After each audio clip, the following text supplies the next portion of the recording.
Yeah, so basically how it works is this. So like let's say that you end a stake today Yeah. and you want to restake it. The contract is going to look to make sure you can't stake for the same amount of time to get the same amount of T shares. And so the rate's going to go up. And so it is based off the end stakes, without a doubt. And so used to, let's say somebody staked a year ago and they ended their stake today. To get the same amount of T shares they got back then, they would have to stake for like 6 years to get the same amount.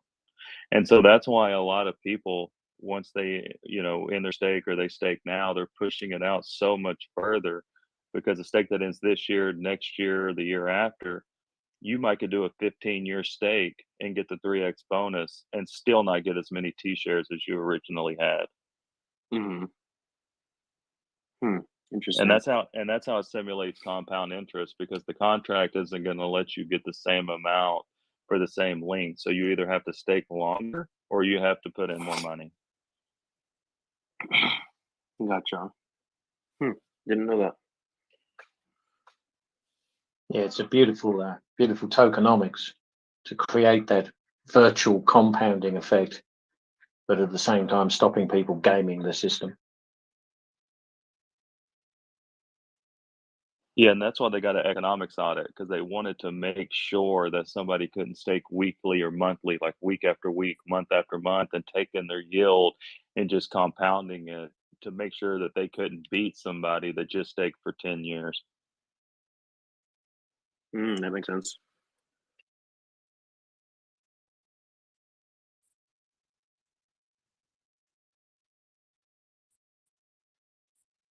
So maybe a new topic. How do you guys think the debate's going to go tonight? I think we're going to see a different Richard Hart from all the live streams and other debates. I think we're going to see Richard Hart at its best or at his best with nothing but professionalism, no curse words, no derogatory. I think we're going to see him at his best. What do you guys think? I think it's going to start off nice and then it's going to get a bit rowdy halfway through.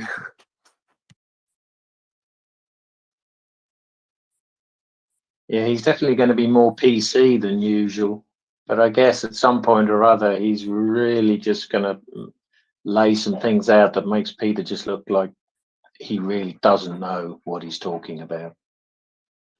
If I were to guess, and then Chase can go, it looks like he just requested the mic. I think he'll match whatever vibe that Peter gives off. If Peter's cordial and chill and they're just discussing the facts, I'm sure Richard will do the same. If Peter gets loud and starts talking a lot and shouts over Richard, then I'm sure he'll chime in. So hopefully it goes smooth, but I'm sure they'll match each other's energy. Can't fucking wait. Yeah, I think it'd be pretty effective if they were able to show like graphs and stuff, so that it's not just, oh yeah, the price of gold was this, and if you bought it down there, then I think it'd be more effective if you had some kind of screen where it's like, all right, well, let's pull up the chart of gold versus what Hex has done, and like show everyone that's watching the debate the facts, because it's easy to say, oh yeah, if you bought gold 40 years ago and you just held, then you'd be this much, but until there's some kind of verification to show the audience that doesn't know anything about gold or doesn't know anything about crypto, then it's really just about who has the best pair of verbals and who seems the most confident, kind of like a presidential debate. I 100% agree, Jonathan. When Richard joined Orca Space the other day,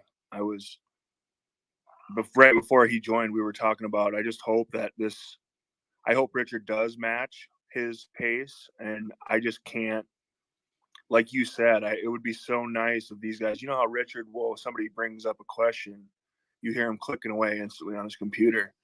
He's not messing around with just what he thinks. He goes up and he'll make a live total tally of whatever it is. Is Peter Schiff even able to do that simultaneously while having an extremely intellectual conversation? So, like, to add to what you said, John, I hope that they can use other things than just their verbal, onslaught against each other, because it just seems like that the whole even definition of a discussion, a productive discussion, has just gone down the shitter. we know who is right. We know both these guys are very intelligent, smart. So I don't even understand why butting their heads and ideas against one another is even, productive in the way we're trying to do. So I hope kind of what you said. Well, think about all the people that are watching for Peter Schiff. They are all, well, not all. I shouldn't say that. All the people that are coming to watch Peter Schiff have some kind of preconceived notion that, okay, gold is a good investment. If they're watching and listening to a lot of Peter Schiff, they know that he is pro gold. And if you bought, I don't know what year, but it was like 2013, then you would have like doubled your money, or 50% up, right? And for them to come in and have that preconceived notion of gold is a good investment, and then hear some dude that is supposedly a billionaire that says that his cryptocurrency did a 10,000x, that just doesn't seem very believable. And so for the people, the audience that are coming in to watch Peter Schiff, to not have some kind of visualization of a graph, of a comparison between gold and hex, or the comparison between gold and Bitcoin or Ethereum, it seems too good to be true. It almost sounds like a scam. So to not have something visual will go against Richard Hart, rather than to be able to compare apples to apples. And this is, look at the chart, look at what the evidence says. Yeah. Instead yeah. of do you think it would even listening come to a down to gold. like what chart they look at, even maybe like does Peter Schiff even look at it like a log chart? What do you think? Or I think they might even find discrepancies in, like what you said, like the 10,000x stat. I think they're going to have a hard time finding a level ground without the visual. I think you're 100% right there. It's just going to sound too absurd. And I think if Richard Hart knows that, then he'll probably use strategic language, like, look, Hex has done really well in the past couple of years, and it has on average a 40% APR of gain or interest, or whatever word he wants to use, just because he knows that he's talking to an audience that's not his followers, but that are possibly half are followers of Peter Schiff. So it's like kind of going for the low hanging fruit, and then letting them, kind of dragging them into, okay, well, what is this hex? And then having them see the charts for themselves and listen to his videos in the past. So it may be that Richard Hart decides to use vocabulary that is a little bit more realistic to the gold community, so that it doesn't seem like this outrageous claim. Well, what I would say too is to keep in mind is it does look like he's doing research, because he even posted on Twitter like interviews he was watching of Peter Schiff, so he's definitely doing his homework. And the second thing to keep in mind is I think the documentary crew actually got approval to be at both people's houses, or at least in a space to where they're going to be filming it. And I think Richard and even Peter know that it's going on film that could possibly be in a documentary. This may signal to themselves or to each other how this debate's going to go. Whereas if it was just like on a YouTube stream, it might be handled a little bit different. Is all I meant. That they brought more production to the discussion before, almost like a pay-per-view fight. You know what I mean? To put more out there. This isn't just going to be your random, I have him on my stream today. I agree with you there. It's when you got people setting their calendars for these kind of discussions, it's a way bigger deal than having a guy pop in and seeing a YouTube notification that there's a new stream. So I think you're on point there, Skipper.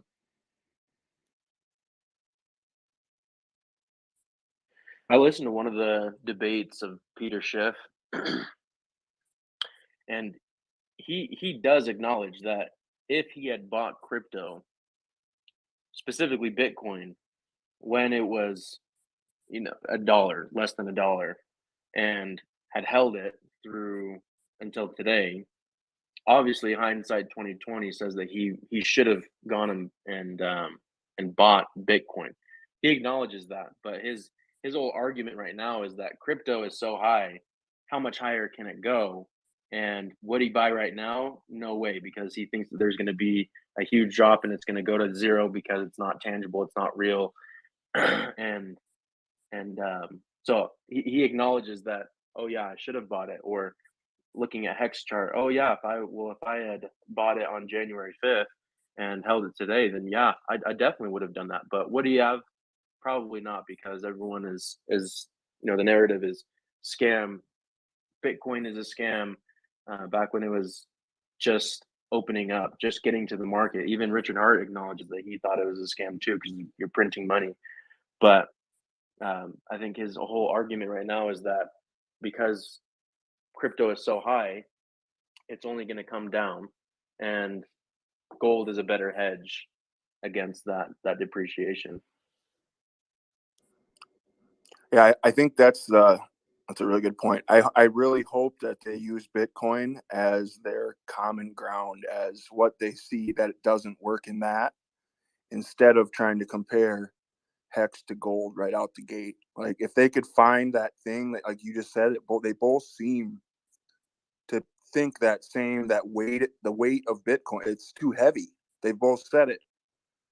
Like if they could, I just hope that could be like the lead, because then that could just bring that tie together to that they're kind of on the same page, and it'll let the viewers know that there might be some common ground to stand versus just coming right out and being, split down the center like it is with everything else we got to fight for. So, see, and I feel like Peter Schiff is Blockbuster in 1998, and Bitcoin is Napster, and Hex and many other coins are Spotify. Like it evolves, and he's still stuck in the Blockbuster stage. I know that might be a horrible analogy, but that's how I relate to it. Well, and like you said, this guy's successful. I work for people that mine Bitcoin. They think it's the greatest thing ever. At the same time, they don't understand the power of hex staking and why that mining would be doing the exact same thing they want to do, but cheaper and with less risk. And they'd have more free time, and they wouldn't have to hire me to maintenance these fucking things. Like, so you're not wrong. These people that have been successful and have been in companies and are in companies and have these statuses in their communities, they're locked in, man. It's yeah, it's a psychological thing. Someone else was talking about it yesterday too in this space, about how I think it was Mello calling it on being an old head. Just you're stuck in not being able to adjust with the current time. Gold is good. Zombies come and the economy shuts down and we're all hiding in houses. Gold might be good then. But it's the digital age now, isn't it? That's what they can't grasp. Everything is digitalized. Software's eating the world, and they just haven't moved with that narrative. Yeah. Honestly, I think that Peter Schiff sees crypto kind of how Richard Hart sees NFTs. Does anyone kind of get that same vibe? Like, there's no intrinsic worth of a JPEG loosely related to a serial number. And Peter Schiff looks at cryptocurrency like there's no real value in something that you can't hold in your hand, something that doesn't have any use case. Whereas gold has so many physical use cases other than just being a shiny object. You can use it for different chemical reactions. You can use it for all these different things. And cryptocurrency, what can you do with it? Right? It's just digital in the space. You can't touch it. You can't. There's no use case for it. That's how he sees it. Whereas Richard Hart's like, there's tons of use cases. There's smart contracts. There's NFTs. There's tons of different things, as well as the appreciation. And Peter Schiff doesn't see that, kind of like how Richard Hart doesn't see the same worth in NFTs as he does in cryptocurrency. Yeah, I think. Go ahead, Skip. Well, I was just going to say, gold definitely doesn't have the same price appreciation. So if something happens to fiat currencies, I would probably rather have crypto. But even Richard says, like, you don't wish down upon fiat and a global banking system failure and wish, struggles upon people, so the crypto price will go up. And if there was like a zombie type apocalypse or the internet went down, it's like, would you rather have a couple gold coins or bullets and toilet paper? Because I guarantee you, if I went up on a camp and I had bullets and toilet paper, I'm gonna get a lot more things of what I want instead of just offering them a couple gold coins. True, but if I also had guns too, then it's a barter thing, right? That's what I meant. Where gold, if the end of the world was happening, that's the only use case for gold. Instead of killing each other, hey, let's trade. Well, I don't think that Peter I think Schiff there's a really. lot more like What? value in other things than gold. Oh, sorry, but if Actually, I don't think Peter Schiff really believes that he can buy a ton of stuff with his gold. I think he understands that gold is pretty illiquid compared to cash, or I don't know, maybe even cryptocurrency. I think, but he does. I think his main argument is that gold is a better store of value because it doesn't have as much fluctuation as cryptocurrency or the deflation like the dollar does.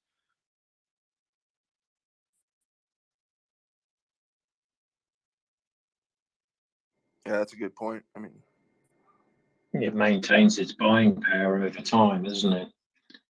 Yeah, it's Yeah. like You he can still, doesn't buy gold to appreciate in value, although it kind of does that. He buys it to keep what he already has. It's a way for the rich to stay rich because it slowly goes up and it doesn't deflate like it doesn't let the anyone else dollar. get rich. That's also I think though the problem. Like it like locks it in Richard, one hand, and yeah, it's kind of interesting. It's like staking for them in a weird way. Yeah, I hear you. well, and like but it is very, Richard Hart flat out said, what are you going to do? Keep it in your closet and then pass it down to your kids, and they're going to pass down to their kids. You're not going to walk around with pounds of gold. No one's going to accept it. I can't wait for the debate. It's going to be great. Well, that's true too, and I wonder if he comes at it at an angle, because kind of like he'll even say like, "Hey, if you love Bitcoin, and you would have got Hex, and Bitcoin went down 50%, and Hex did a 13x, you could have bought way more Bitcoin with those gains that you'd ever have." Or there's a lot of people in Hex now that's been in Hex for 2 years. They could buy more Bitcoin than any regular person shilling Bitcoin on Twitter would ever have. And so I wonder if he does it almost like kind of like gold. Like Peter, if you would have got into Bitcoin at $1 when you were calling it a scam or whatever, or anybody else in gold got crypto, you could buy more gold than you ever have. Or, somebody in crypto could buy more than Peter ever has. And I wonder if he tries to use That's that what I argument. was gonna say. Why doesn't Richard just be like, "I just bought all your gold, man. Like, see ya." yeah, have a big pile of gold in Yeah, why behind doesn't you. he just come in Just with go, a look what I've barrel? just bought. well, he's got the diamond, didn't he? Like, probably goes up in I price. I hope he's wearing that diamond on a necklace when he walks out. I seriously, I could see that. It's just some Flavor Flav looking, just to completely throw him off. I don't think The it's 555 gone through diamond. yet, is it? Yeah, I don't think he has had his payment get through because they lied about accepting crypto, I think, or something. I heard him say. Yeah, I think they only had like one exchange, and they didn't have the exchange that you wanted to pay through or something. Oh, So, that's what it was. You're right. They didn't accept the. Yep, that's true. Does anyone know what the final purchase price of the diamond was? is it 4.2 or 4.3? Yeah, I thought it was 4.2. I heard. Yeah, Did he I heard take him say possession of it yet? 4.2. I think no. I don't think he took. I'm pretty sure he would have told us if he did, but yeah, I think he said he bought it for 4.2, and he expects its actual value right now to be worth something more like 6.2, though. So I don't know if that's true, but he seemed pretty happy on the fact he got a deal.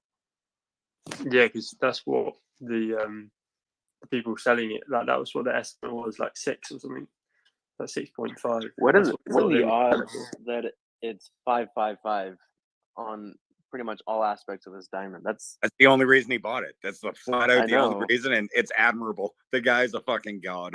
but that's if I heard right, that's the largest diamond in the world so Largest far, right? Largest cut diamond. Right, largest cut Yeah. diamond, right? Largest finalized, like ready to sell retail. And it has properties and minerals in it that are only found in so far in the world in one location. Otherwise, it's meteorites only. Osbornium is one of the main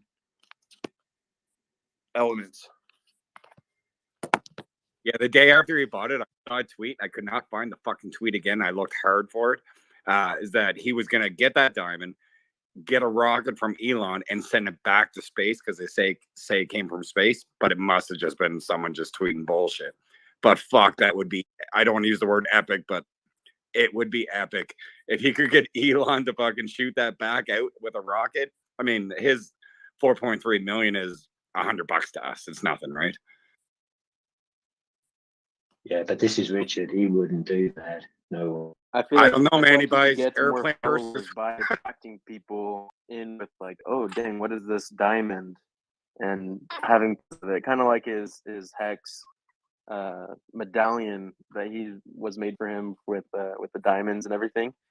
I think it attracts people of like curiosity. Yeah. Like, oh, what is that? Is that, Yeah, is that the he largest knows diamond? they Who owns want that? It's called the hex.com diamond. What is hex?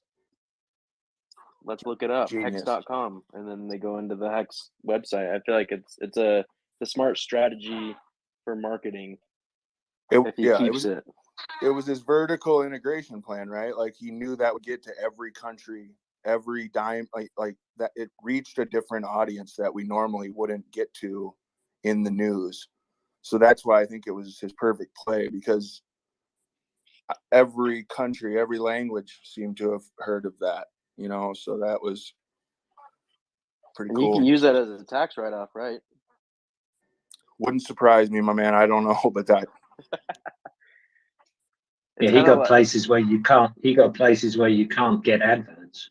You know what? I think there is people that have a big interest in like mining that. So it wouldn't surprise me if he does know that people need that, and that it was probably subsidized in some country by some program. Who knows? It would not surprise me. I'd still like to see him put that on an Elon rocket and send it back into space. The head astronaut.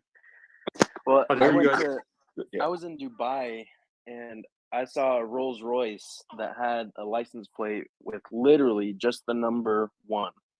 And I looked it up, and that license plate was worth 13.6, around there, like 13.6 million, or it was like somewhere within $1 million of that, just for a piece of metal that had the number 1 on it in Dubai.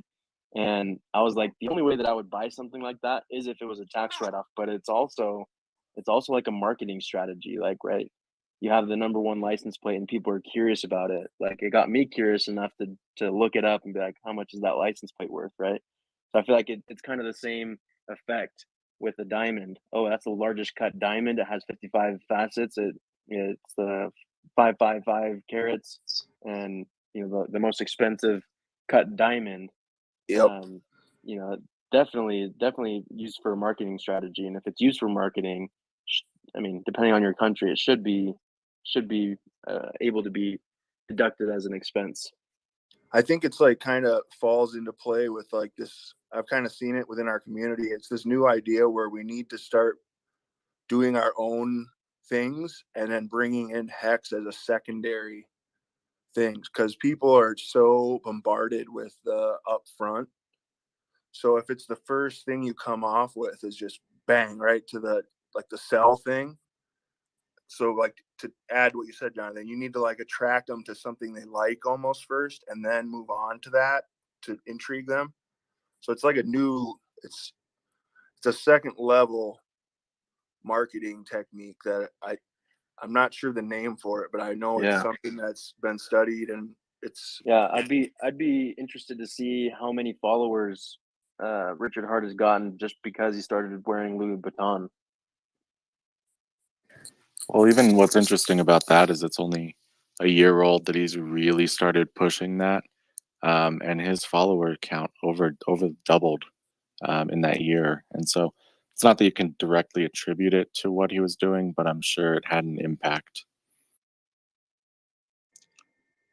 Yeah, I'm sure he was looking at numbers and charts, and I remember videos him screaming out like, why do I not have the followers that these people have? Like, I remember kind of those days, and he's been experimenting himself, and that's why I think a lot of people that see some of his newer videos, they're so thrown off because they don't understand that this man is on a mission of transitioning him. Like, look at some of his early, I don't want to say they're funny, but there's a couple of them that in the beginning I'm like, whoa.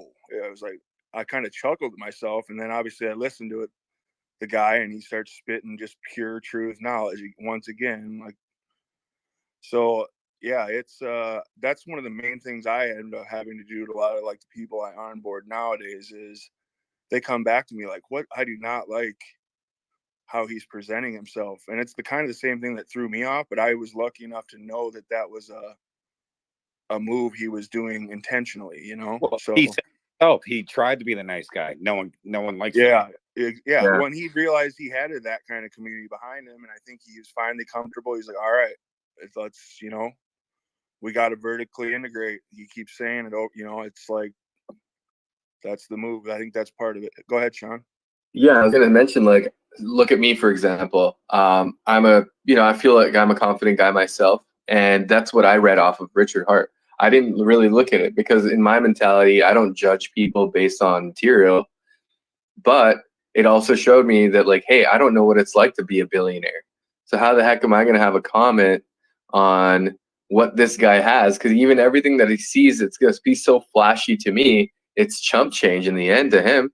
And so, like, I always see these memes of people like with Mark Zuckerberg and like Bill Gates, and it's like, look at these guys, there's no Gucci belts or nothing like that. And they make these stupid memes. I'm like, yeah, but that blank t-shirt is probably worth $400, and you probably spent more on breakfast than a Rolex.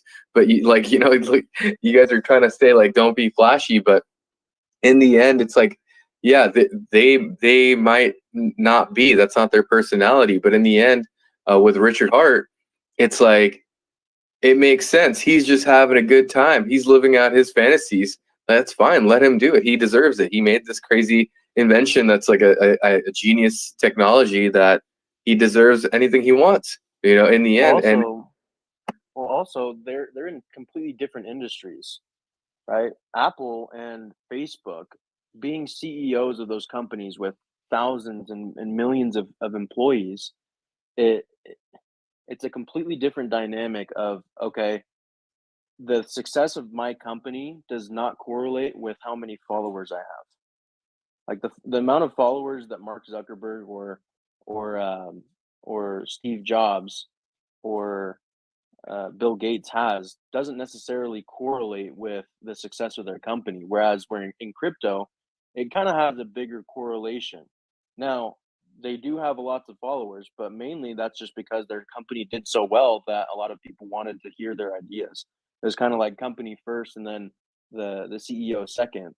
Whereas with cryptocurrencies, and especially if you're making your own coin, it's how many followers do you have, which will funnel people into the products that he has.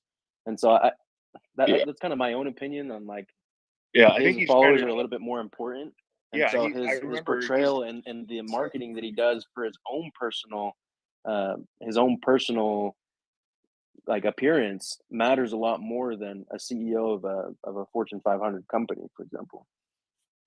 For sure. And Richard, once again, I keep saying exactly what he says on his live streams. He flat out said, I have the biggest TV. I have a Ferrari. I'm not doing this for this. I'm doing this for the glory. And once he said that, that's when I sold. I had a lot of XRP and I sold it all. I'm like, I'm with this guy. He's not doing it for money. He's doing it for glory. And I've heard anyone ever say that before. And that right at that moment, I'm in, all fucking in. Oh yeah, I remember the quote. He's like, I'm literally trying to create the greatest performing financial asset ever created in human history. And I heard him say it, saw the look in his eyes. That I remember the hair standing up on my neck, because I kind of felt that, like, that's what I want to do. I want to make the name. You want to make your legacy. Like, what kind of inspiration could you possibly want more than that? And to follow up, Jonathan, on what you were saying, I think Richard like was fascinated with the whole algorithm with Twitter and YouTube, and he kind of got to a point where he wanted to figure it out. Like as a community, we tried to like use that to our advantage. I believe it was kind of like there's been several videos where we kind of came together and would use certain hashtags to see if we could like funnel algorithmically use their own technology to our advantage. So like that's kind of what you probably saw with the push in that. I don't know if you're aware, but there's been a lot of yeah, go ahead, Matt Hatter. Good to see you today, man.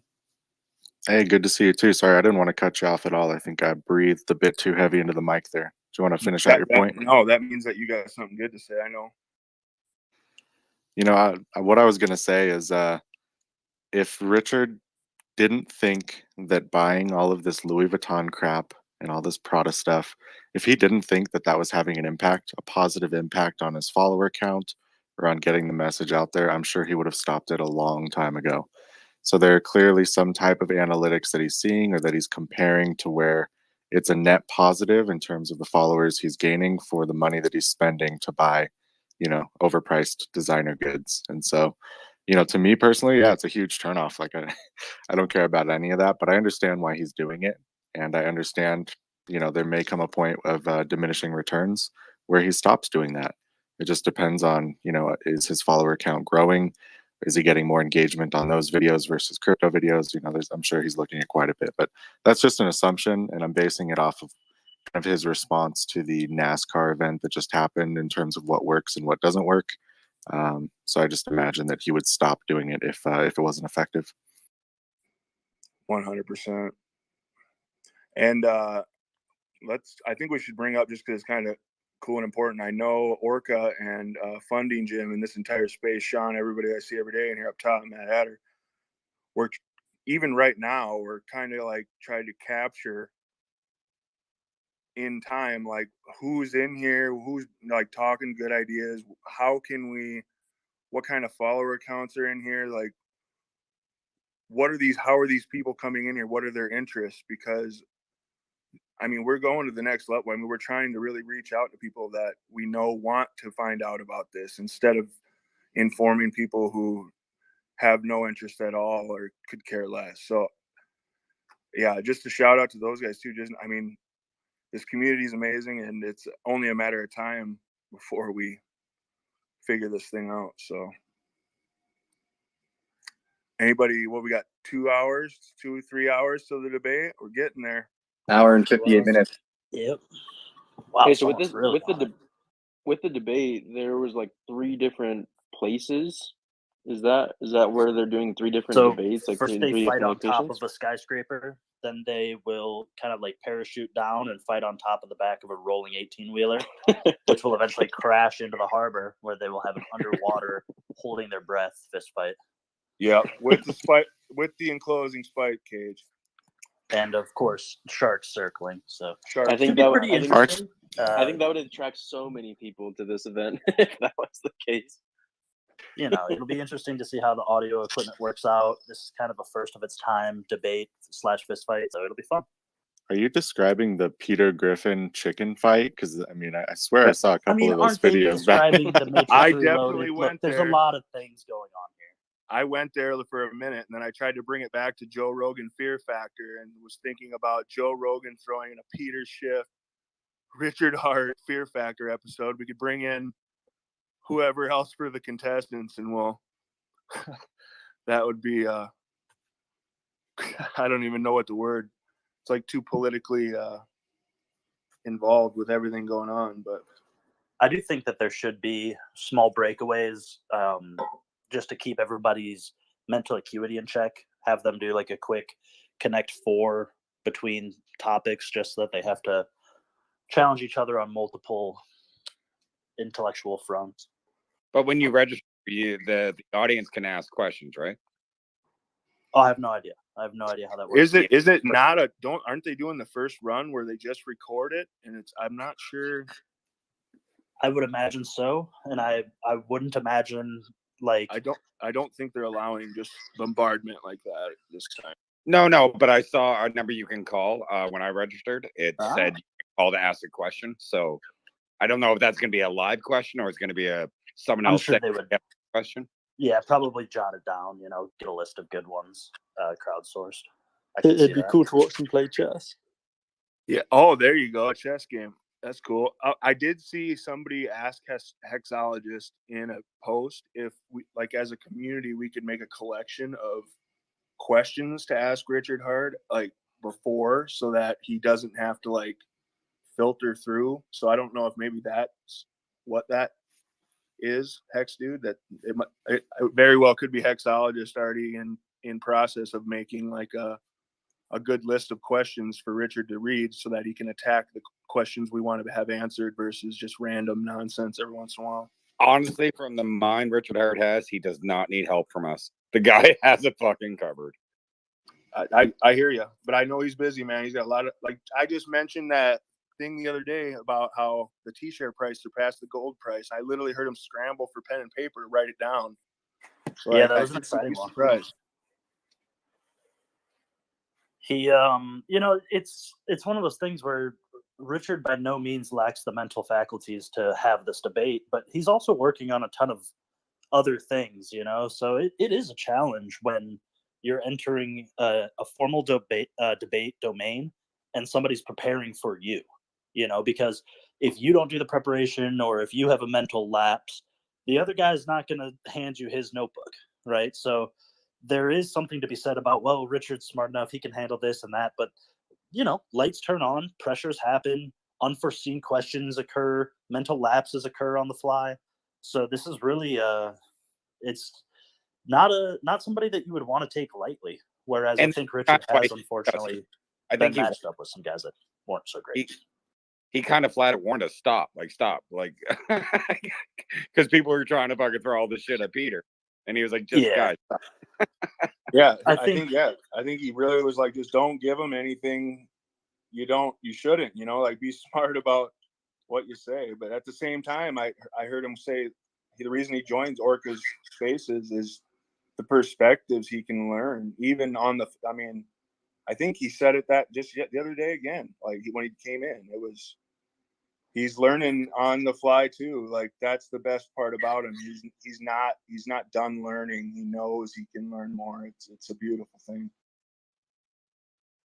I think Richard's the kind of person who has enough confidence in himself that he understands the level that he expects of himself. And so when you're entering these competitions or these man-to-man events, he's probably the kind of person who's looking to enter that arena with the least amount of ammunition pouring in from the crowd. Whether it's for him or for Peter, I think he's done well enough for himself. And I bet Peter is in a similar mental space where they feel they can enter these arenas empty-handed, and that is all the advantage they need. But in that vein is you don't want somebody else coming in with undue amounts of inside preparation, knowing your points, knowing the angles that put you into a tough position. So I think they both would rather come in. Obviously, you'll take all the advantages that you can get if you can hear something in the grapevine. But for the most part, I think they would prefer that their opponent not be given any fuel to the fire because they feel competent enough to handle the debate walking in off the street.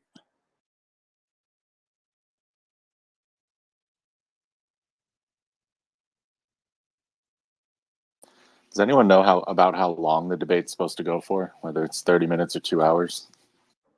3 days. Oh, come on, man. 4 days or bust. GTFO. There will be no sleeping on this debate. I think I had a little button that adds it to my Google Calendar, and it blocked out an hour and a half. On some of the previous videos that interviews they've done, they've lasted anywhere from 15 minutes to like 2 hours. So somewhere between that range, I guess. I woke up this morning, this is kind of a funny thing. I woke up this morning and somebody had a post of Peter Schiff talking about Hex. It must have been something in the past I hadn't heard. But it was like him saying, like, Hex is basically Dogecoin, but turned up a notch or something like that. And I woke up so angry. I literally turned it off, like threw my phone. I was like, that can't, I missed it. And that's what he said? No way. Like for the first 30 minutes, I kind of slept in late, but first 30 minutes of today, I already thought I missed. So I'm really happy I didn't, but I hope he brings more to the table than just comparing us to a dog coin, like I heard him say in that prior talk. I'm not even sure what that was from, but.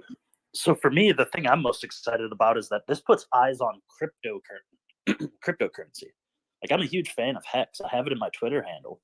But if nobody ever bought Hex again, that wouldn't stop my passion for crypto. And this is an opportunity for people who come from the traditional asset markets and from kind of traditional couch logic of how to handle their retirement. And this is going to just put cryptocurrency in a very valid light for upwards of an hour with somebody who is speaking to some of the oldest financial vehicles that we're familiar with. And so it's, it's like taking this hexagon and putting it on stage against the wheel and saying, we think that our design actually merits having a conversation with a design that has been globally accepted as par for the course or as an effective means of achieving the outcomes that we desire. So this is really an opportunity for crypto to take the stage. Yeah, I will say that I just watched a video by Crypto Coffee, and he compared not the utility, but the price charts of Dogecoin versus Hex. And they look very similar, other than the fact that Hex did what Dogecoin pretty much did. Dogecoin did in 8 years versus what Hex did in only 2 years. So only comparing the price charts, when you look at it linearly, Dogecoin just looks like this flat thing and, I could have bought anywhere. And then it pumps and then dumps, right? It hasn't gone up really. It's almost at an all-time low for Dogecoin. And with Hex, with a linear graph, it kind of looks like the same thing. It's just a pump, and for the last couple months, it's been dumping. And so the way that Crypto Coffee says is, if you change it to logarithmic, then Dogecoin really has just been going up and to the right over the last 8 years. And Hex has done what Dogecoin did, or Bitcoin or Ethereum has done in 2 years, what it took them a lot longer to do. When you're arguing about the utility of what Hex does and how it's been able to get people to delay their gratification, that's a completely different conversation. But going back to what Peter Schiff says, as far as price chart goes, I mean, Hex is pretty much a Dogecoin in terms of price chart, just on a 4x faster time scale. I think that's one of the features of Hex that doesn't get talked about a lot. And to be fair, we don't have that much data on Hex.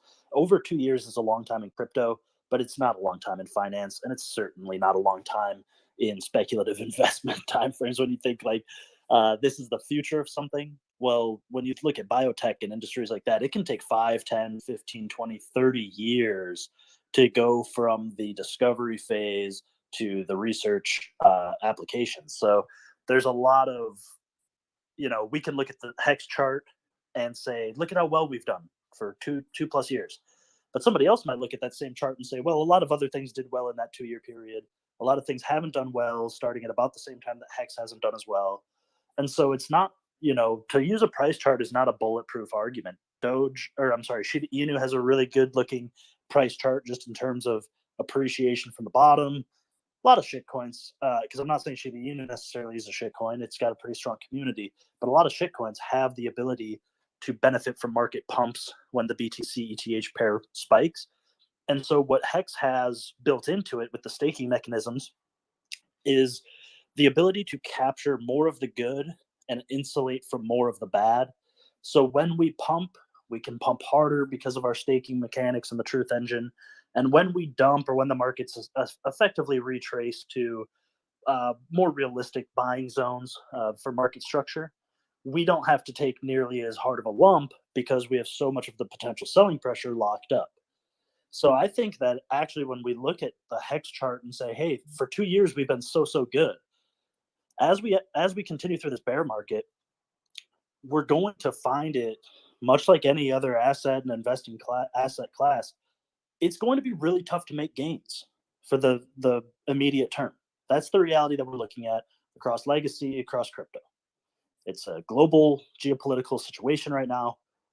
We're in for a pretty tough bear market. But that being said, when you're able to earn yield in the form of the underlying asset that you wish to hold, when you have the ability to restrict the potential maximum sell pressure, which is something that tends to tap into during emotional times where markets run together because of sentiment, Hex really sets itself above with these internal mechanisms that are simply designed to create equitability throughout the distribution of finance over the long time horizons, hence the appropriate inflation, the way that it's distributed to those that restrict the supply with staking.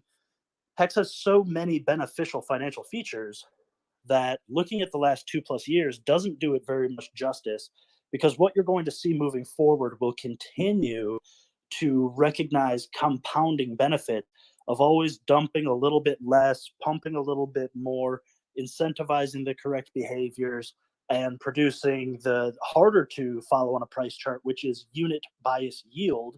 So you're earning your yield in the asset itself. You're not earning it in dollar form. You're not earning it in these fractional dividends that come out every 3 months. You have this trustless DeFi yield, and that's going to continue to be more and more obvious to see when we do compare these price charts over 2, 4, 10, 20 years.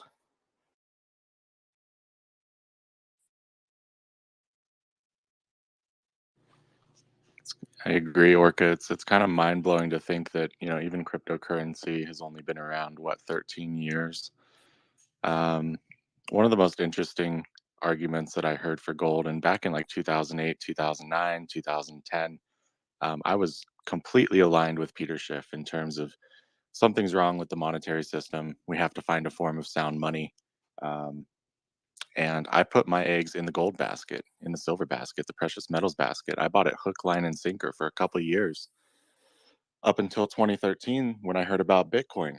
And I said to myself, I don't know which one of these is going to be better. One's brand new. There's not really much of a track record, but it seems to have promise. So I started half and half my bag between Bitcoin and between gold and silver. And, I see that the gold bugs constantly point to this, multi-thousand-year track record of gold having value. And that's valid. That's true. But we've also never been in a situation prior to 13 years ago where we have the ability to store value through cryptographic signatures on the blockchain. And so I think that's one of the most interesting things about this entire debate is, we can't, you can obviously debate thousands of years versus 10 to, 13 years or so. But there's so much money flowing into cryptocurrency.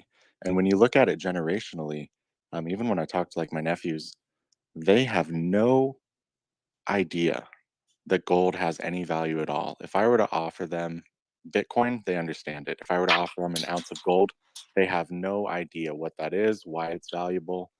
And we're starting to see this shift in generations where like maybe our grandparents, I don't know how old everyone is in the room, but some of our grandparents or great grandparents lived through the Great Depression and they understand the sound money concepts, and that's slowly dying off as these younger generations start coming to age. They're working and they're putting value somewhere different than where our grandparents did. And while we see nation states buying gold and accumulating gold, I do wonder what happens when these Gen Z type people and the generations after them, when they come into power and they're making those decisions, where are they going to see the value? Where are they going to place those dollars or those assets? I don't know, but I think it's an interesting thing to contemplate. And I think two people have their hand up. So sorry for hogging the mic there. What's up, Chase? I was just going to add to that and what we said about how you could now buy gold. I mean, if you really wanted gold, I mean, I love the idea that you have both. This whole idea that one has to disappear and the other one that isn't real to me. I think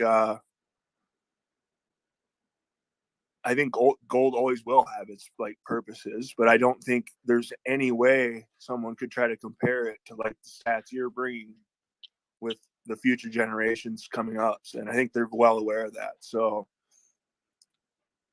once again, I come back to this. I hope they don't battle it out like this one's going. I don't think Richard Hart thinks gold's just going to disappear. I mean, that just how would that even happen in reality? To me, it doesn't seem logical in the first place. But yeah, once again, go ahead, Jonathan. Yeah, and speaking of older generations, if anyone has read Robert Kiyosaki's books, Rich Dad Poor Dad, Cash Flow Quadrant, Rich Dad's Guide to Investing, Fool's Gold, and some of these like fake. He has one book called Fake, about fake teachers and all this different stuff.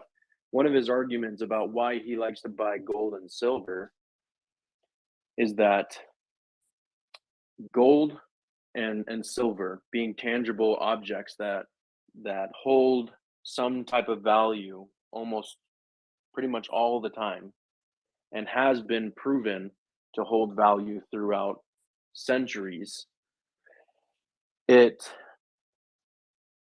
is a lot harder for the government to control the value of what gold does versus what a piece of paper can do. And the main reason is because the government has control over printing presses, over dollars. And so in his book, he talks about that the reason why he buys gold and silver, apart from that, is that gold and silver are God's money, right? So, you know, whatever you believe God is, it is God's money.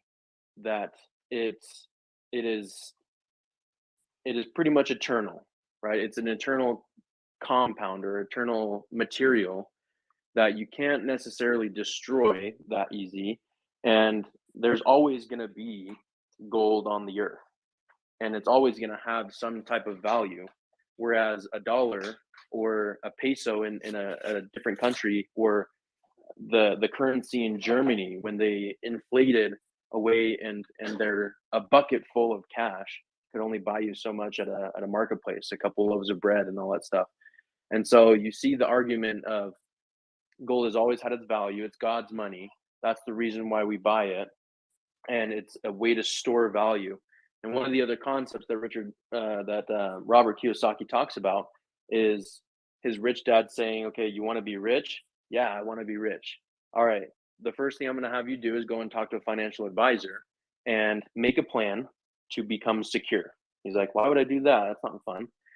But he goes and does it, right? He goes and makes a plan with a financial advisor to be secure. Then he goes and makes another financial plan with a different advisor to be financially so secure. I think it's like safe, secure, and then to be rich. Right. So there's three, or comfortable. Comfortable is the second one. So secure, comfortable, and then make a third financial plan to become rich. And I think that instead of having this debate of which one is going to be and the other one has to be destroyed and go to zero, it can kind of fall in the parameters of one of those three categories, right? Secure, comfortable, or rich. And I think that to be financially secure, you have to have some kind of place that's boring, a plan in place that's boring, that will allow you to just hold its value. And maybe gold falls into that secure or comfortable category. And to get rich, it's going to be high risk, high reward, right? And so a lot of the things that he talks about are based off cash flow and all that stuff. But his cash flow, he'll go in and put into gold to store its value. And the government can only do so much with gold. They can put regulations in place.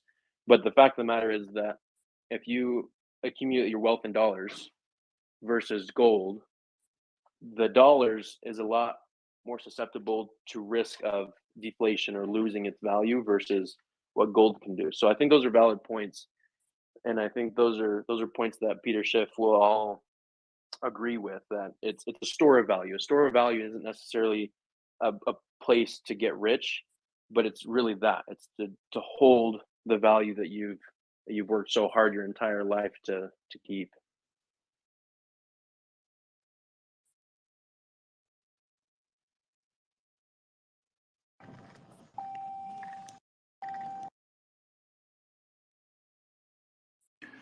I like to say that we are officially the tailgate party of the debate.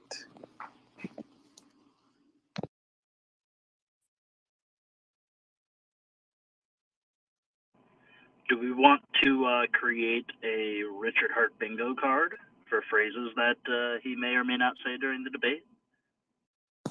Oh yeah, definitely. I'm picking up some caffeine real quick, and then I'll start slapping together a little bingo board and post it up at the top. You got to put the Matty all-in quote on there for sure about the T-share price surpassing the gold price. And a double, and a double, and a double. Personally, like I signed up last week, but I never got a confirmation email. And then I just re-signed up again, and I got one of my emails. They sent me a confirmation to secure my place, but I've yet to receive the link. So if anyone else is having that same issue, anyone who has received the link for the video, please eventually probably just tweet it out and just share it if that's okay. I did tweet it out. I'll pin it up at the top. Yeah, I didn't receive an email either, I don't believe. But yeah, if you pinned it, thank you. I'm pinning a new tweet right now, right up at the top. And that will have the URL is the top link right underneath the words URL for live debate. What should be our official tailgate party drink or food? Coffee. I mean, I was just gonna fill up, get some floor cleaner, fresh mop out, and I was gonna clean my floors while he was. Good Come on, idea. let's eat. Let's barbecue.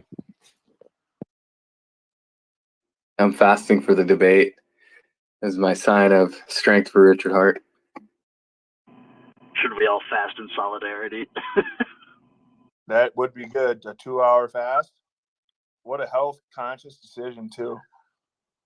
I actually was already fasting from 6 p.m. yesterday, so I've had a green tea so far, and I just made a black coffee. So I'm gonna go till 6 p.m. today, and then. Damn it. I had a Pancheros burrito. Is that close enough to a green tea? Yeah, sure. If that's what you want to call it. Everyone has their own metaverse, I guess. I'll just go with the one meal then. I'll do intermediate fast for it, something like that. I'll wait at least 16. Yeah, I mean, I'm not encouraging anyone to fast unless like it's their time to fast. For me, it's like I just needed to take a break, and it's kind of nice to fast. You don't have to worry about food. It opens up your mind, and like you're not wasting your time thinking about what you're gonna eat or anything like that. So sometimes I do it just for mental clarity and focus. Also, I'm almost certain it has immune. But like, if you're ever feeling sick, don't overload yourself with heavy foods. And I'm almost. I mean, I even see it when I watch like late at night when I get bored. I just need something put on TV. I'll watch like the Animal Planet. And it's just ironically the other night I was watching, we were talking about how like eating might, use up some of the energy your body could be using for other processes or whatever. But these animals that it was like these little what do they call those things? Not ferrets, but whatever. One of them got bit by a rattlesnake, and it survived by like just like 3 days straight. They monitored this thing, and it literally just laid there and just like took the whatever the pain, and then by the 4th day it popped up, and it was amazing to see how it literally didn't eat or drink a thing even, and it just healed itself naturally. It was bizarre. Yeah, I found fasting kind of like it was like years ago. I read a study. I probably mentioned this before about the Nobel Peace Prize. A scientist won, kind of breaking down the importance of human fasting. And an easy way to understand is that anytime you go to eat, your digestion is taken care of by your white blood cells, but those are also the same cells that help you heal. So if you never take a break from eating, you're constantly digesting, you're not giving your body enough time to heal. And that's why it's very important to fast often, not daily or anything like that, because then, I mean, you could do it daily, it'll have its own benefits, but if you like, you know, there's a balance, right? So for me, it's like I fast for mental clarity, for healthy weight, and to keep my metabolism in check. So if you start fasting daily, then it will mess with your metabolism. But yeah, just for like a health reason, fasting could be huge for most people. But in, you know, North America, there's just this 3 meal a day system where it's like eat, and like most people don't even get like 12 hours between their meals or their last snack, or even like a sugary drink, right? So during fasting, you can have black, like green tea, like no sugar, no milk. Same with coffee and water. So water, green tea. And before my fast, if I'm planning it, I will, you know, start it with like a little bit of lemon juice, like a half a lemon squeezed, like a couple teaspoons of apple cider vinegar and some water to dilute it. And I'll just pound that at the beginning of my fast, and it really helps enhance the fasting benefits. You're making me hungry. I heard you mention the other day too, Sean. I wanted to chime in, but my phone died or whatever. I heard you say that like a cold shower in the morning, and I remember Quant Gang with Matty All In talk. Sorry to keep saying his name, but we were talking about, we had some health professional in there, and we were talking about how like finishing with a cold shower. Kareem was talking about it too, about that it'll literally, it like gives you a mental clarity in the morning. And I started doing it from when I heard them say that months ago. And I don't just like get in the shower freezing cold. Like that's a little absurd to me. I live in the winter, really cold area, so that's a little absurd. But just towards the end, I encourage people just to crank it down for a bit and just stand there and just, you know, take a final rinse with cold water. It just brings me like an unbelievable awareness and clarity to the start of my day. And I heard you mention that, and I wanted to point out it definitely works for me. Yeah, it's huge for the, like, I think it's your endocrine system, or I can't pronounce that right. Endocrine, yeah, exactly. Thank you. And it also helps you drain your lymphatic system. So it's like the shock from hot to cold. And if you can't deal with the cold, you have to remember all it is controlling your breathing. That's the only way you can really deal with cold. If you notice your human body, like it's all about comfort. Your mind is all about being comfortable. It's just programmed into us.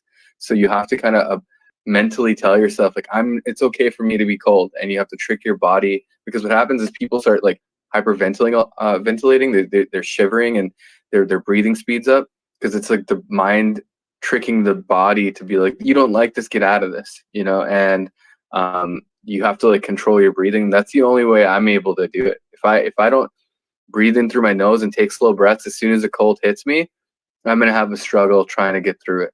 So I just control my breathing, and that's the way I do it. Also, like watching Wim Hof, using his techniques, things like that.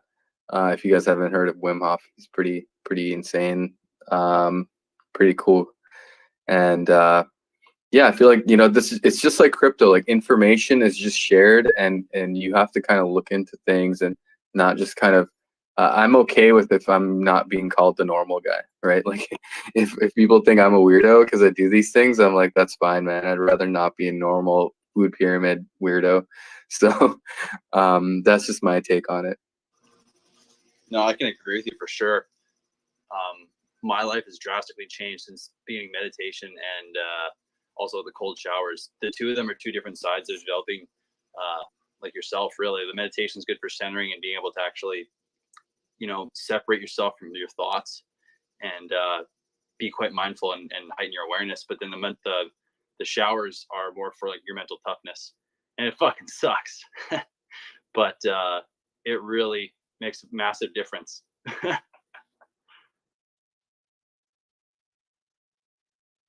Yeah, I totally agree. That's awesome. And more people, you know, you can't really knock it till you try it. And that's anything.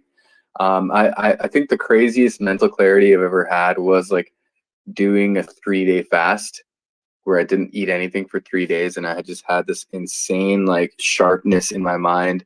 But you know, it quickly faded once I did break my fast. And that could also just be like human survival, built-in survival. things like that.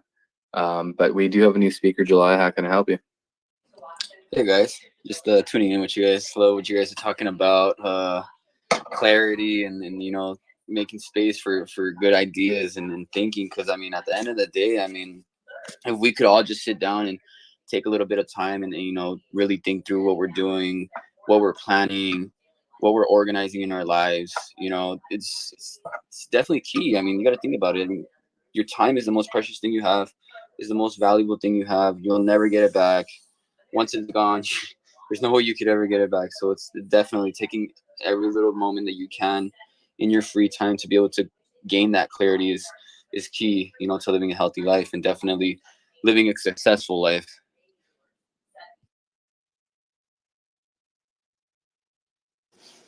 Yeah, becoming aware of your shortcomings and where you are in need of development or what you can do better, and being able to actually admit that you aren't good in an area or you need work in an area is an amazing skill to learn.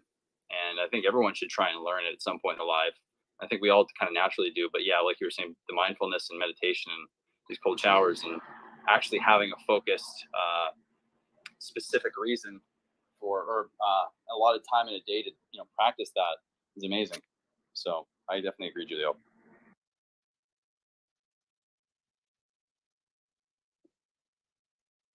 Yeah, is there any specific podcasts or authors that you like that talk about it?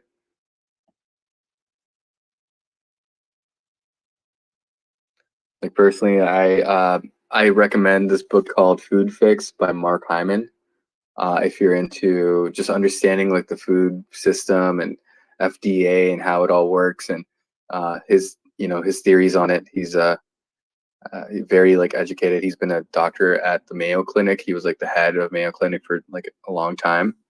So, he treats his like clients or his patients with like food. He calls food medicine. And I totally agree. It changed my life when I followed their methods of like ketogenics and low carb fasting, and really not just like low carb. People kind of take that down to a different level and they just think they could eat cheese all day when it's really anti-inflammatory is like the best nutrition in my mind. I think one of my favorites would be probably like Dr. Sebi. I've learned a lot from Dr. Sebi, just reading through his medical examinations and diets and certain herbs that you can consume.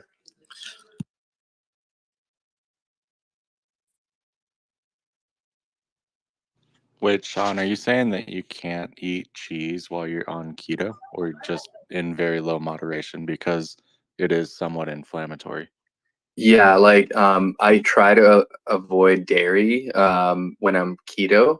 I usually will have like goat cheese as my cheese when I am, because there's something I see that I can't remember why, but like I've already been doing it for so long that I forget the facts sometimes.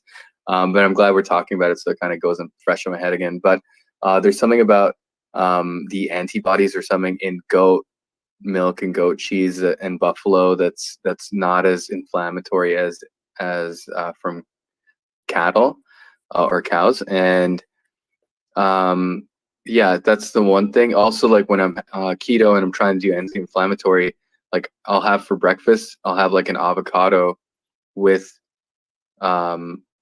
like 3 egg yolks and 2 whites, because egg whites are actually inflammatory because they contain antibodies for chickens, but they're actually not good for humans. Hello, I've got a recommendation. Can you guys hear me? Quite a bit of background noise, but yeah, we can hear. How's that? Is that better? Yeah, it's better. Okay, cool. Yeah, from a psychological standpoint, Dr. Rick Hansen and his son, Forrest Hansen, they've got a YouTube channel. Highly recommend them. They mix Buddhism with conventional psychotherapy. He's written countless amount of books, so I find him really useful. I've been following him for about 10 years and it's really been beneficial. So I thought I'd share that with you guys. Thanks for sharing, man.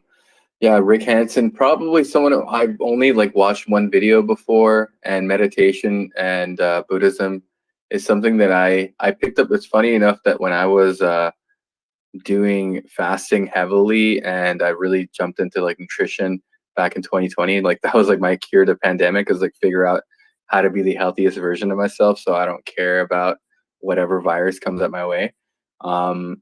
And I actually started indulging a lot of Eckhart Tolle, and kind of got a lot of insight from that. Also, like I read a book called The 5 a.m. Club by Robin Sharma, and it was very insightful as well. It was like a story. I heard it on Audible, so it was pretty good. But I'll definitely check out Rick Hansen.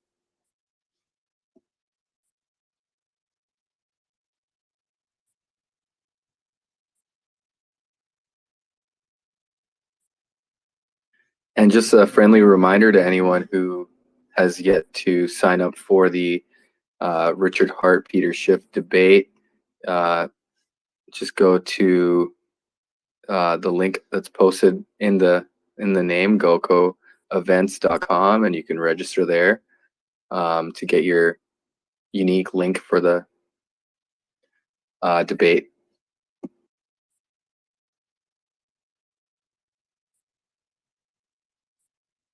And also wanted to let everyone know that it is an open mic. We are welcoming everyone who would like to have a comment or bring up a topic or ask a question.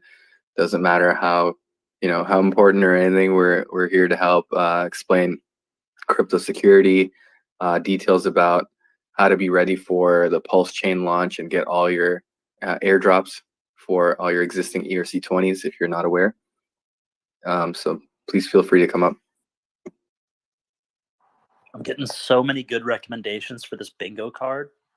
If you have any, please just tap that pinned tweet and just write it in there. And I'm going to use a little bingo card generator. So hopefully we can get more potential phrases than like a traditional bingo card holds. And then that way there can be like some true only winner opportunities.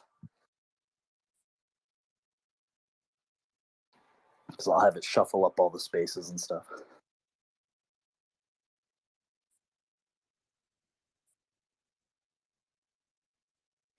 Yeah, these are really good.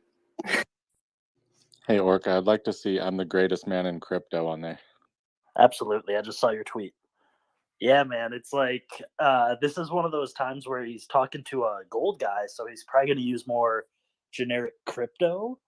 Like, I know Peter Schiff wants to try and pin the conversation into Bitcoin equals crypto, crypto equals Bitcoin. So I think it'll be tough for Richard to Richard will have to probably interject Hex. I don't think Peter's going to ever hand him a softball where Peter brings up Hex, because then he's immediately giving the expertise over to the opponent, and he's there's no chance that he's as well researched in Hex. So like I don't really see Hex coming up a whole bunch, other than when Richard's able to take benefits of Bitcoin and build upon them, and negative externalities and remove them. So like maybe his typical phrases won't be as common. I reckon the I raised $27 million for charity would be definitely in there. I didn't even know he had done that. Richard raised $27 million for charity? Unheard of. Wait, what? There's even something to be said about being able to buy Hex on a double or something, and you still could have made money. No way. What? That's It crazy. happened once or twice or something. Never heard of that.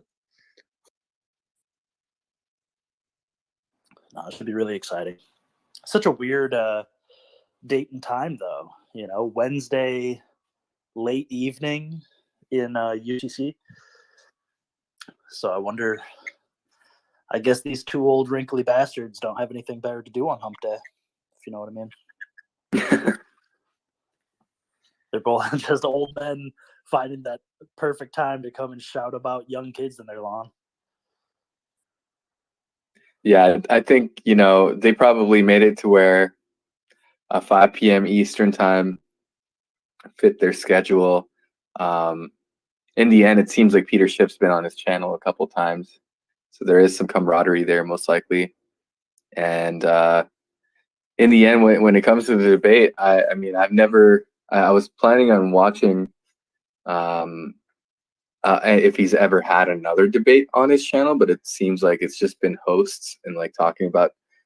I saw something about 6 months ago. It said Bitcoin's going to 200,000 on their videos.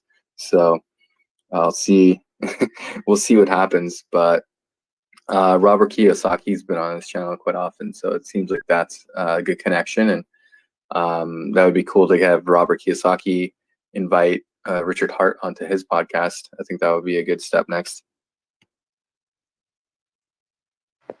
Well, Richard is in Europe somewhere, isn't he? So the time is not. It's pretty early in the morning somewhere. Yeah, I think. Yeah, somewhere in Europe, I believe. But that's probably when when Peter Schiff probably said, "Hey, I can do it at 5 p.m. at my house. I'll be there on Wednesday." And then they coordinated with everyone to make sure it fit.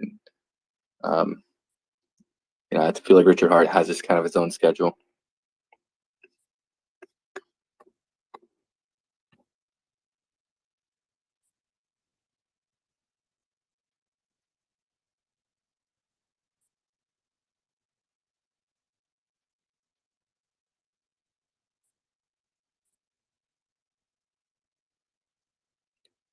Hey, sorry, Nicole. I tried to add you, but I couldn't get you on.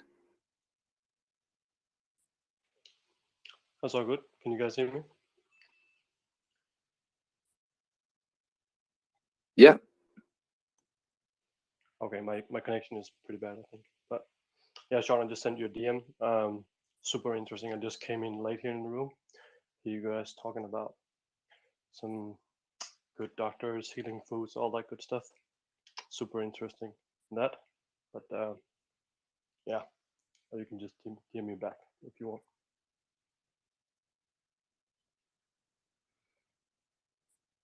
Is there only going to be one debate with Peter Schiff and Richard Hart, or multiple?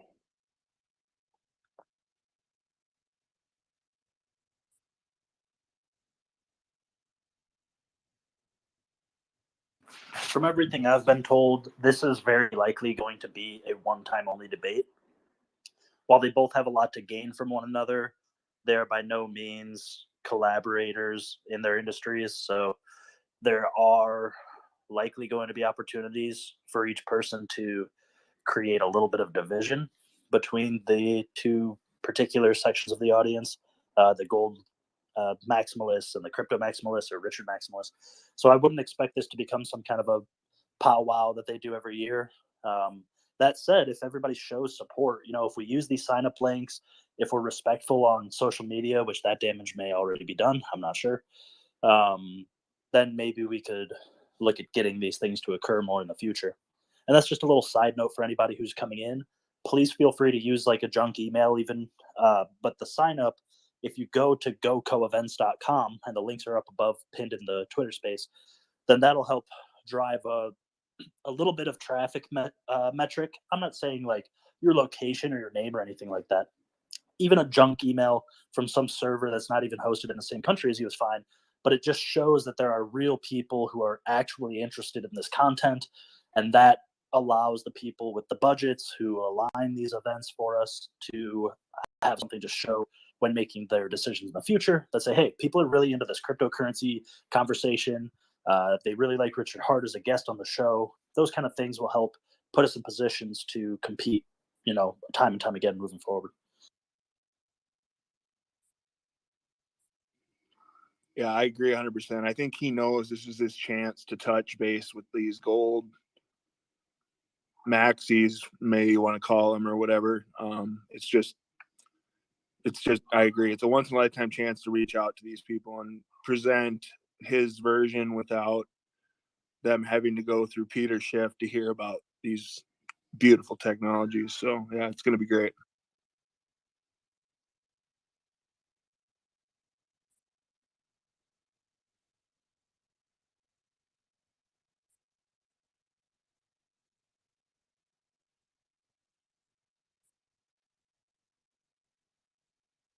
I just got the email from my other email for the link. Just wanted to confirm with anyone else if that. I think it's the same link for everyone. It ends in DUBW, so I don't know if that's the same link that everyone else got. Let's see. Yep, that's Yeah, it's the same. So at least we know there's no specification on the link. It's just better for, in general, for everyone to just sign up. But like if you don't get the link, then it's pinned, the second pinned tweet up top on the space. If you click that, it says, yeah, it's pinned there. So there's about 420 people waiting, and 70 minutes till the debate starts. And I do recommend, if you guys like, I have about like 8,000 connections on LinkedIn. I sent it on there, and Facebook, anywhere else. Might as well share it out there. I'm sure there's a lot of different aspects, and if you share Peter Schiff, people know who he is. I think it's going to be a great, could be a great onboarding tool. This whole debate, for people to kind of hear the details in a more professional manner.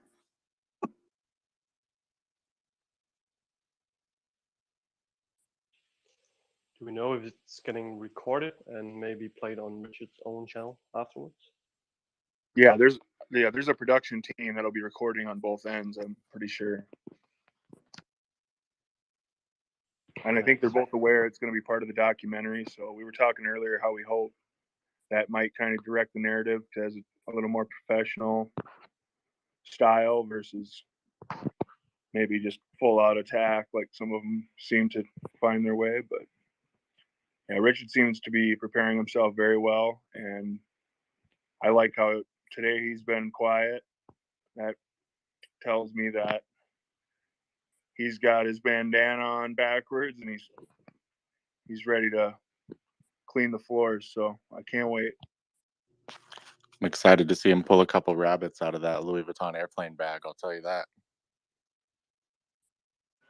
Let's hope he got some strings for that thing hanging from the ceiling above him.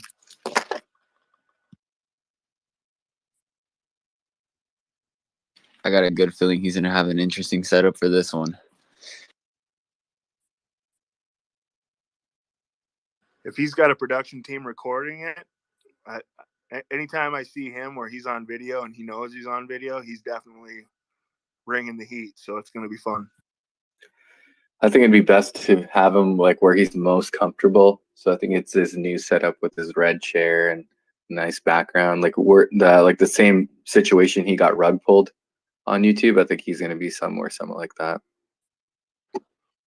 What if he dressed like Peter Schiff and like set up like he was gonna? Oh, that would be so epic! And just like come in with his style. Oh man, that would be good.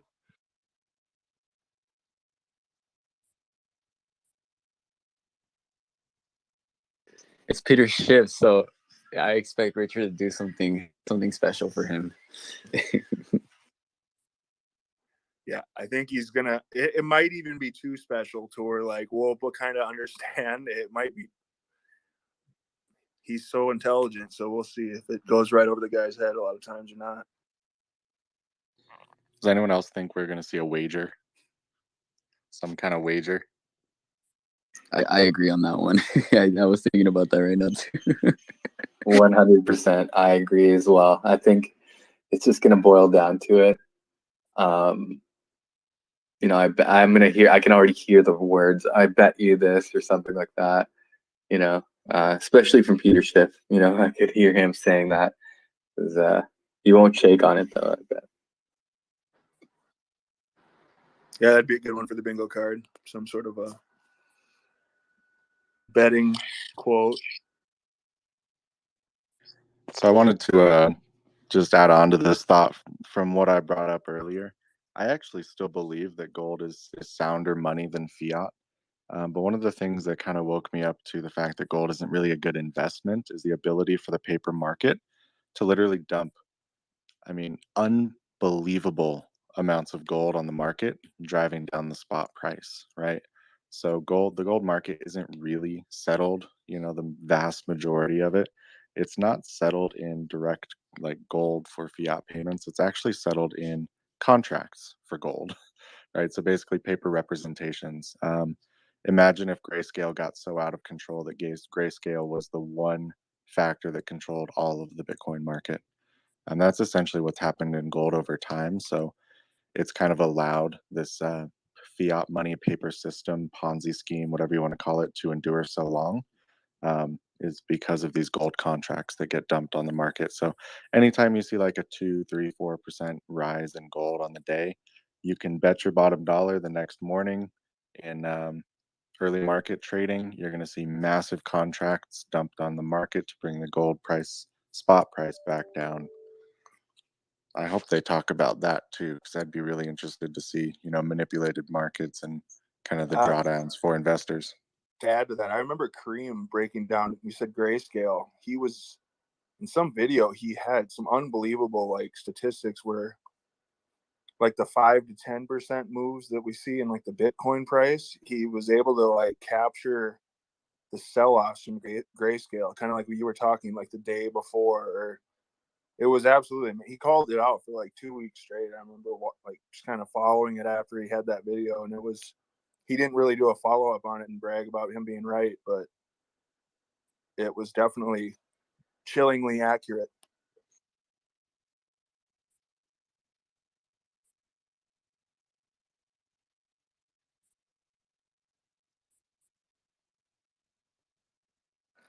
One hour and 5. Oh, Schiff. Woo!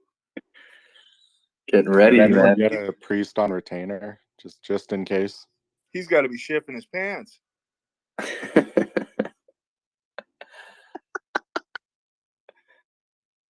Yeah, man. I mean, I think we're gonna get all kinds of crowd. Like he's probably gonna get his son and his following, and all the people that have had him on the show, and it's just gonna be a pretty. But it looks like the chat is open, right? So everyone will be chatting in there at each other, and the trolls will be going hard, most likely. Trying to rile up all the hexagons that are in there. I wonder if we could set like like don't say anything hexagons, like just go silent on it and just let them would that ever be like no, probably not, but we have way too many wise, clever hexagons for that to ever happen. But hey, Padlock V8, what's up, man? Yo, yeah, I was just I had a bit of a conundrum on the topic of gold and pulse chain. So you can hold tokenized gold as an ERC20 token, and like under the ticker PAXG, and that represents some physical gold which is held in a vault in London somewhere. So like anytime PAXG holders can look up the serial number, value, and physical characteristics of their vaulted gold just by entering their Ethereum wallet address on the PAXG lookup tool. And like how is that going to work come Pulse Chain launch? And like with the duplicates of these ERC20s, I was just kind of like scrambling my brain over that one. Well, you have to take a look at it. I mean, the PRC version is the PRC version. So no matter what, it's going to be the PRC version. So when it comes to like a coin like PAX, I think that like the value asset of it is technically you can go into some specific locations and trade in your PAX for actual gold. And at least that's what I learned recently about it. And with that said, I believe that they're not going to take the wrapped version or the PRC version unless there is a value to it. So in the end, that's pretty much the difference between the copies, is that they are specific on what chain they are, and if you do try to bridge it over, it will be a wrapped version. It won't be the actual. So I really don't think it's going to change the tokenomics of the ERC version, just due to the fact that maybe the PPAX won't really retain their value because their basis is the value of gold that's locked up, centralized in that coin. Yeah, got you. Thanks for clearing that up. So it's like you'd be able to, trade the value of, but never be able to redeem the physical gold kind of thing. Yeah, exactly. Unless, the team at PaxG says, hey, we are going to now support the Pulse version, and we've bought this much gold to offset it, and this is our Pax, like their Pulse Pax, asset value. But it will tell in time, and I think that most projects that are on ETH, if they don't really wisen up to Pulse Chain, it's going to be a socially irresponsible for them to continue on supporting a proof of work system when there's a better environmentally friendly copy that they don't have to redo anything on. Yeah, I love the fact that it twists the arm of the players in the space in that regard, like what you just mentioned. It's going to take almost negligence at certain levels for it's forcing them to show their hand. And I kind of have the same question about a lot of like the USDT and the USDC copies and how they were going to like come over to the Pulse. But yeah, I think you're right. Once they adopt it, that's when the value will be realized. I mean, if I'm not correct, like it's going to be interesting to see.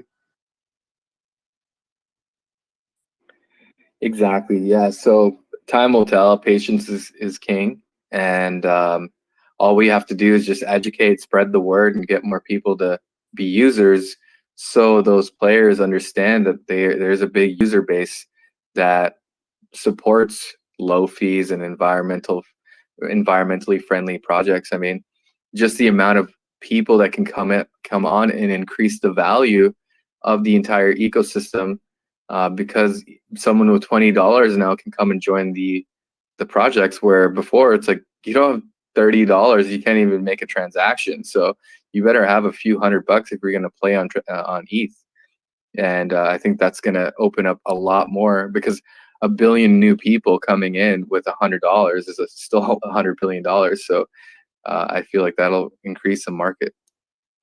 But hey, Karster, I know you just joined. Do you have something to add? I'm driving. I don't know if you can hear me very well. Yeah, we can hear you. Peter, this isn't a free engagement. He's not doing this out of the kindness of his heart. He's getting paid, right? I No. don't know. I don't think so. No, I don't think he's getting paid. What the opportunity is to be in this documentary. That's good. That's good. It should be fun to watch or listen to at least. And I don't even want to downplay how big it is just to get a proponent against what Richard Hart is about in this documentary, right? Because if it was just a circle jerk of Hex is great, I'm trying to change the world, and there was no opposition, you don't really have much of a story there. And so I think it's really important and key that they were able to, or that Funding Gym was able to get this set up with Peter Schiff, just to have that opposing voice, right, for this documentary. I think it's a real net positive. It's critical. I mean, and you've seen it in his last interview. I mean, he can't help him. I mean, I know there was a lot of info to be taken from that. I can't help but think about that with Kevin, that other big influencer that's really smart in real estate. And it was as if they were speaking different languages or something. It was like there was a lot you could have taken from each side, but you could just tell what is the word? Like the information literacy was so different that they weren't even arguing the same points. It was like they were, yeah, it was weird. It almost seemed like they were attacking each other, and because they were so far off on their ground level of what they were talking about. So yeah, it'd be interesting. I think the most interesting thing for me with this debate is going to be where they start. Like, how are they going to set down? Like, do we both know what we're both talking about here, or are we just going to have our guns loaded and, bring it to the table? And I'm hoping that since this is funded, and Funding Gym and whoever else helps set this up, it's on production, could be documentarized. I think it, like Matt Hatter just said, it's absolutely vital and crucial to this being as important as it is and is going to be, I'm sure. Well, and the documentary team was having a hell of a time, believe it or not, finding anyone that would go on record, right, for this documentary to say anything negative about Richard Hart or Hex, which is crazy. As much hate as there's been over these last 2 years, they literally couldn't find somebody that had a reputable enough reputation to come on to this documentary and have a debate or, give the opposing viewpoints. I mean, it was kind of fascinating just that they were having such a hard time. I think a lot of them are being sued. I think a lot of them maybe can't. They might be in trouble. Or, I mean, let's not forget about Mr. Johnny Chaos in the background. I mean, he's not short on work either from the tweets I see him represent. Like he's keeping control of that slander and the stuff behind the scenes that a lot of people forget about. And yeah, I think that has part to do with it. I think people are scared and they're starting to see, okay, well, some people, I honestly believe them. I think they just really didn't know because of just what they did, the way they censored it, the way they geared it towards it. So I think, I don't know. It's hard to say why everyone is so hateful about it, but I can see some of it. So yeah. Yeah, I disagree. I think that's part of the reason why. I think a lot of people are intimidated. Some can't legally, and some probably have a lot of learning to do.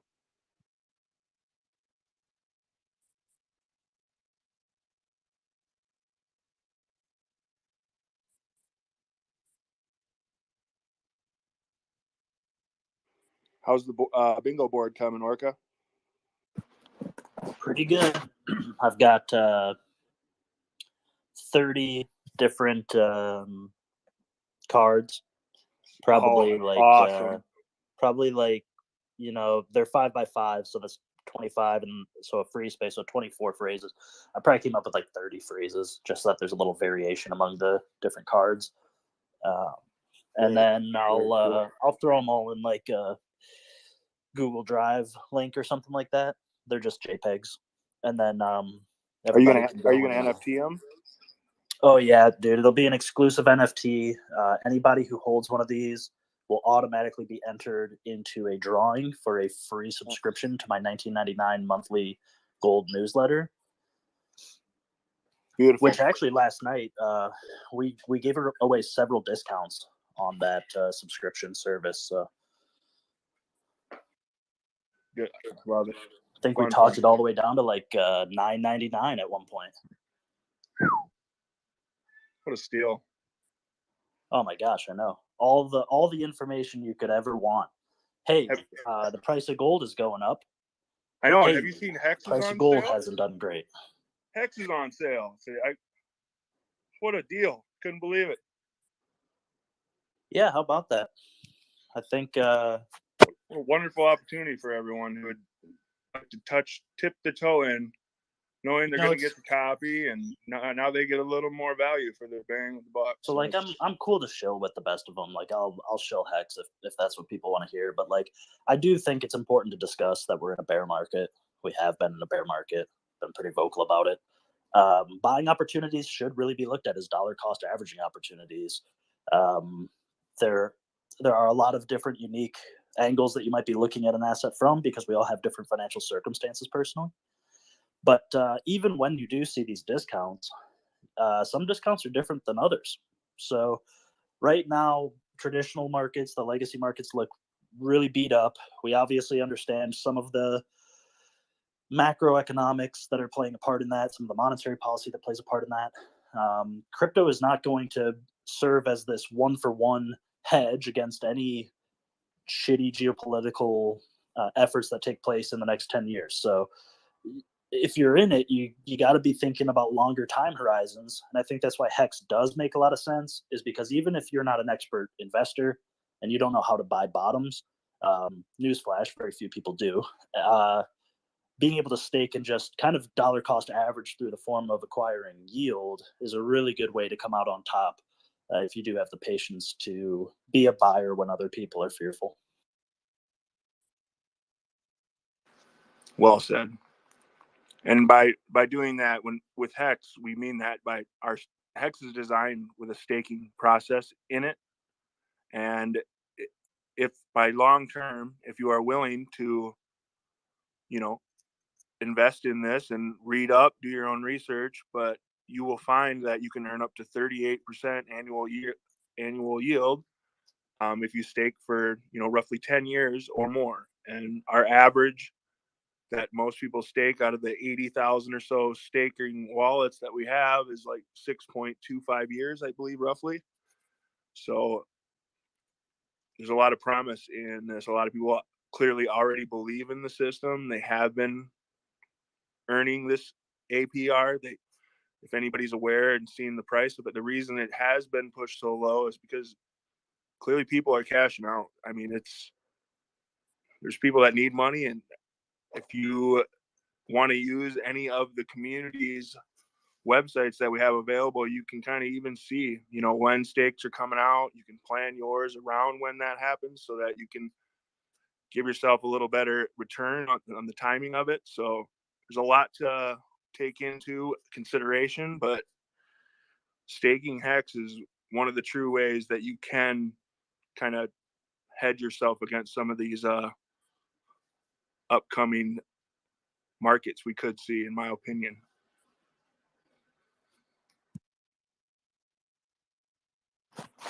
Just want to touch on, like you said, everyone's so afraid to say it, guys. You're in a bear market.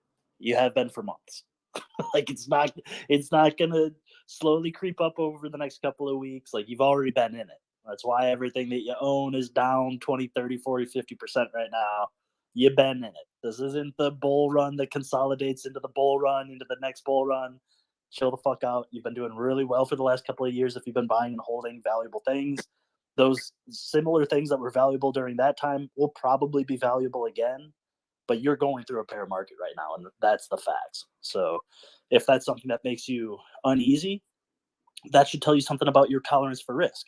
If that's something that, you know, you're looking at all of this dry powder you have on the side and you have a couple of items on your shopping list you want to go look at, you're now in the season. This is shopping season, but that does not mean that the discounts cannot go lower. So it's just something to keep in mind. You know, there's no point in fooling yourself and saying that we're on the next run to 100K Bitcoin. Everything is the next run to the next thing, but that's disingenuous with regard to what's immediately in front of you. And what's immediately in front of you is the tapering of the repo program. And there's going to be political power balances that have to be shaken out between major first world countries. Those are going to cause stresses in financial circumstances. The world's not going to end. You're not going to have to find fresh water tomorrow because this debate's going to, you know, take the head off of the state. So everybody just needs to face the facts. You're in a bear market, and then don't allow those facts to imprison you in fear. Bear markets happen all the time. Bull runs happen all the time. Identify which one you're in, behave accordingly. You'll do very well for yourself if you stop avoiding the reality that's immediately in front of you. I do love getting paid daily during bear markets, though. I'll tell you that. It eases that pain that you were talking about, Orca. Sure. That risk tolerance. Yeah. It's a nice little People do the same thing with consolation. indexes, man. People do the same thing with dividends and growth stocks. They convince themselves, or at least the money managers that get paid 2% a year to show them this highly diversified portfolio that's super strategically and personally built. They explain to you that having dividends is a way to buy the dip, dollar cost average over time, accumulate critical mass in your investments, have your assets have positive cash flows, own money that makes money. Well, Hex can do something similar, but I got news for you, man. A dividend stock that buys you twice as much weight in a share while the price gets cut in half is still only worth as much as it was before that 50% drop in price and the dividend that bought you another doubling. So the same idea is true in Hex. And when people say, I love making money in Hex during a bear market, I do too. But I also think that it would be hard to believe that you're making more money today than you were at 52-cent Hex, because you're probably very similar to the same daily payout in Hex terms. But what I do think is important is that Hex allows you to blur the lines of your decisions from the point of view of, well, did you really buy at a bad price? or did you just begin your staking clock? Because I got news for you. Whether you bought 20-cent hex, 50-cent hex, 7-cent hex, or you were in hex from day one, if you want to stake and you want to accrue yield and you want to use that as a means of realizing excise gains, well, I got news for you. There's 24 hours in every single day from here till forever. So don't always beat yourself up on price if you also have the understanding that you intend to stake for any amount of time. Then the real variable to keep your eye on is 24 hours a day, every day, like clockwork. It's not changing. So if you want to get going on a 15-year stake, but you're waiting to buy the dip, you're also waiting to end your stake. And I think once you start to recognize that relationship, it illuminates what the time value of money really is. And I think it creates an easy path for migration, for money to recognize, hey, this is an opportunity for me to, no one will ever be able to escape bear markets, but this will be an opportunity for my money to at least go further, even if I can't deploy new amounts every day. And that's something that we just don't have in Bitcoin. We don't have it in Ethereum. You have it in Legacy, but if you're expecting to do 100x in Legacy, I hope you live to be 100,000 years old. It's just you're fighting these similar battles with different rules, and I think crypto provides a much more intimidating battlefield. But when you understand what you're looking for, you can seek out rules that are more beneficial to the players involved than what you're going to find at Wall Street. I think a good analogy or way to look at that idea is staking hex is like a bear that buries food right outside his hibernation cave before he goes into the bear market, into hibernation. So that when he comes out, he's stronger right out the gate. He's going to have more weight to him when he comes out. So if only a bear was smart enough to know to do that, hex.com, staking it provides that light. I don't know if that animal analogy can resonate to anybody, but it's kind of like an easy way to look at it. Hello, Oka. Hello, everyone. How's it going? I have a question. Can you guys hear me? We sure can. My strategy is I'm ready to stake, and I'm very new to this project, and I love this project, and I love this community and Richard Hart. And I was scammed 3/4 of Bitcoin when it was $9,000. And I lost almost $20,000 when I bought a cryptocurrency. It jumped from $1 to $220 within 3 days, and I didn't even know what's going on, and down to $20. So I'm kind of tired of that, and I'm not a trader. So my question is, I do have some hacks, and I'm just waiting for PulseX to launch. Then my hacks will be doubled. At that time, then I'll just do a stake altogether, which is doubled amount of my hacks, which leads me to have more T-shares. So nobody know when is PulseX gonna launch. Probably two months, 3 months. We don't know, but I'm just waiting for it to be doubled before I do the staking. Is it a good strategy? It's a strategy that I actually lined out in a video that I had made, but I'd need a little bit more information. First of all, nobody knows if it's a good strategy or not because nobody knows what the price is going to do tomorrow. But if we start to plug in a couple of assumptions for variables that we don't know the value of, then we can probably start to look at the efficacy of the strategy, at least with some measure of confidence. So are you intending to, let's say that you wanted to do this double T-share kind of trick, if you will. Are you intending to make that stake on the PulseX side or on the Ethereum side? I think I would prefer to do it on the PulseX. Does that make sense, right? Yeah, the fee is lower. Mm-hmm. Now, the fees are significantly lower. I think that's a huge value proposition. Do you think that other people feel that same way? That because the fees are lower, they'll be more likely to participate staking in Pulse Chain side? Definitely. Why not? Yeah, I kind of agree with that too. But So my point. Oh, I'm sorry. Go ahead. no, go ahead. But my point is, I just want to get well, everybody will say it's the biggest airdrop. So why?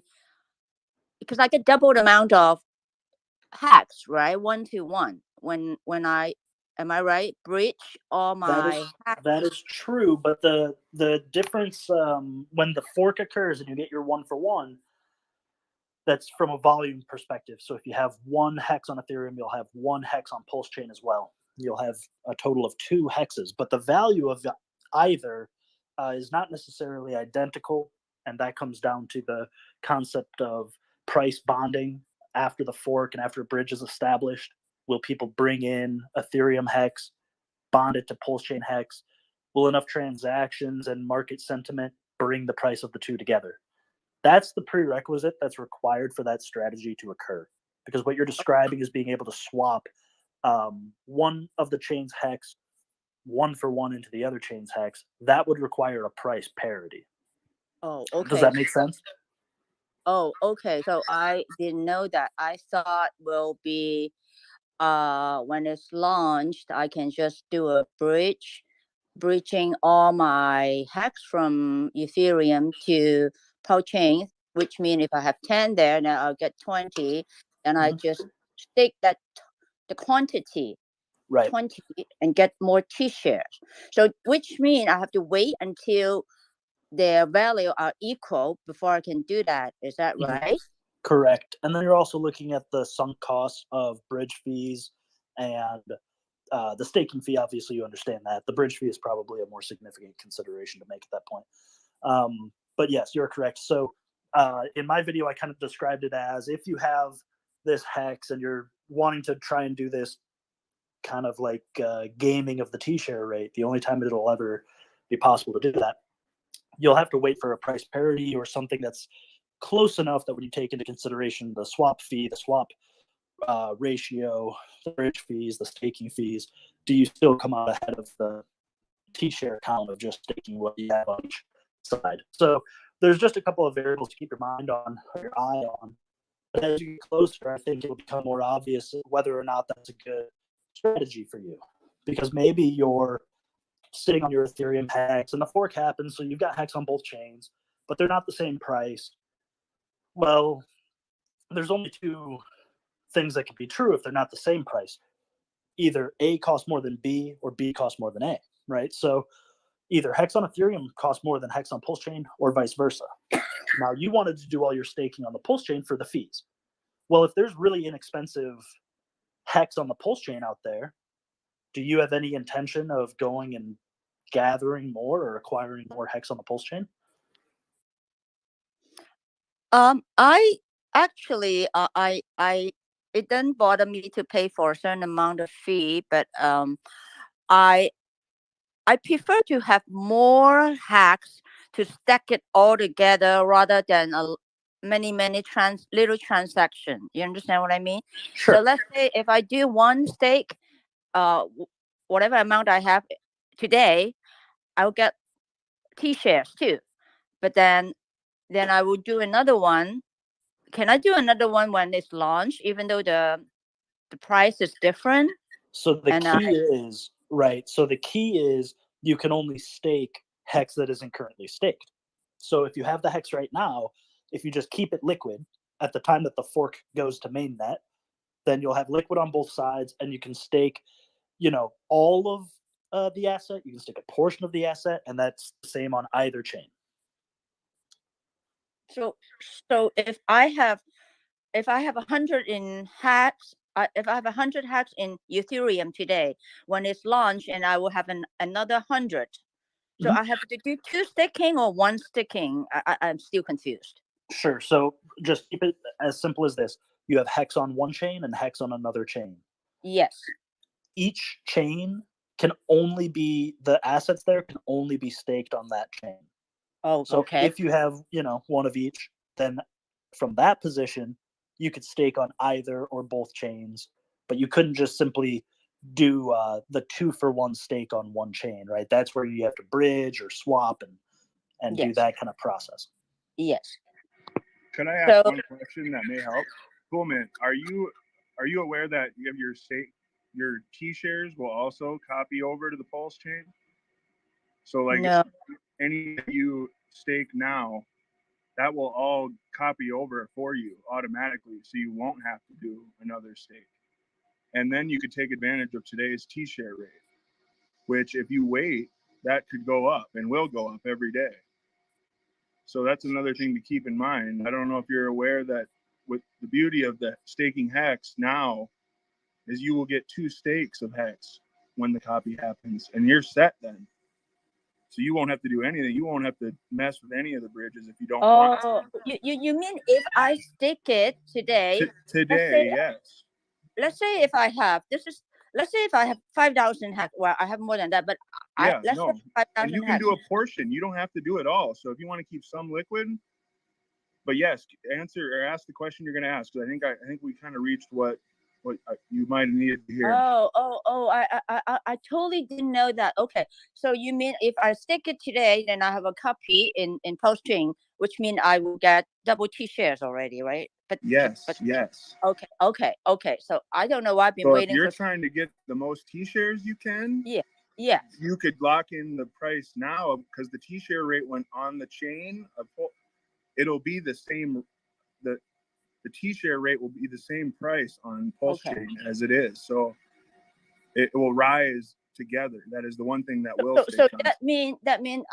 that mean the day when I ended Ethereum, when the end state in Ethereum chain, and I don't have to end the Pulse chain, right? Correct. You would have 2 separate stakes. So you could end either one whenever. Wow. You could let one bleed out, or let one. If that's what you mean, amazing. I'm not sure. Yeah. And any stakes you do have already, you will get a copy of. Oh wow, that is unbelievable. You guys are genius. That is genius. That is the beauty of this man's mind. It's just I'm so dumb. No, you're not. You're not. You're learning. That means you're intelligent. And thank you for asking the questions you did. I actually as soon as I found out this, and I watched a lot of YouTube video about Richard Hart, and he's amazing in Christmas time, right? The 3-hour live stream and all this stuff, and it's an amazing human being. So I actually onboard my brother without asking him if he liked it or not. I just bought it and gave it to him. I actually bought a lot.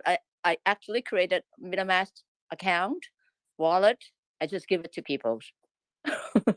Yep. And if you have just a MetaMask wallet, another thing you should look into now that you're going to be getting all these doubles, you need to go and get yourself a hardware wallet. And I would look into the security videos that we've been preaching that really hard lately, because we've had a lot of community members.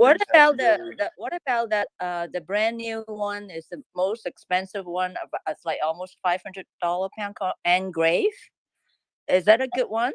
I don't know about Engrave. I know we're big proponents of the Trezor wallet, or I've heard Nano ledgers or the Ledger wallets be used, but I do know that when you buy one, you need to make sure you buy it from the manufacturer, because there's been scams.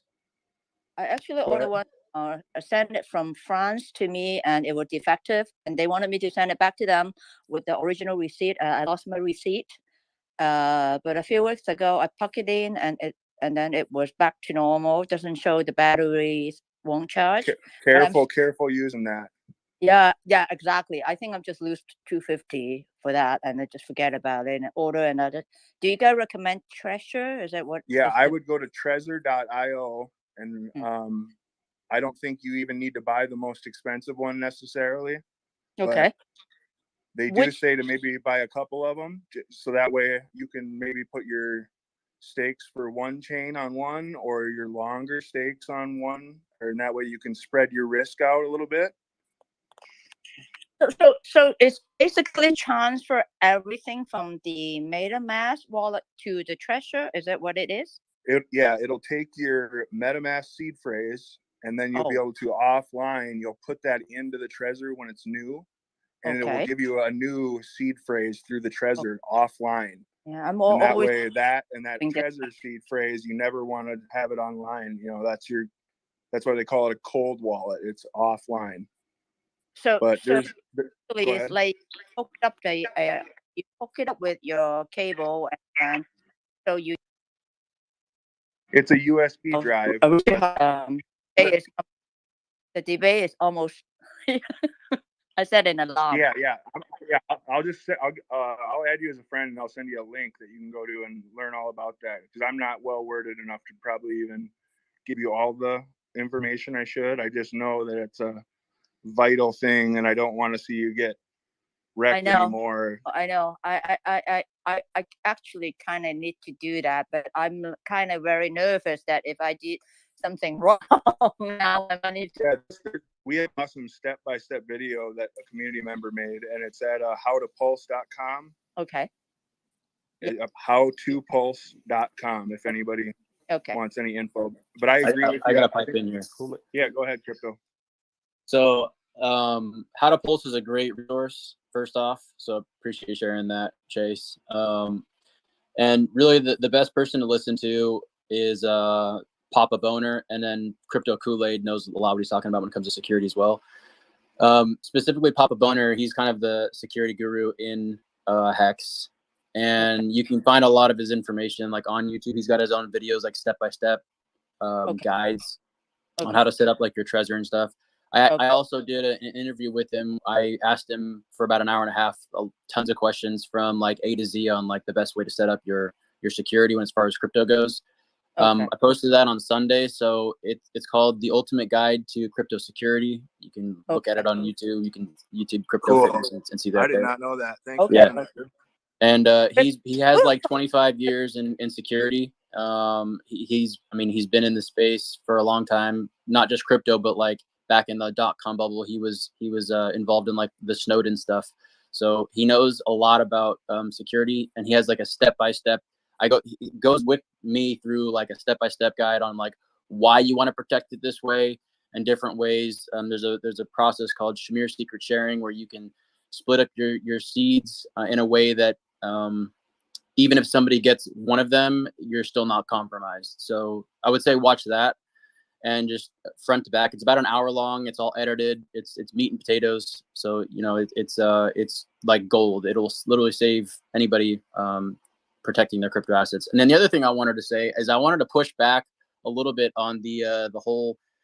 And I don't really. I mean, I listened to most of the conversation, but I wanted to push back on the whole staking pre-fork and post-fork, because if you look at the stakes now, I understand the whole T-share. I get a lot of pushback for this from the community, but it depends on like what kind of investor you are. For small fish, your strategy might want to be different than if you're like, you know, an orca, a whale, a shark, or a whale.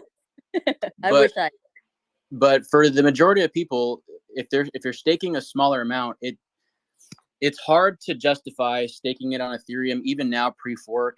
Because the gas fees are insane, and we honestly don't know when ETH 2.0 is going to come out. We don't even know if they can even solve those problems.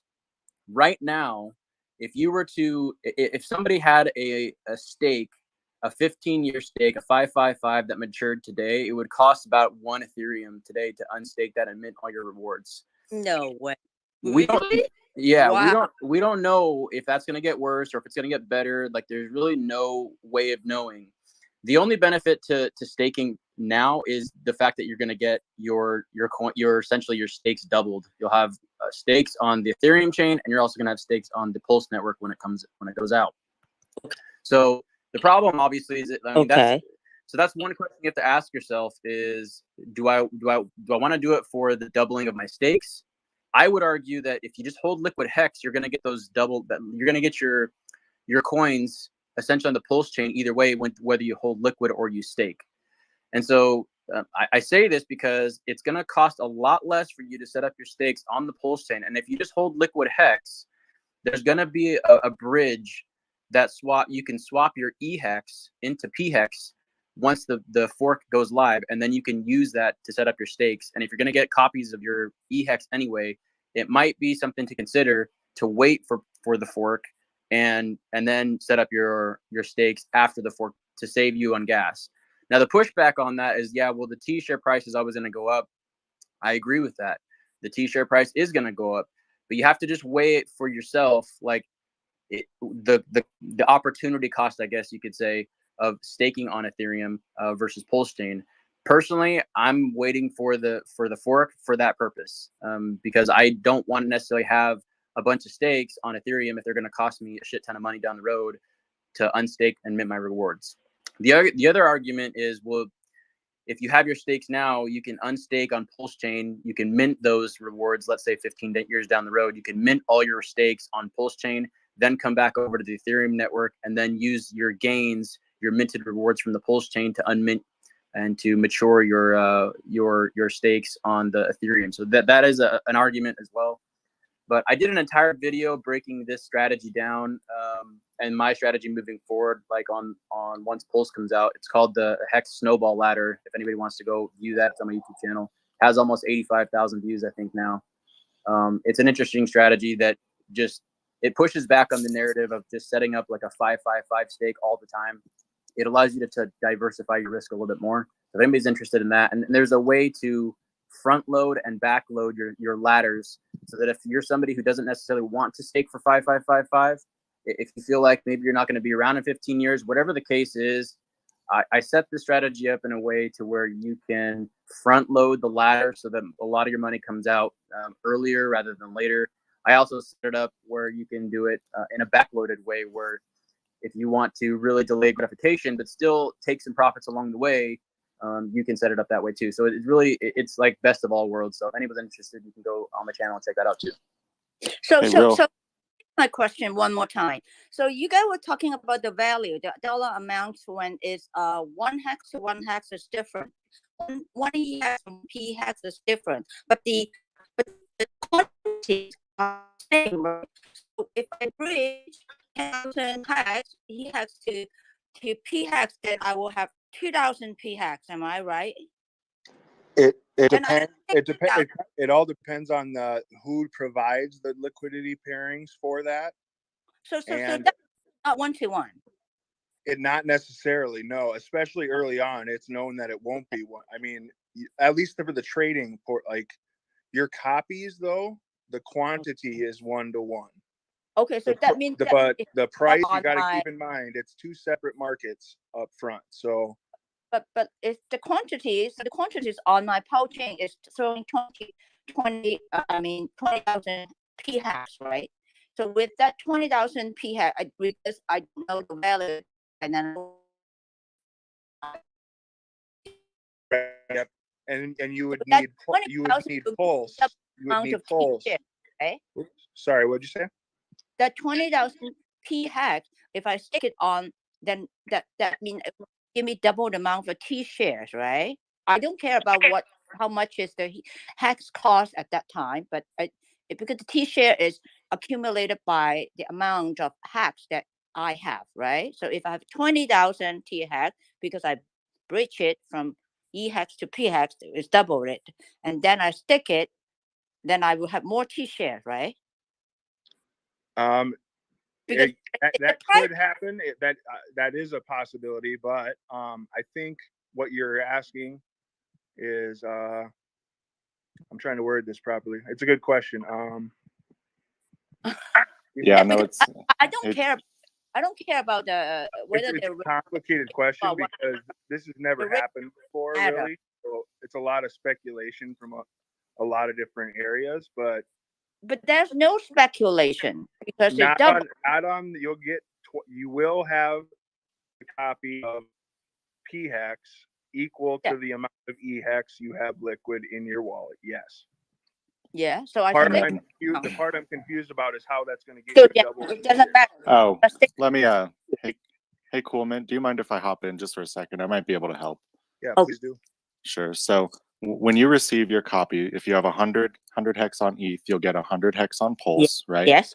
What you'll actually be able to do is take your 100 hex on ETH and bridge that in. Yes. And there will be a pool, most likely, between EHEX, wrapped EHEX, and PHEX. So you can swap that wrapped EHEX for more PHEX. Okay. And then technically you'll get you'll get a nominal doubling. Not necessarily the value, but you should get more coins Yes. to be able to I stake see. on Pulse. I see. Yeah, I yeah, see. I see. I'm sorry. yeah, I got you now.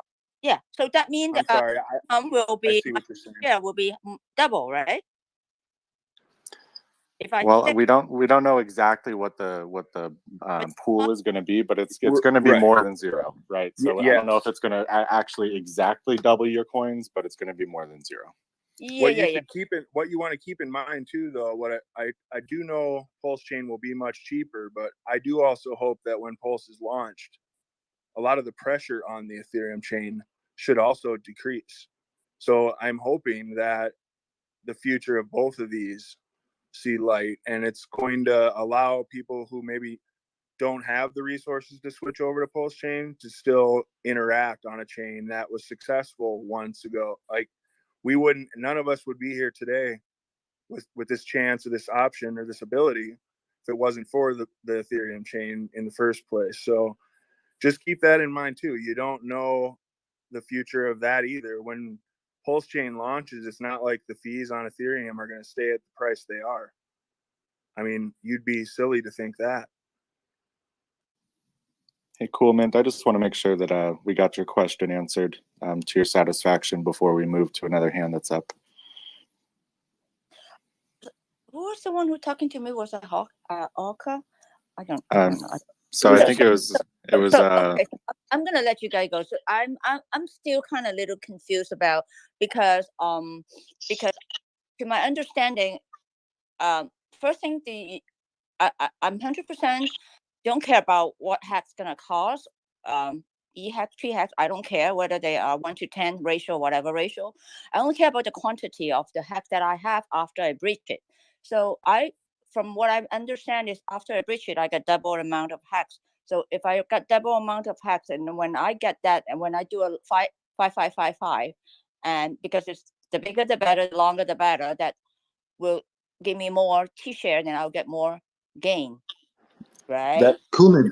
Can I step in here, please? Please I do, think Omar. I would like to make it.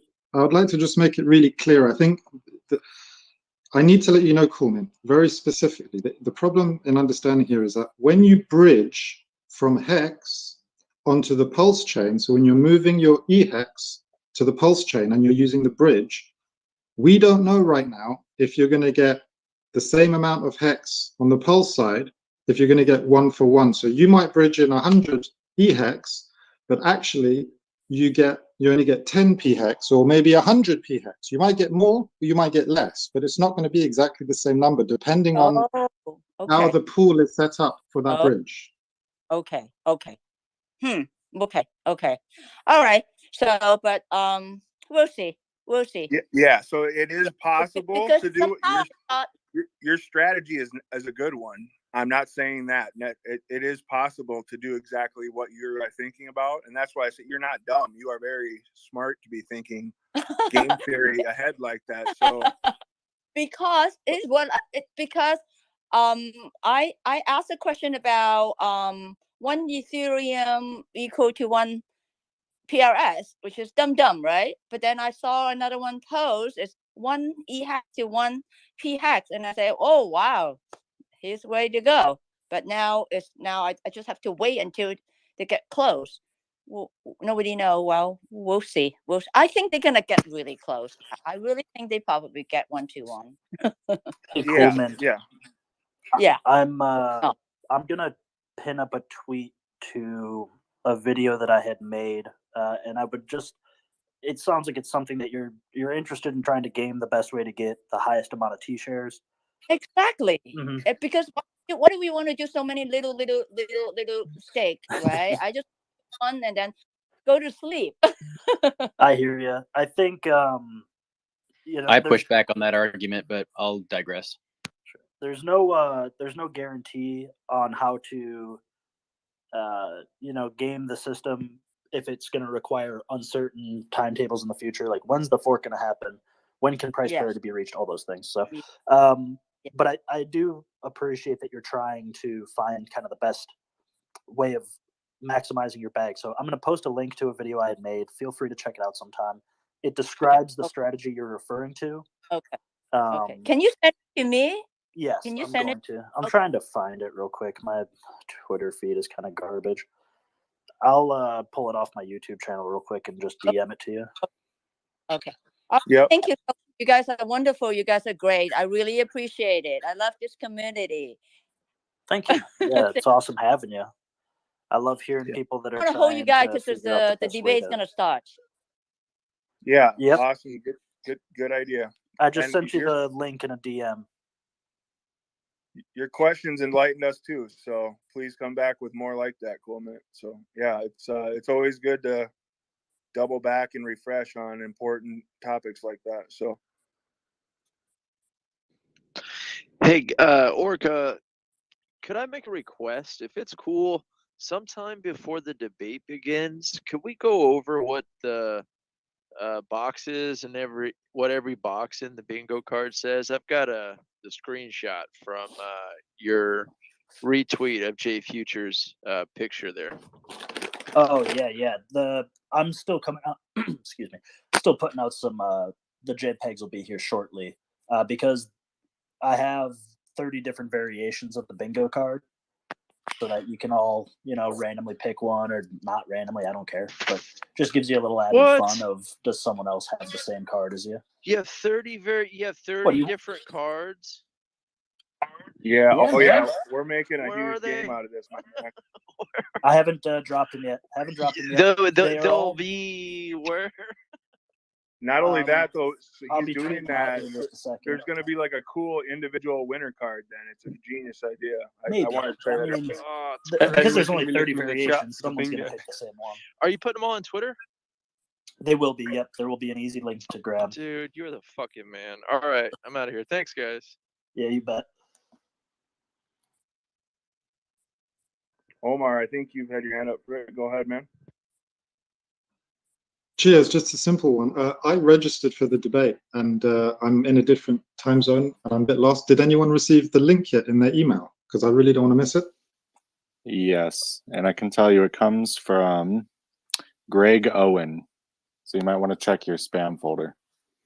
The one thing I do think may have happened is based on the time, because I think it was sent out earlier. Because I signed up once sort of a while ago, and then I signed up again with a different email.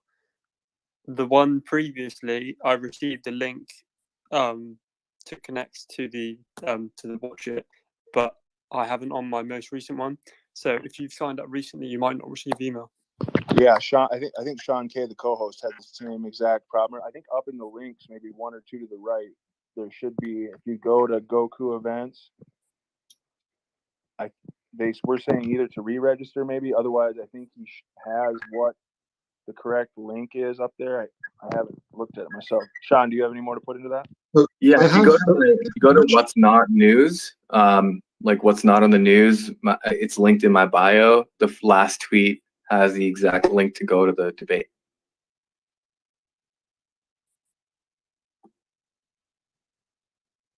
Does anybody know if this is a different subject? Does anyone know if Richard doesn't want this to be streamed, or if Nick Jim say this shouldn't be streamed or something? Does anyone have more info on that? Yeah, they said not to stream it. So it's on their sort of YouTube and everything. They got all the sort of demographic and stuff like that. So not to stream it? Yeah, not to stream it. Okay. I believe there's a production team that has been the company, Hex Community Company, by that, and they are sounds like going to do a pretty amazing job of covering it and possibly putting it in the documentary. And we were talking a lot earlier in this space a few hours ago about how cool this could possibly make the dynamic of this discussion versus in the past. We're just very how they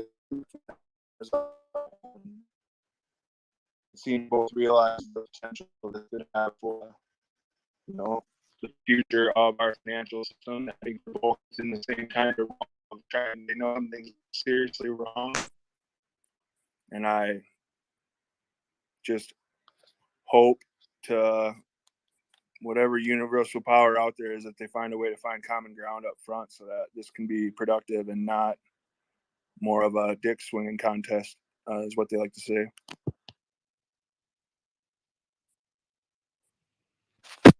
Hey, what's up, guys? Hey, I'm on. What's up, man?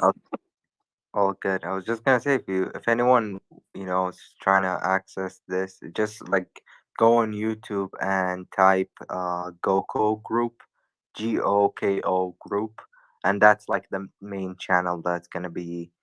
It's just that the video is unlisted, so you won't see it on there. You have to have the link, and that's why I posted it in the What's Not on the News. I'll post it in mine too.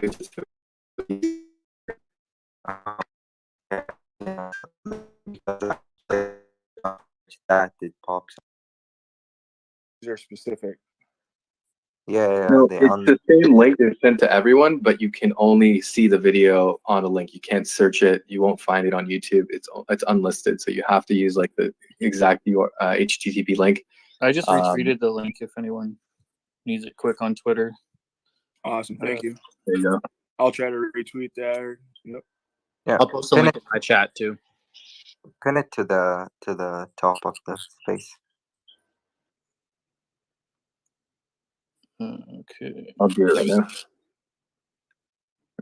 Someone do it. Thanks, that's worked for me. So the link that you posted in the notifications above works great. Cheers.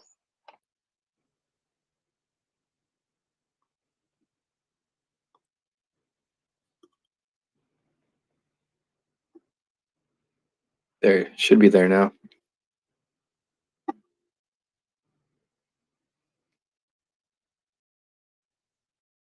I figured for the sanity of the space, I'll avoid piping the audio in. Twitter Spaces is not audio friendly in terms of like getting quality. I'll still be in here. The space will still be up. It'll probably be another 24 hours or so. Just keep that in mind. It's probably best if we all utilize the link and go watch the video. 'Cause I don't want to be dragging sand people's eardrums in here. Are you gonna mute everybody? Probably be a good idea. Oh no way, man! I'm going everyone mic open. 144 Hell yeah. deep open mics. Now, let's get those reactions. Live commentary. Sure, guys. Is it starting? They've gone live. Yeah, it's live now. I was Right, going see to you in a say, bit. Intro. I was going to see, did you already have an email to people who are registered to tell them to be polite? Because it sounds like they can't. Hexter Morgan already did it. Have a life, you guys. Screaming about how dumb other people are is a huge waste of time. I knew it. I had Don't it now. It's fan going to that come out out this like late. that, but It's all right, man. You're never gonna be able to stop all the troll, but I also just a little bit fatigued of watching people complain while they then go and spew vile attitudes towards people and then wonder why it's so hard to improve their reputation in the community. It's like, well, it's one of the most if you go and tell disturbing things, everybody man. how stupid their investments are, maybe they don't want to listen to you anymore. So something to keep in mind.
Okay, 30 bingo cards are finished.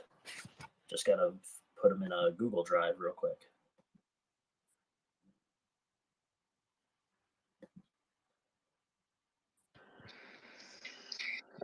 Who's got one of those rolling ball cages?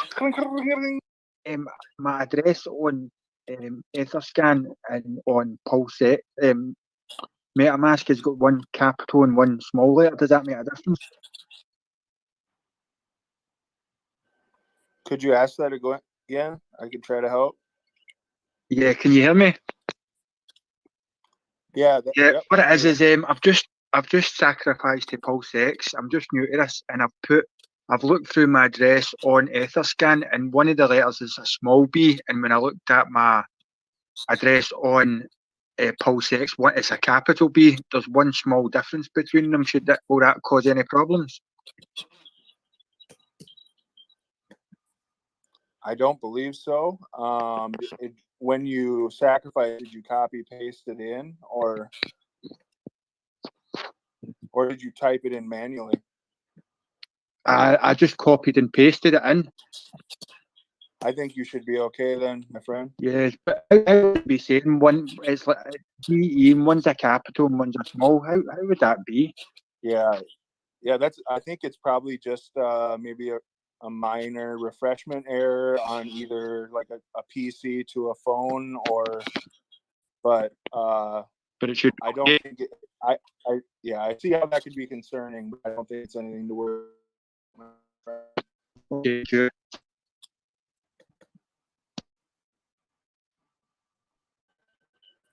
I got a heart from the guy next to John McCoy. I know he's quite the security guru and stuff. I got a heart. I think that makes me feel more assured that was correct information. I hope.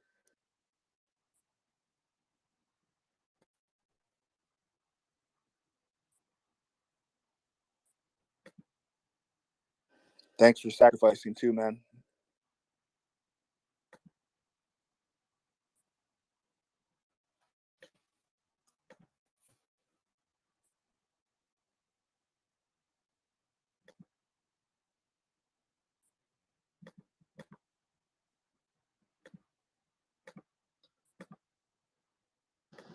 Orca, just so you know, your mic's on, just in case you don't. Oh, jeez. Yeah, I didn't mean to have you guys listen to me click on a track pad, dude. No, yeah, you were good. I just Horrible. Horrible. Internet illiterate over here. No, it wasn't even that Yeah, bad. hey, maybe I can help out with the lowercase uppercase b. The address is written in a hexadecimal, and the letter B stands for the number 11, and it does not matter if it's a capital B or a lowercase b. It just represents the number 11 in the address. Wow. The actual binary.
link. They're pinned up at the top of the Twitter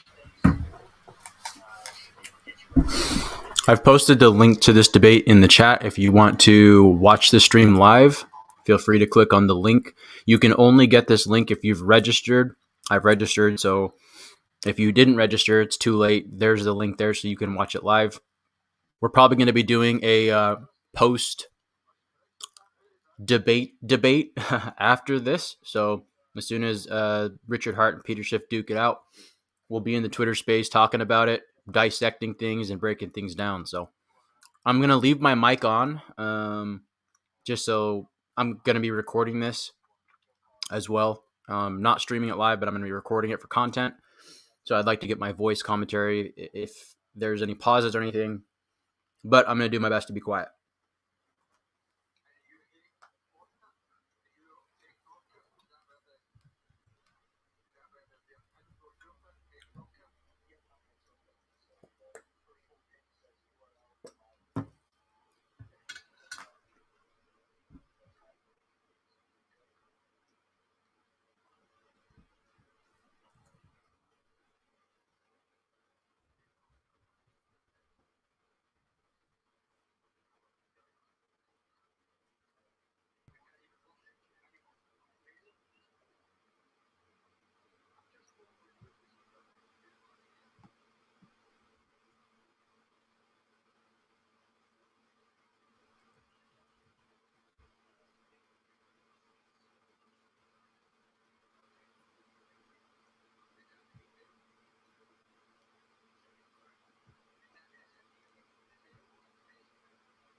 Okay, let me get the chat back on.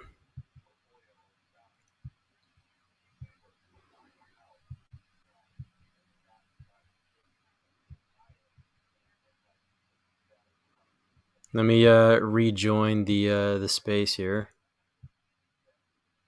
The example of someone buying a house, and that provides utility, and that's why people buy it, and then like use that as a fallacy. Let me know if you can hear the X. audio. Can you hear the audio? Yes or no? I just find it. I found it really interesting that he believes. Who knows like what stocks Peter really owns, but the things that he was describing and trying to pin on Hex is exactly the same as a stock market, and he tried to say that he only takes gains from dividends, which is like simply not true. Like he clearly is a trader. He plays the same game that any market plays, and so I just found it funny how he was trying to position his like superior motives in putting money to work in a market that produces value when it's pretty obvious that he doesn't. He simply can't do that at scale. But I thought that was interesting. To be honest, I thought that Peter Schiff for the first half was stronger, if I'm being honest, than what Richard. But I also think that it was mainly due to like the audio issues. I think the audio issues like played a big part of it, because you could barely hear Richard. First off, his mic was clipping, so it made it seem like on the surface like Peter Schiff was winning the arguments, because first he was kind of talking over Richard, but the audio issues I feel like played into that as well. So I don't feel like it sheds an accurate light on the actual arguments themselves. And then I think toward the second half, I think Richard kind of he blew the top off. I mean, Peter Schiff didn't really have much to say based on what Richard's points were. Right before I came in here, the announcer was still kind of talking about the debate on that GoCo channel, and he said it felt to me like Richard Hart was just getting started, and I think that adds to exactly like what you're trying to portray there, Crypto. I mean, once we finally pushed the mic back, I was like tweeting Hexologist, like, do whatever you can to reach that man, to push that mic back, because it was clear that his like technology of microphone was far too good for the level of those two old guys' hearing aids and whatever the hell they were listening from. But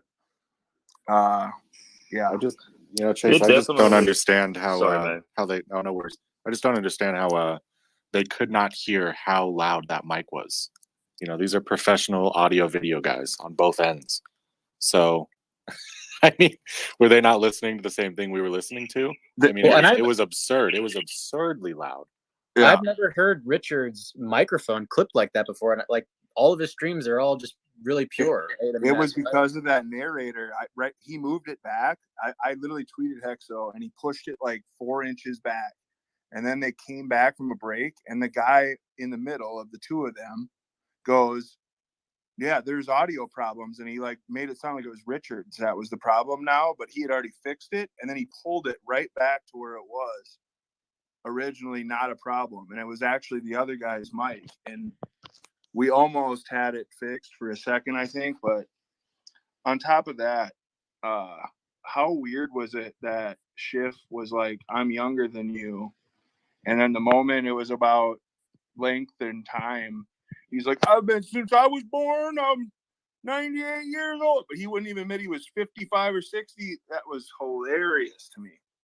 Yeah, I think the first 30 minutes with the audio, it wasn't that good. I almost wish it was another hour, and I almost wish instead of asking questions, it was like one question, talk for 30 minutes, ask another question, and obviously they're going to go back and forth. So topic 1 might have been gold and crypto, 2 might have been inflation, and 3 might have just been something else of whatever topic that they had, and just kind of let them go. Because it's hard to interrupt somebody, when they're relaying a point. You don't really know when to cut them off. I think Richard was cut off a couple of times when he was going on his point. I think it kind of happened to Peter a couple of times too. And so, although I think the moderators helped from them going too far, I think it still should have been pulled back just a little bit so they could go back and forth just a little bit longer. Yeah, in my opinion, there was too much learning going on for the people that were. It's almost as if they're interested, but they won't admit it. So even Schiff in certain times, you could tell he wouldn't admit it or show it in a facial, but like it was very clear to me that he was having like even his secret question, that was like his number one thing, guaranteed, that he's unsure about. And it was something along the lines of like, how do you back value when something that has no value? And he struggles with that very dynamic question. Like, how simple of a question is that? It's not answerable by one person, first off. So that's almost irrelevant in the first place. And I don't know, it just seemed like a weak question, but I feel like Peter Schiff learned more than Richard Hart learned. I agree with you. He's really like lost in terms of like crypto knowledge or how any of these things work. But I don't know if you guys like were paying attention to this. Like he initially said that I don't recommend people to buy gold. I only say 5% and all that stuff. But later he said that, oh, currently I'm having a big bet on gold and silver and I'm putting 40%. I'm not sure 40% of what he meant. In the companies Of his portfolio. Either that, so he either has 5 to 10% of his allocation of his net worth in gold, and then what I understood is that he had another 40% right now into companies that own, mine, or have something to do with gold, because he believes that gold is cheap and that that commodity or that genre of investment is going to go up and have a booming bull run here in the next year or a couple of years. If you think that's the case, then why wouldn't you say then I believe that it's a good investment for everyone at the moment if you're putting that much money? If he meant 40% of his portfolio. Yeah, one thing that I learned from Peter Schiff today was that he doesn't see gold as an investment, but more as a store of value that's better than the dollar. And so when he's talking about making an investment, he's talking about putting money into companies that produce dividends, that produce the income that he wants. That's the investment portion. And gold is simply a store of value to stay relatively constant, kind of like a stable coin is in cryptocurrency. That's what I got. Perfect. Go ahead, Goldkey. I think you were going to talk right in. That actually really threw me off, and I feel like it might have thrown Richard off too. To be honest, I felt like they were like, I don't know, the positioning at the very beginning, like with what Peter said about being a store of value and not an investment, and it's something that you just like keep under your bed rather than cash. Like, I don't know, it changed the paradigm where it's like, okay, well, we're not comparing to like assets anymore. Like you're talking about something else. And so I feel like the frame became Richard explaining Hex and then having like to pretty much constantly defend the whole time.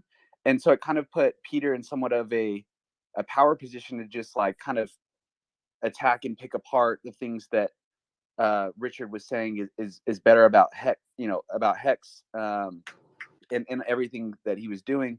Where Peter, to me, Peter didn't really put anything forward that's better than anything Richard's talking. He was just talking about like I don't like this and here's why. And so the frame was always kind of like he was always on the defensive in my perspective.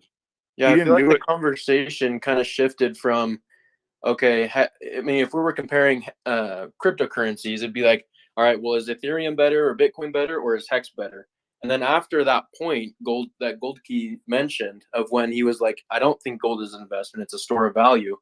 Now is kind of a debate between not Ethereum and Bitcoin, but a stable coin. It's like, oh, you should buy USDC instead of Hex. But there's not really a comparison because they're totally different use cases. One is to remain stable as a store of value, kind of like gold is, with more fluctuation than a stable coin. And so after that point, it really wasn't a debate on which is a better investment. you're comparing an apple and an orange. One is a store of value that's not supposed to go up and down a lot and has very low volatility, and the other one has very high volatility and very high appreciation to increase net worth of individuals rather than to just store under the mattress. Yeah, it seemed to me that he created this like weird dynamic where like gold is his Ethereum or his Pulse chain to run on the network of fiat. You know what I mean? Like that was the weirdest part. Like he's like, I only use gold as cash as my network token that I know has no fluctuation in value, and I know I'm going to get relatively what I put in. It was I agree. The stable coin comparison you made hit home very much so for me. He also said that the reason why a lot of people can buy gold and the utility behind buying gold is that if you use your money to buy food, you use it to eat, so you don't starve. And gold is a way for you to buy food, for example, but that doesn't rot. And so it's a way to postpone and elongate the time that you can use that money to buy your necessities. So that's kind of the thing that I learned that kind of caught me off guard is, okay, he doesn't think that gold's an investment, but rather a way to prolong or elongate the things that we need right now, but that spoil over time. Well, I didn't understand that argument at all when he said that, because no one's accepting gold for food. So, you know, you're using it as a store of value, but you're still going to have to sell your gold for money to be able to buy food. And so that argument like didn't really make sense to me, like why he was. Not necessarily if you're in Venezuela, though, right? And I want you to keep going. I just want, because like if you see videos on YouTube, they got money in the street, so they're using crypto or they're using something. And that point caught me off guard too, because in that scenario it makes sense. Because if you do the investment side, you're going to lose because it's a chart. But if you do it on this side, it kind of makes sense. But if you would hammer home like the Venezuela thing, so if their money's in the street, would they not use gold if they didn't have crypto? What would they do then? If it's toward Peter's argument in that certain scenario. That's an interesting point. I think no one is going to be walking around in Venezuela with gold in their pocket. I think that's like a weird scenario to think about. Like, if anything, I feel like that economy would move to like more of a bartering system and kind of go back to before we had money, before people are going to be like obtaining precious metals and walking around with that in their pocket and not getting robbed. In my view, I just think that scenario doesn't really, one of the downsides of holding gold is that it's heavy.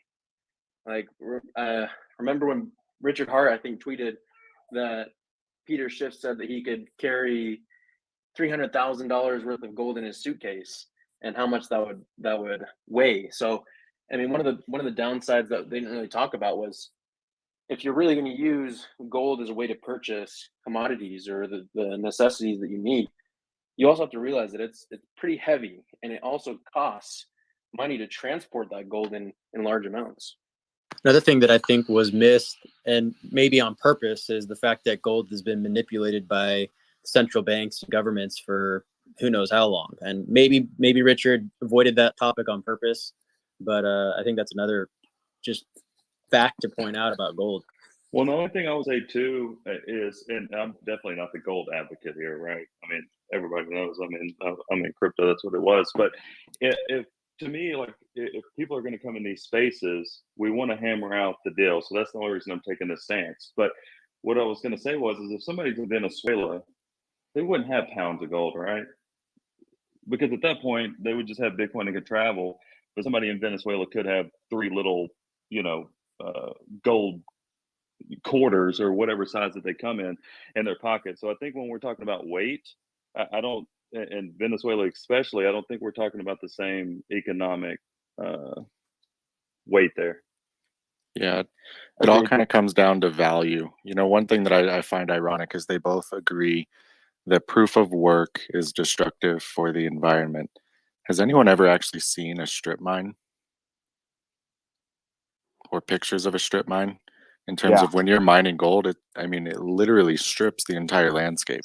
I worked on Right. my gold mine, and I can attest to that. It's fucking awful for the environment. The amount of oil spilled, the amount of antifreeze spilled, like the amount of unreported accidents and incidents that happen to the environment are beyond like what you will ever hear in any news. I can attest to that. I worked up in the Yukon in Canada for the past like 2 years, and it's horrible, and it goes unreported. So yeah, gold's horrible for the environment, way past what Bitcoin ever will be. That's kind of an ironic point. I think Yeah, that might is. have behooved Richard to just raise that, because at the end of the day, we're looking at what has value, right? And how is value determined? And generally, it's based on perception and tradition. But as we have these technological advancements, maybe there's some sense. Oh, sorry. Maybe there's some sense behind moving to something like cryptocurrency. Doesn't have to be a specific one, right? On a proof of stake network that uses very minimal electricity, as opposed to strip mining or, a proof of work system. So just think that's an interesting point too. Yeah, it's so funny that this conversation of like comparing cryptocurrency to gold, it just takes me back to like, at least when I came to understand cryptocurrency was through Bitcoin, and like I don't know if you guys remember the arguments for like why it's so much better, and like one of the things, one of the biggest things was comparing Bitcoin to gold, and like it was pretty clear that like Bitcoin itself was a better store of value just because of scarcity and immutability and all the things that were listed. And I thought that like debate died in like 2016, 2017, and so it's really funny that it's like that's what we're talking about today. And I thought, personally, I feel like Hex, I've been living in like this evolved state of like not caring so much about like a store of value, but a store of value that like immensely gains value, and not just sits like what how Peter described gold is like has no excitement to me. Like it didn't turn me to be like, oh yeah, I want to go buy some gold so I can put it under my couch and not accrue any value. So I don't know. I thought that was really interesting that we're like still having this debate 5 years later. I think the thing that Peter Schiff fails to realize is, like, we as human species, like we were kind of talking about this yesterday, but we're always growing and evolving. Like, evolution is for sure a thing, and you can't just like, yeah, you have these stores of value, maybe like gold, like what he's saying, that have been around for the test of time, but like as we evolve as a human species, like we need to evolve not just like ourselves, but our systems, our finance. Like there need to be new systems in place, and I think he just fails to realize that the direction of just humanity and intelligence, and even like artificial intelligence, it's moving at a exponential rate. And by him shilling gold like he does, even as like a store of value, as like a stable coin, it still fails to realize that what Richard Hart was saying is like that sliver, like 99.9999%, of things that look like what I do and look like this, like probably are a scam, and you probably be smart for leaving that alone. But when there is that sliver of something that has product market fit and is truly revolutionary, then eventually time will show us that those things are superior and will take over and create new systems and new strategies around those assets. And specifically when we were talking yesterday, I pointed this out, like as we evolve as a species, we move to terraforming different planets, like we need something that's going to have that supportive value to transfer instantaneously from one place to another through space and time. And that's just something that Peter Schiff just isn't realizing. Yeah, so to piggyback off of that, think about like hundreds and thousands of years ago, I guess hundreds of years ago, the money system back then used to be bartering, right? The bartering system. I have an orange and you have an apple, and maybe at any given time, an apple is worth more than an orange. So you trade 3 apples for 2 oranges, right? And when we came across the system of having precious metals, so bartering system to precious metals now have value, And then going from precious metals to fiat money, paper money, right? The fiat paper money did something that the gold couldn't do, right? One thing is that it costs to transport large amounts of wealth in precious metals, whereas in paper money, it's very light, very transportable. And a lot of, I'm sure that when the fiat system came out with paper money, that there were tons of critics that were saying, no, that's not going to work. Gold is still the, the light on the hill, right? It's the only thing that holds its value. But fast forward to today, everyone uses money, and it was first paper cash, then it started going into digital money that we all use. So bank accounts, going on your phone and seeing your US dollar value in digital currency, and now moving towards cryptocurrency. And so there's going to be critics that say that, oh, we need to use the previous form of payment. But just going off of what Crypto Fitness said, is that as we start developing and advancing in technology, we're eventually going to start going into, further than this Earth. And if we do become interplanetary, or we start putting stations on the moon or into Mars like Tesla's trying to do, we're going to need some kind of currency that can be transported instantly without having to send a rocket ship to send all the gold and do transactions between different planets or even countries. Like there's lots of talk about the technology of smart contracts and being able to put a title of a house into either an NFT or the blockchain or a smart contract, so that you can now do transactions between countries without having to go through all the red tape and through the banks and all this different stuff. So there's utility that you can't have with gold or with fiat currency that crypto solves. And, they're just different use cases. 100%. The future is so exciting. And I just want to take a second and just congratulate everyone in this group and every Hexcan out there, because I don't know about how you guys felt after this debate, but I'm just so glad to be with the winning horse, right? Like I actually felt pretty bad throughout a few key points of that debate. Just really felt bad for Peter Schiff, because he's just on the wrong train. And one thing I do want to point out, as I'm observing Peter Schiff trying to present these points that I don't even know if he truly believes, but Peter Schiff has become a public figure, and his ethos is being the old head and believing in this traditional system that is clearly, it might not go away anytime soon, but it's clearly being, outmaneuvered, outperformed by this new asset class. And one, he's attached to this old system. But two, now he has a public figure that he needs to support, and it's garnering him attention. And so he's going to keep doing that. And I kind of anticipated that he would come into that debate with that kind of persona that he needs to uphold this ego. And he's going to continue to do that. Right. So just take that with a grain of salt as well. This is his brand, and he's going to continue to do that in the future, unfortunately.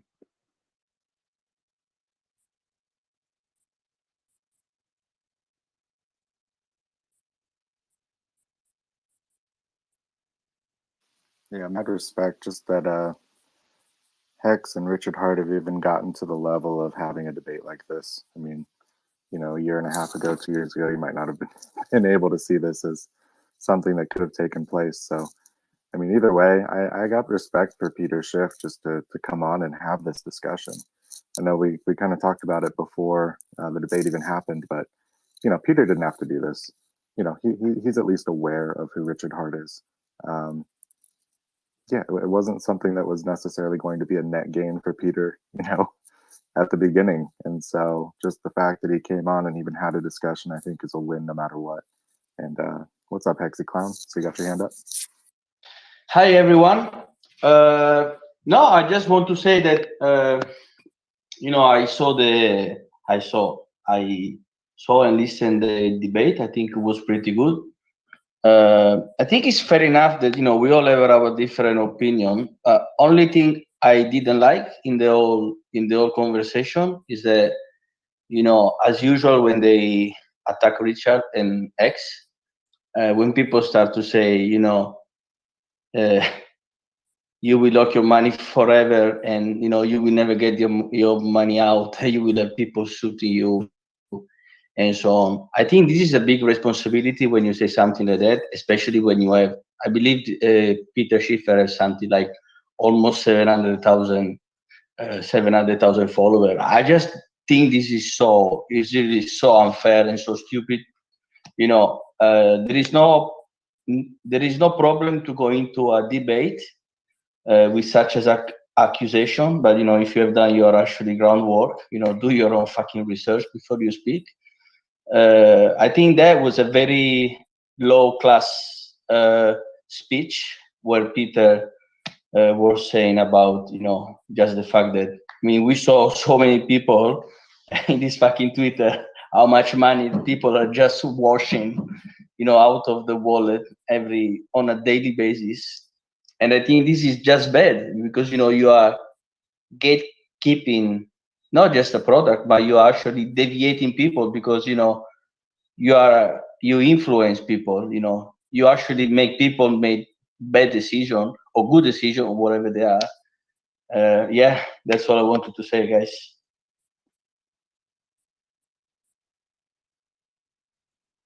Yeah, I agree with that.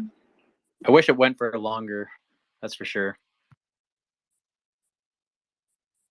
I wish the ethos of the conversation started with more of innocent until proven guilty versus guilty until proven innocent. Maybe we would have actually had some kind of proper headway to the conversation where we got at the end, where Richard was just starting to actually get through to Peter. But that's just me. Yeah, Richard even the commentator maybe kind of said brought that on himself, though. He's the one who kind of took shots fired, like right off the bat, though. Yeah, that's a fair point.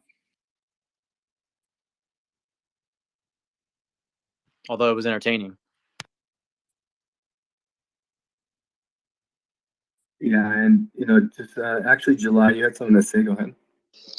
Yeah, just I think the debate was pretty fucking straightforward. From the jump, really, it was.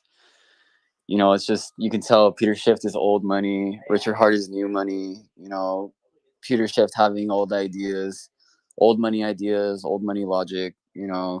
Here comes Richard with new technology, better ways of people controlling their futures. And I think towards the end Richard was definitely getting through to Peter to a certain extent, instilling new ideas into him, and obviously Peter facing them against his old money ideas and the way you can move your assets and where you can transfer your wealth to, things like that. But I think definitely he was catching on to the sense of like having control of your money is a reality now.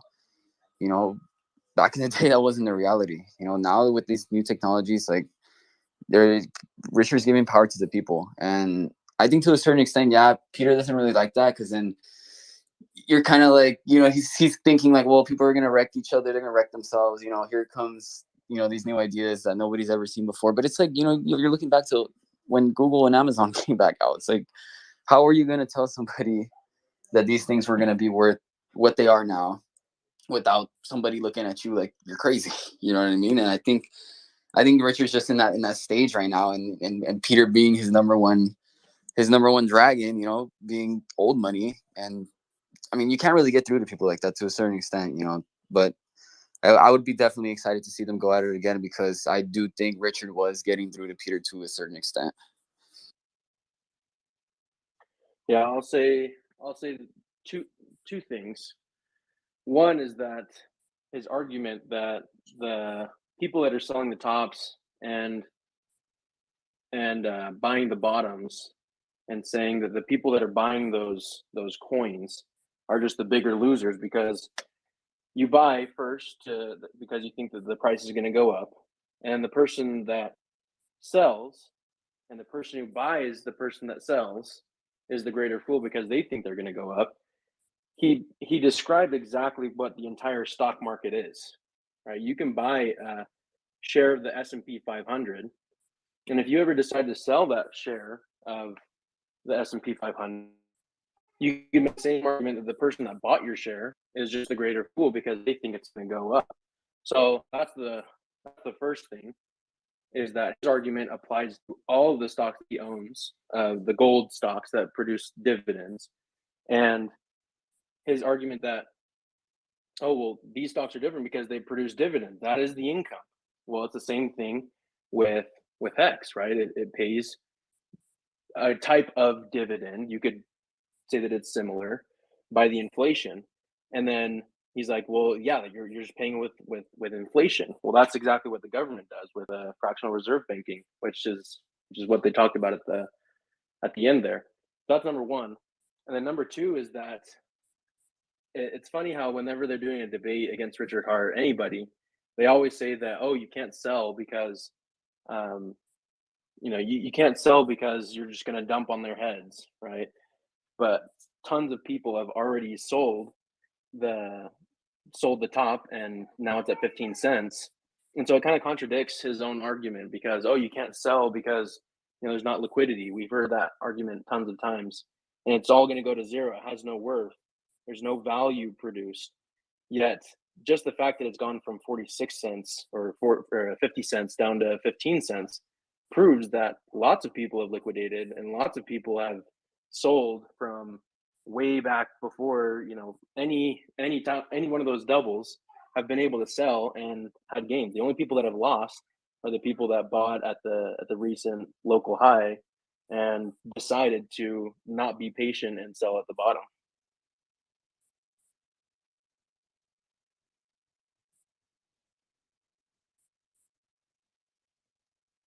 What did y'all think about the moderating?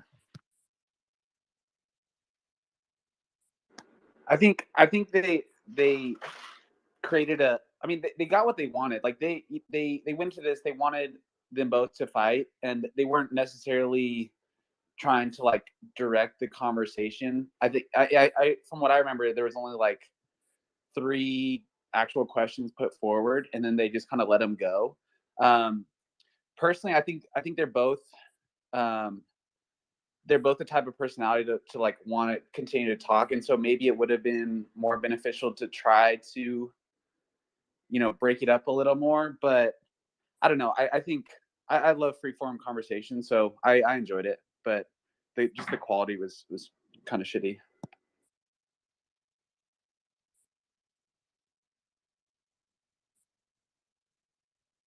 I kind of felt like at first, like in the first half of the conversation, just the moderating, like he would ask Richard a question, and then Richard would respond, and then Peter Schiff would get a response to Richard's response. But then I think there was a few times where the moderator allowed Schiff to make more responses than allowed Richard. Like he didn't allow Richard to do like a response to one of Schiff's responses. I think that happened a few times, so I thought it was a little unfair that way too. But yeah, I think they should have recognized with the sound kind of inequality with how loud Peter was. They should have stepped in and controlled like question and response a little more, because Peter was so loud, he could literally just be speaking and I couldn't even hear what Richard was saying, which was kind of unfortunate. So it would have been nice if they stepped in once they realized that was going on, but they seemed like pretty, not non-hands-on with the conversations. Yeah, I agree. A little more moderation would have been helpful, especially because of the audio issues. Agree completely.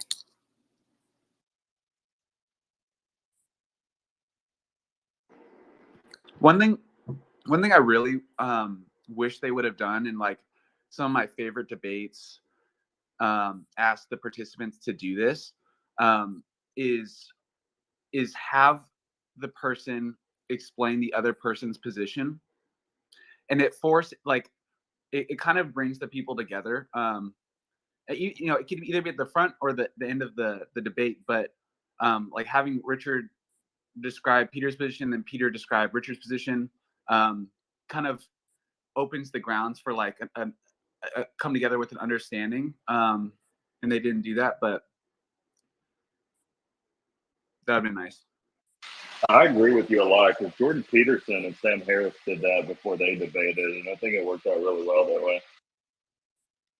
To the point of Sam Harris and Jordan Peterson, I mean, both those, well, Jordan's becoming one, but Sam Harris is a professional debater. He's been doing it for well over a decade, maybe two. And Jordan is, riding on his heels, albeit from a different perspective. Now, to the point of, I think it was Gold Key, you'd like to see that played out here.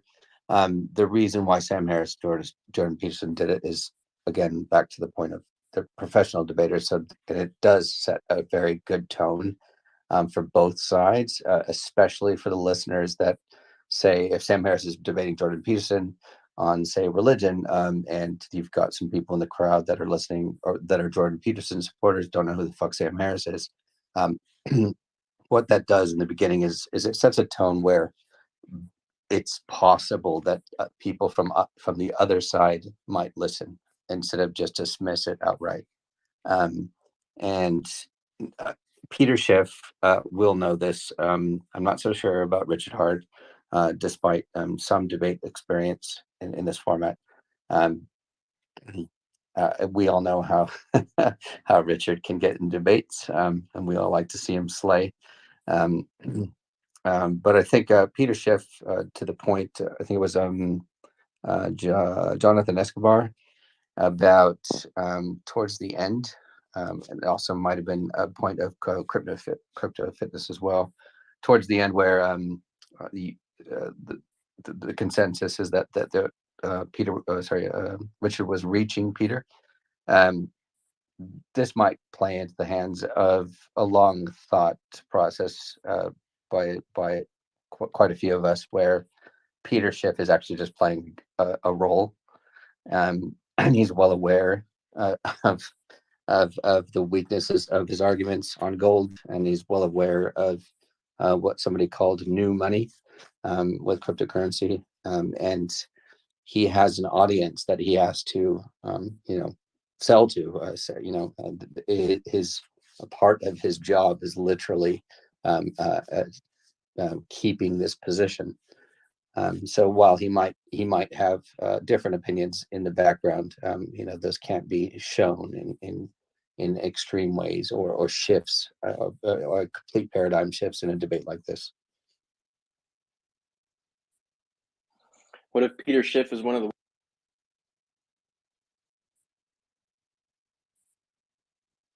Sorry, you cut out. I didn't hear that. What if Peter Schiff is one of the whales in the sacrifices?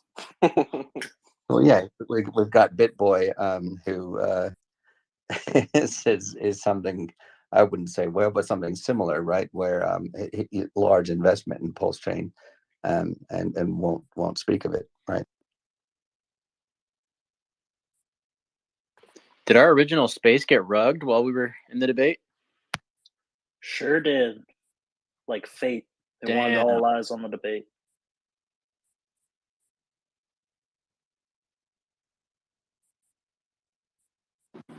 I think Richard did an exceptional job at keeping cool. I just think between, like everybody has said, his mic and Peter's mic was so friggin' loud. I love your tweet about whoever wore earphones or earbuds. But I like you guys, I think that Peter just kept talking over him. But I was amazingly satisfied with how calm and cool and collective Richard was. That's a really good point, because I was sitting on sitting on eggshells. I felt like going, please don't, please don't, please don't, please don't. I But thought he kept Richard did kept pretty his cool. well though at telling Schiff, like, yeah, I'm gonna tell you if you let me talk for a minute, and he was able to get some of his points across. I think if he were to do that a little bit more, he would have been more productive in getting his arguments across.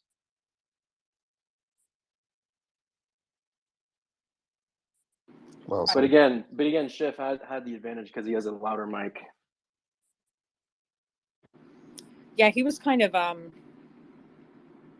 I don't know how to explain that, man.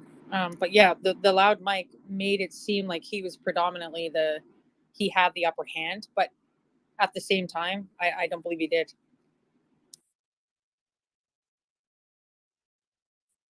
How cool was it to see one of Gerard's charts thrown up?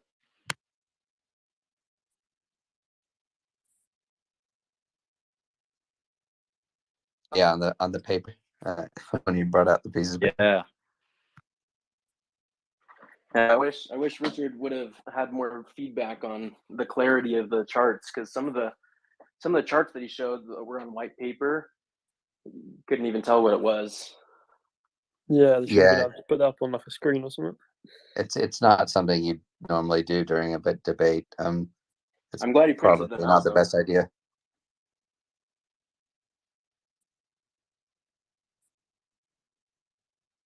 I mean, to be fair, we knew what we were looking at, but anybody else won't. You know what I mean? The Peter Schiff gang will not know what that means, what they're even fucking looking at. We've all seen those charts so many times that we didn't even have to look for the the BTC hex or whatever the hell it is. We know what iron means what, and the Peter Schiff gang won't, fortunately. But to be fair, this will be recorded or has been recorded, and hopefully there'll be some more explanation for that. Just out of curiosity, does anyone have in mind someone that they would love to see Peter debate with? You know, if you had your pick from anyone in the world. Peter Schiff? I got one, although he's dead. Christopher Hitchens. Just because anybody debating Christopher Hitchens is going to get slayed, even if Christopher Hitchens is wrong. I would love to. I don't know where he is. Like, he kind of fell off the earth, but Trace Mayer, I think would be an insanely interesting conversation. He actually started out in gold and then moved to Bitcoin. And then he kind of just fell off, but he was a big early adopter of Bitcoin and kind of evangelist. That would be a really, really interesting debate. I think they should do round 2, to be honest, both of them. Who knows if that'll happen? It needs to be long as well, because Rich was just getting the flow. We got to put this into perspective, and I tweeted about this. Gold, 0.35 cents an ounce 30 years ago. Today, it's 1900, he said. And Hex has made millionaires in less than a year, or at least a year. Like,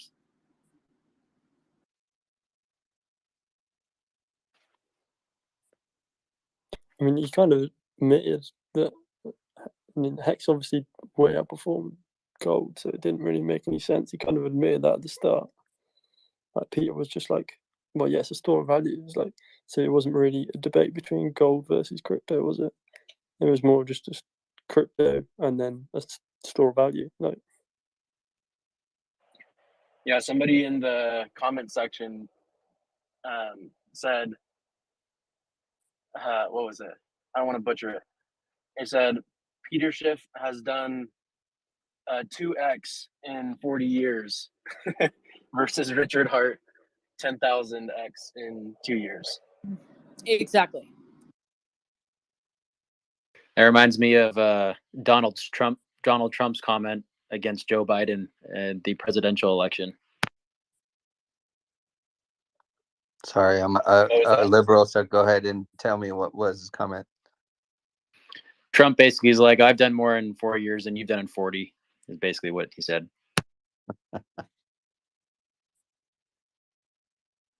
I mean, how long do you want to hold gold for? Like, to make a return to then, like, to be dead by the time you make any money? Yeah, What's so crazy? Knocking on the door, with the gray hair.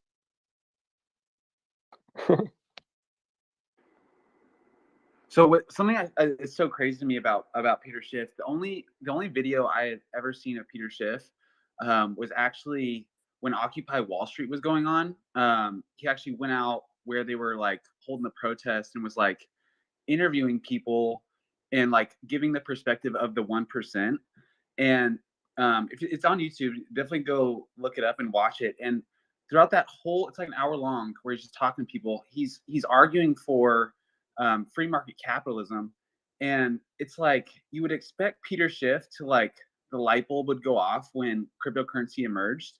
That, like, okay, this is I'm talking about right now aligns with what cryptocurrency opens the door to, and it's just mind-boggling to me that's how that person isn't able to fully understand, where we're going as a society and what money's becoming.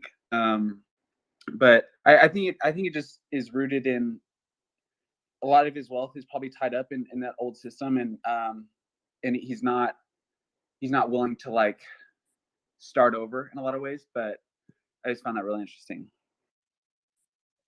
Probably, in my opinion, it's more publicly start over. He has a persona to maintain. I'm sure that he's got more than just gold invested in it. I mean, not only that, like, when you're Peter Schiff, right, you have enough money to do what you want. You don't need to, like, invest realistically. Whereas the rest of the world, like, if they want to make money, then they're not just going to buy gold, are they?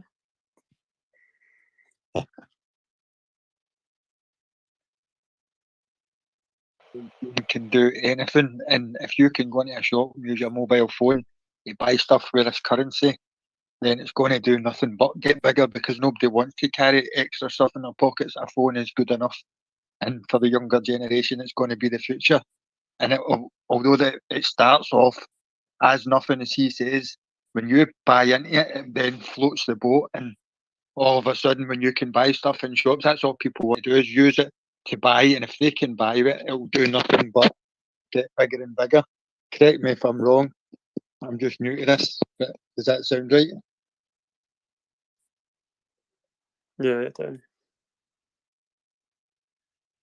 I think another compelling argument to make sure that we acknowledge is that our generation, the generations that are up and coming, I should say, are now moving towards more and more moving towards not owning their own home, and a bigger percentage of them are just going to be renters for life because real estate has been going up so much. And so the point of that is that because people aren't staying stationary, that a lot of them are just continuing to move, or there's this increasing population of people that just like to move around to different places and travel the world with minimal possessions. Also decreases the argument to buy gold, because now you have to have a place to store it, either be a storage facility or to carry it around with you, which can be highly inconvenient when you're moving towards a generation that's more and more mobile.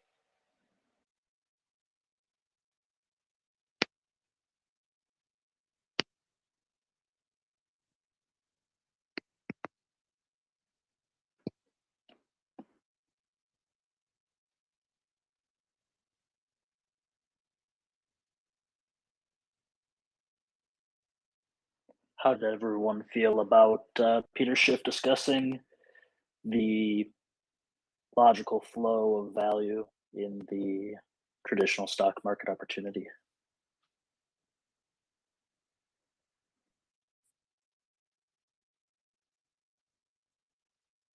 I thought Richard started to derail that argument towards the end there. If he had more time, I think he would have done it a lot better.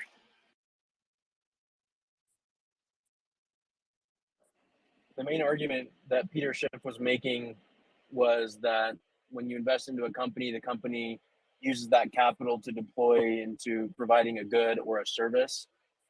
That's his whole argument, right? That's what he led with, yep.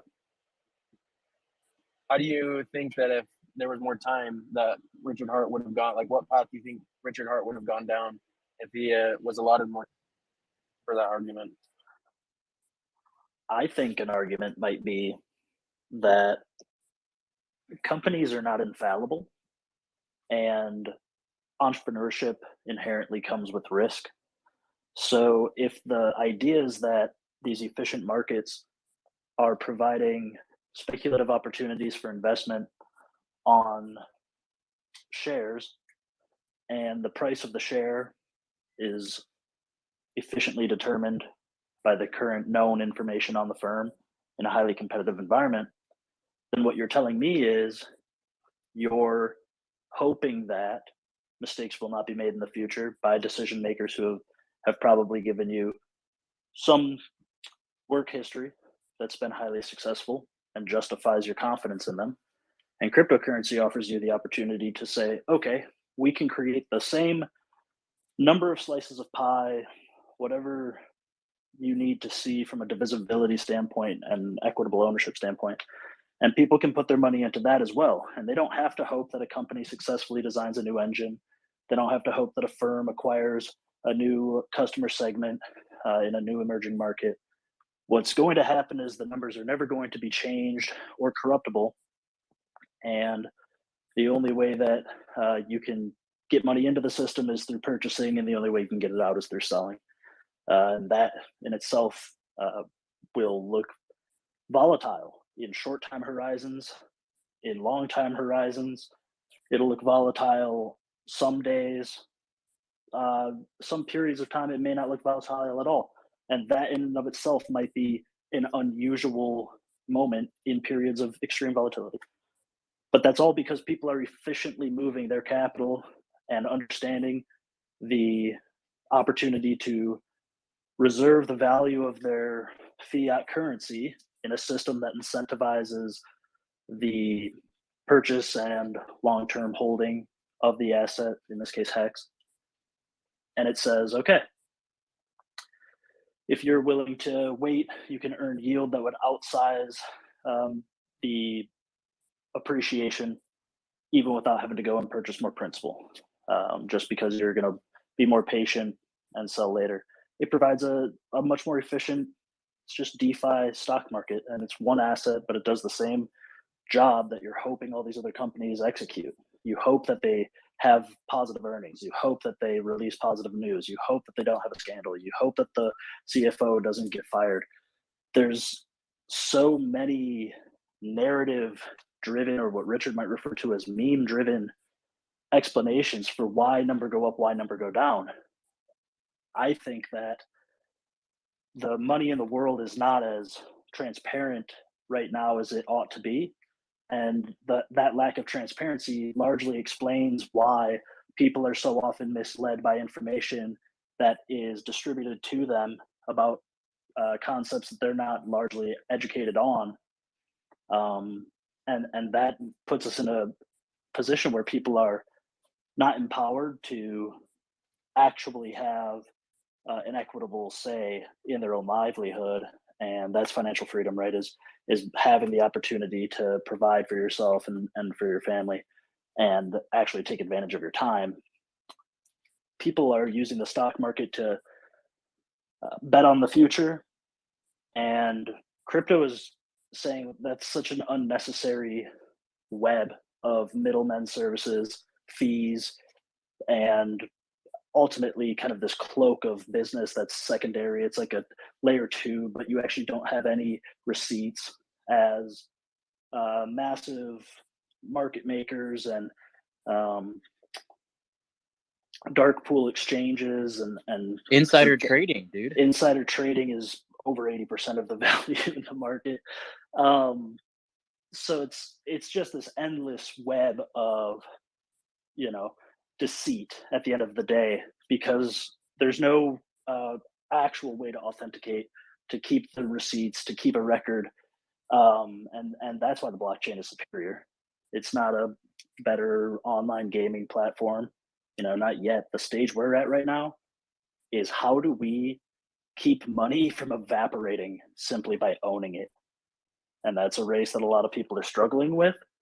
We happen to have a solution that can keep our money from evaporating and consequently can benefit from all of the market behaviors that occur in a free and open society. One thing that I learned from Richard today was that when you buy a share of a company, you don't really own the share. It's the broker. But No, the broker doesn't even own the share. It's this other broker of brokers that owns all these shares. I thought that was very intriguing. Did anyone know that before? Yeah, Richard's mentioned it a few times actually, just like in like older streams and things. One thing I also thought was quite interesting was when Peter was talking about golden, right? And also there was like, oh yeah, I don't use gold as like an investment. It was like, so all the investments that he has, he holds. So he buys and he holds, and he says he doesn't sell them. Okay, and then he's saying he gets paid out in dividends. So he's getting paid out in fiat, but he wants gold because fiat's going down in value. So unless he can get paid in gold, what's the point? I think the point that Peter made very early on kind of lets you know how much of it is just like a show where they're both just pandering to their target audiences, because he admitted that he's not a gold maximalist, right? That it's just a small diversified asset in a pie of investments that's much more complex than that. But when we were discussing, because I think this is just the point that so many people seem to miss, and yet the answer is right in front of you as to why the price of Bitcoin is what it is, Ethereum is what it is, Hex is what it is, has done what it's done. And when you look at these companies and these legacy investment stock markets, you have beyond what we've discussed in terms of these hopes of the future, right? Because you're hoping that they make informed decisions, they capitalize on opportunities, they don't make mistakes. So that's hoping. That's expectation of someone else's labor to be productive and profitable for you.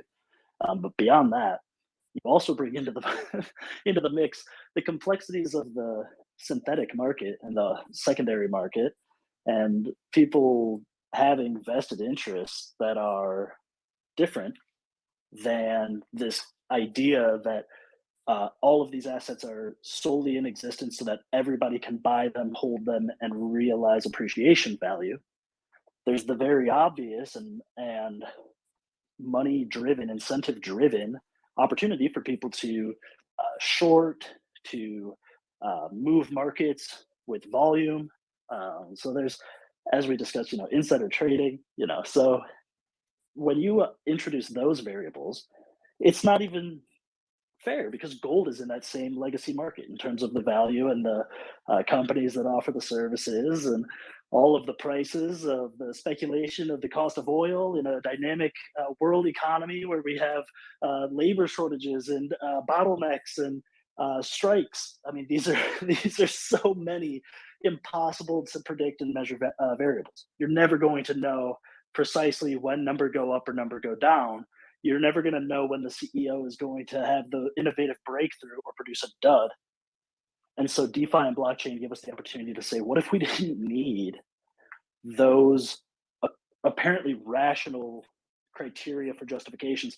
What if we just built a structure where we can put the money that we've had that is being spent without our consent, and we take our end of the deal and create an efficient means of protecting ourselves from the decisions of others? And why don't we take back the power of our own money? Facts. Well Yeah. Totally agree with that. So do you think the debate should have been structured in a different way regarding, instead of Hex and cryptocurrency versus gold, to like sort of cryptocurrency versus like traditional finance? Of course.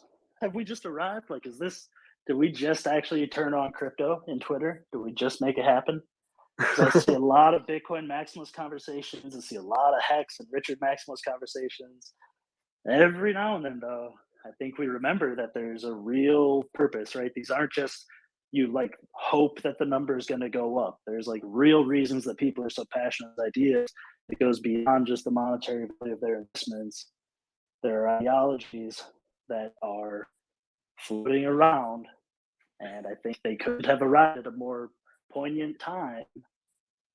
So people need to start, just having these conversations, because people have not properly provided the possible levels of education to different people with regard to these ideas, these concepts of finance and markets, And I don't think anybody is raised in a society that constantly warns them that they are responsible for the future of their own society. But it's entirely true. Just because there was fiat yesterday that worked for you doesn't mean that there will be fiat tomorrow. Fiat dies. So you don't really serve yourself any benefits if you just decide to put your head in the sand and ignore some of the things we haven't totally perfected yet as people, but that we are bound to use almost indefinitely.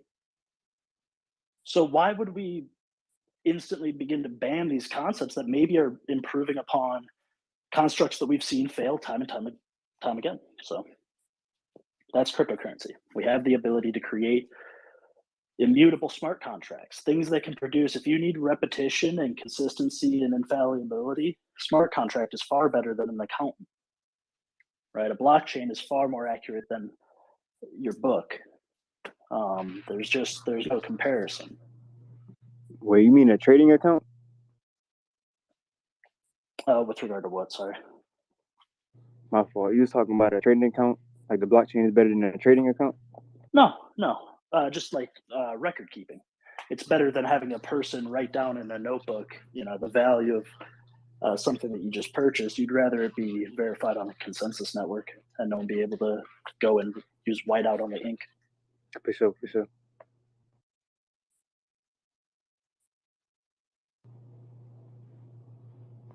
And I just wanted to touch on that point that you made, Orca. I feel like that's just like an article waiting to happen in my mind about how decentralization does fix that that point that you made. I'm waiting to go back on it on the video that I have recording because I was just like, oh, that sounded really good. I need to write about that. And in the end, it does go back to like what Peter Schiff was saying. He's like, oh, I'm putting 50% of my assets into like mining gold and silver. It's like, sounds like he's investing based on a feeling. Like he's just like, this sounds like a good idea. And all the people, 100,000 people who follow him and believe that he has the right answers. What if like that country mining in just says, hey, you need to stop environmental damage, so you can't do this, and the stocks are going to plummet, his dividends are gone. So in the end, it's a very good point. It's not a good hedge, which is the whole point of why most of us are here, is that we don't trust that the dollar is going to stay valuable in our bank. And we're trying to look for a more solid, harder asset that pays us, but isn't reliant on the acts of others to do their job in order for us to succeed or maintain our worth. So a great point. Thank you. And that right there, the expectation of profit is important because businesses, even your Fortune 50s, have obligations. They keep the power on, they keep the lights on. So even if they're not innovating, they have to succeed, and success is guaranteed, not in competition. So these opportunities to use DeFi, where there were otherwise high energy demanding roles for institutional repetition, it's just inefficient. Just take the more efficient route. KJ, you got your hand up, man. Go ahead. Oh, for sure. I was just gonna point out that, like, bro, Sean, like, gold is too volatile. Like, you feel me? Like, as far as trading gold in this like modern day society, it's just too volatile just to be trading just off an idea and stuff like that. You have to have a strategy and stuff. Most people don't even have strategies. Like, most people don't even broker is. So you feel me? Like, I don't know. I feel like gold is just like you feel me, plan for disaster, bro. Can I just ask you what do you mean volatile? Because I like if you place a trade on gold, like depending on what platform you use, is depending on whether you have the lowest amount of trade to put in a position, it's still gonna be too volatile. It's gonna blow your account depending on if you're using a strategy. What was that? Day trading then for gold. Is that what you mean? Oh yeah, day trading, scalping, position trading, short-term trading, all of that. Oh, thanks for clarifying. For sure. Totally. I was just gonna say, like, the large banks and all of them hedge funds and prop firms, they control the markets. The low speculators and stuff like that, they don't have any control. They just follow the wave and stuff like that. The banks, they like to manipulate, and they just like to take out the retail traders and, you feel me, come on top every single day. It happens every day in the markets, in every market. Same thing. I totally agree. That's why I always let everyone know, don't be a trader. You're not a professional. Don't think you're going to get rich. Trading is, even if you try to think like a market maker that manipulate the price just to liquidate assets because that's their business model, don't do it. Better to buy, hold. And I feel that's why I'm so in love with the Hex technology, just because if I'm going to buy and hold, I might as well get APY on top of that. There's really nothing better that is decentralized, because I hear all these other people argue with me. There's some guy talking about some crazy funky looking website that had a bunch of gravestones on it. He was just like, oh yeah, I'm getting like 30% a month. I'm like, okay, so when you staked it, who has it? Does the blockchain have it? No, they have it. Okay, so tomorrow they could get hacked, quote unquote, from someone who developed that whole website. Now what happens? There's no recourse, and people don't get the fact that it's not about your APY. It's about the security and your APY.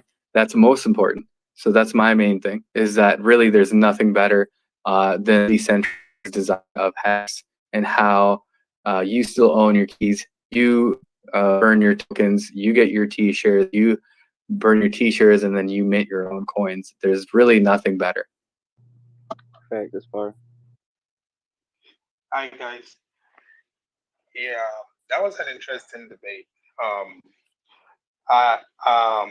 When the moderator said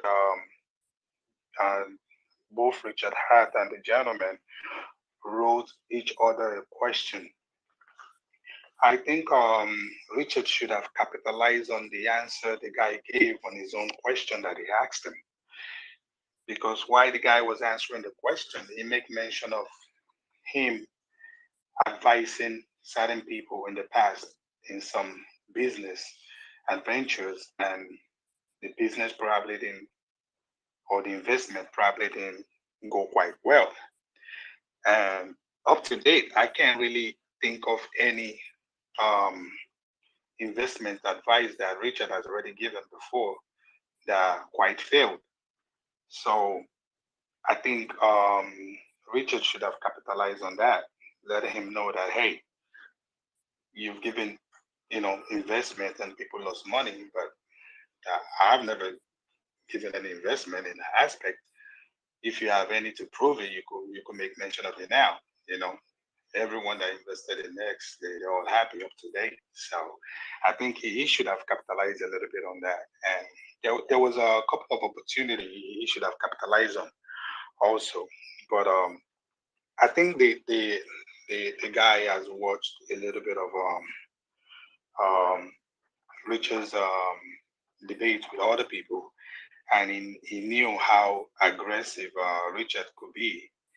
That's why he was trying to get aggressive and cut Richard off a little bit here and there. And moreover, the gentleman's mic was a little bit louder. So even if Richard was trying to combat what he was saying, his voice was on top of Richard's voice. So people couldn't really hear much of what Richard was saying at the end of the day.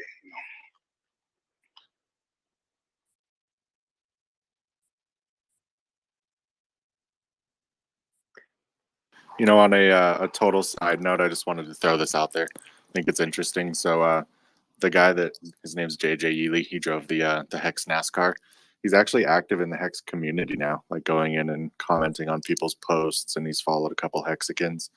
And I got confirmation just today. $400,000 of buying pressure was directly brought in by the gentleman. So just wanted to say thank you. Fuck yeah. I was just thinking. Oh, that's cool. What Do you do you see guys him think tweeting about it after the sort of race where was over, cryptos? as far as his option in Daytona? Sorry, what's that, Gary? Did you say that he's active? He's tweeting about it, commenting about it after the qualification run? You mean like recently? As recent as just a few moments ago, yes. Oh, good. That's great. That's good. Richard did have this pushback and say that, on his Twitter space that brand hardly ever converts people. It does become familiar. I have to say that, things become familiar because you've heard it enough. I know people that have sworn off of, for example, Bitcoin. They didn't care about Bitcoin until they heard it a million times, and then their friend circle had Bitcoin, and then they still didn't care, and then the chart changed where it made it interesting to the trader psychology, and then they bought Bitcoin. So I think it's a process about like that familiar thing. And people like JG, people like him, the NASCAR guy, or Yaley, or others, they just like it sways the crowd, so to speak. This goes back to like marketing 101. It's just brand awareness.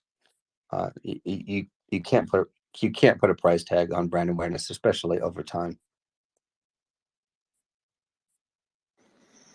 Right. So yeah, someone else. Obviously, everyone's making comments about the sound quality that Peter Schiff's mic had. The film people were there also, and they filmed it. So there'll be better sound quality that comes out of the behind the scenes and the parts and things like that. I'll try and convince if they're whatever they're not going to use for footage, if they can release it, then maybe that'll end up getting up on YouTube, be better. But there's all kinds of software also if you want to download the content and then clean up the audio. There's tools that do that. It just takes out the background noise and some of the it balances it out. So I expect that some people will make reaction videos, and if they clean up the sound bites and things like that, I think it'll be more useful to the community as we distribute over the next few months. Hey, Gary, I'm kind of curious. It might be a little too early to tell, but was it an overall positive showing for Greg and the email list? I mean, were they getting the numbers that they were kind of expecting, or was it lower, higher? Well, when fewer people are talking about cryptocurrencies in its current market state, I don't think there's as much engagement. Everyone listens when there's euphoria in the room, and everyone looks for that opportunity to join that groundswell. I had heard earlier in the week that there was fewer registrations than he had expected. And then, that's basically the nature of the audience he's speaking to. If he's speaking to crypto people, hardly anybody wants to be doxxed or anything like that. And even Richard, it took a while for Richard even to come around to say, okay, register at this website. And he put out those tweets because the end point goal is to get to audiences beyond someone that's relatively small as Peter Schiff. Peter Schiff only had 600,000 followers on Twitter. And, he's known as old man that yells at Bitcoin, for 10 years. So the whole goal of as far as my perspective, was to get to bigger voices that are not talking about crypto, people that talk about other things outside of crypto, real estate, startup, innovation, invention, engineering. I think that's a better market for me to approach. That's why we, like RG3, myself, we try and target things outside of crypto, and I think a lot of people should try to do the same thing.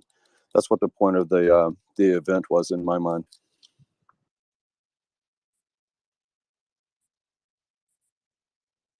I got to do a bit of driving. I'll pop back on this later on, but I'll talk to you guys later. All right, thank you, Gary. Really appreciate you helping coordinate that too. All good. Why not? No, don't be here so with me. I'm not.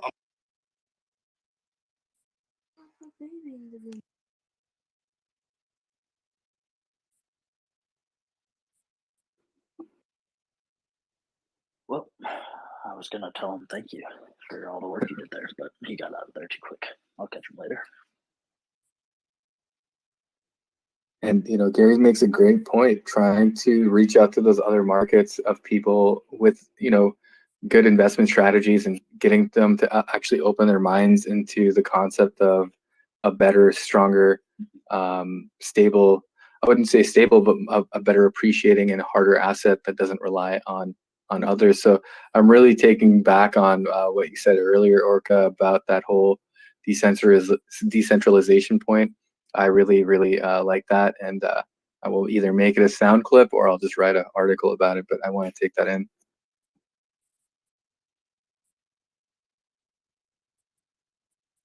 And I know we got some new speakers in here. We got Tam, and In Pulse we trust. If you guys want to make a comment.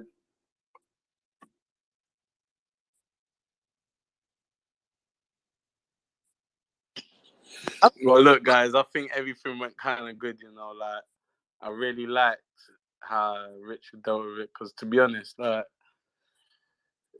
so it was getting a bit long hearing about it. Like, Peter Schiff makes some good points. Yeah, I get that. Like, he did say, oh, you know, like, it put a little bit in there in the gold, but to be honest, forget that. Just put it into Hex, man. Buy it, stake it, earn the money, and then spend it, innit?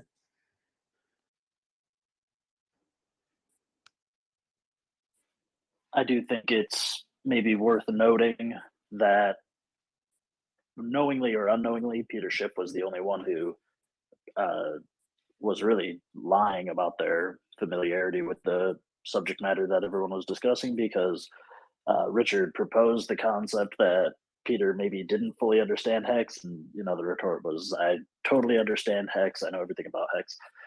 And when Peter does that, when he kind of shouts over Richard, who unfortunately is suffering with the audio side, it unfortunately is disingenuous for the folks at home watching and listening, because it gives off the misconception that Peter is an authority when it comes to speaking about faults that Hex may have from an investment standpoint.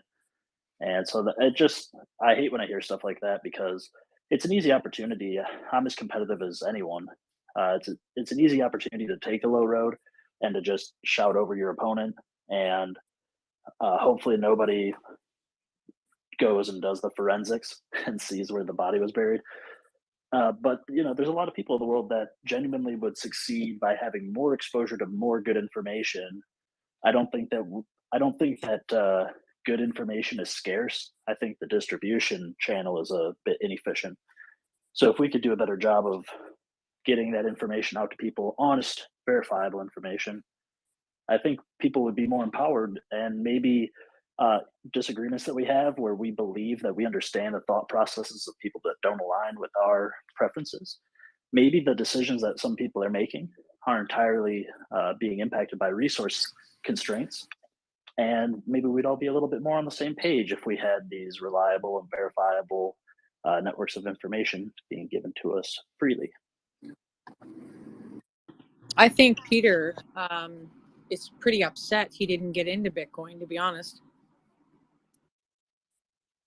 I think it's the paradigm, though. Like, they're living in an old paradigm, which has to change. Even me, I had to change my thought process, the programming, just to even understand. But the only reason why I got into this is because of mining funds and stuff like that. So I get it. Yeah, what will it make? What does crypto have to do to make them change their paradigm? Like, doesn't seem like it's going to happen.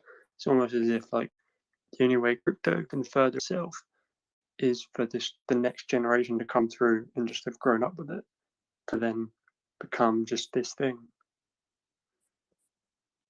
And I do believe that most of those, like, non-believers, or they have a codependency on their past, right? They've made such a commitment to their rhetoric that now they feel like they have to abide by it. They can't change their mind.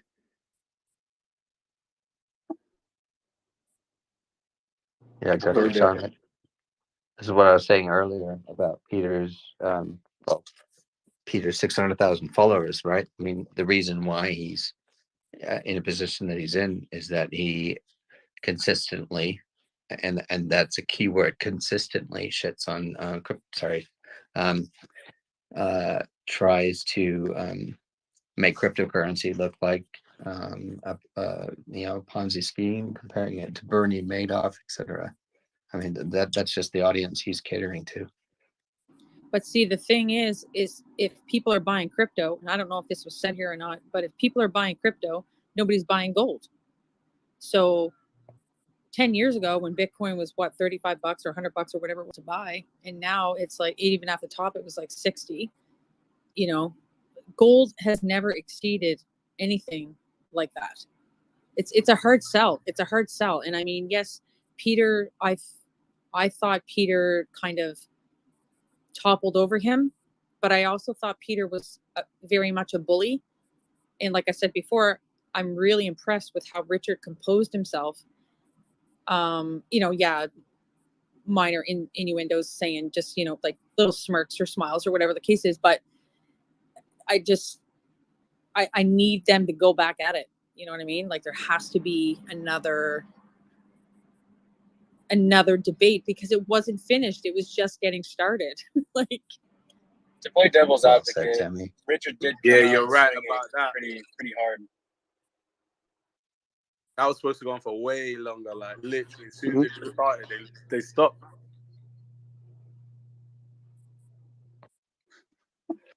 And to be honest, maybe, Peter Schiff has like some kind of ties to guys like Charlie Munger or these other elites that are just constantly berating against Bitcoin.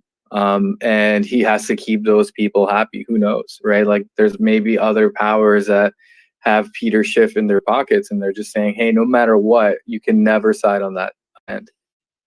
Well, I think Hex won on the exposure side too. Like I feel like more people are going to come into Hex and crypto from that debate than there are people going out of crypto getting back into gold.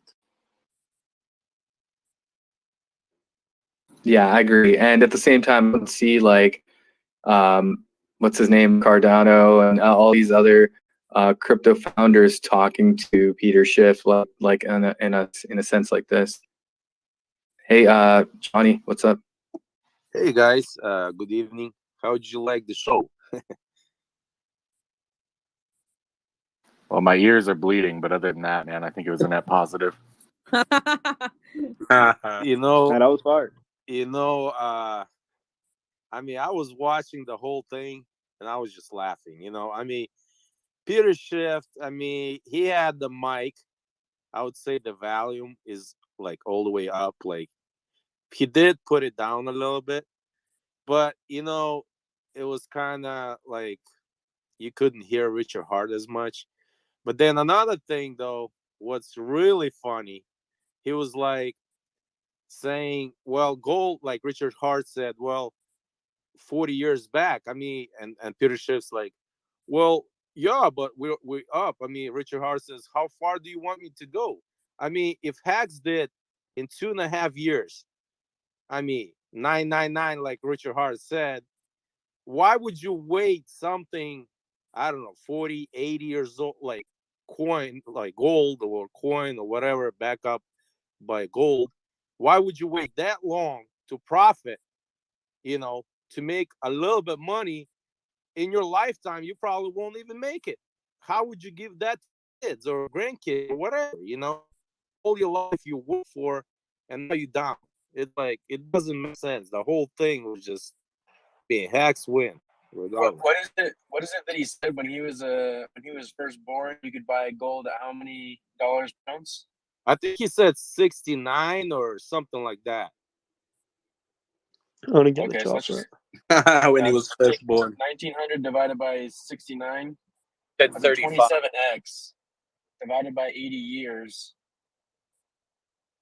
He's getting that's like a 34% return annually if it was 69 and 1900 per ounce. Wait, from buying gold? Yeah, from buying gold. See, that's what I'm trying to say. You're gonna, put your assets into gold. Wait 80 years to be what? Like 30 times your money, where you could wait 2 years and you could be like, I don't know how many X's, like Richard Hart says, 9999.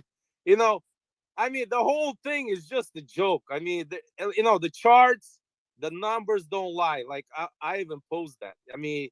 There's no debate. It's done deal,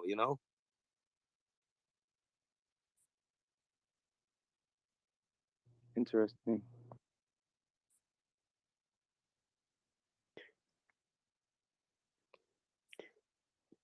Did anyone get a bingo? Yeah, it's definitely a done deal because as soon as Richie brought out the charts and graphs, I was just like, thank God. Like, you could tell Peter Schiff just didn't even have no preparation. Like, Rich was just super prepped, came with that super heat, came with the super facts. Come on, man. Well, I Winners all wish day. that it was clear the chart that he pulled out, the gold versus hex chart for the first 2 years. I wish I would have been a little bit closer to the camera so that everyone could see that hex just farly superiorly outperforms gold in almost every single way. But I think going back to our original discussion here in this chat is that it really wasn't a debate on which one's a better investment. It wasn't even a debate on investments, right?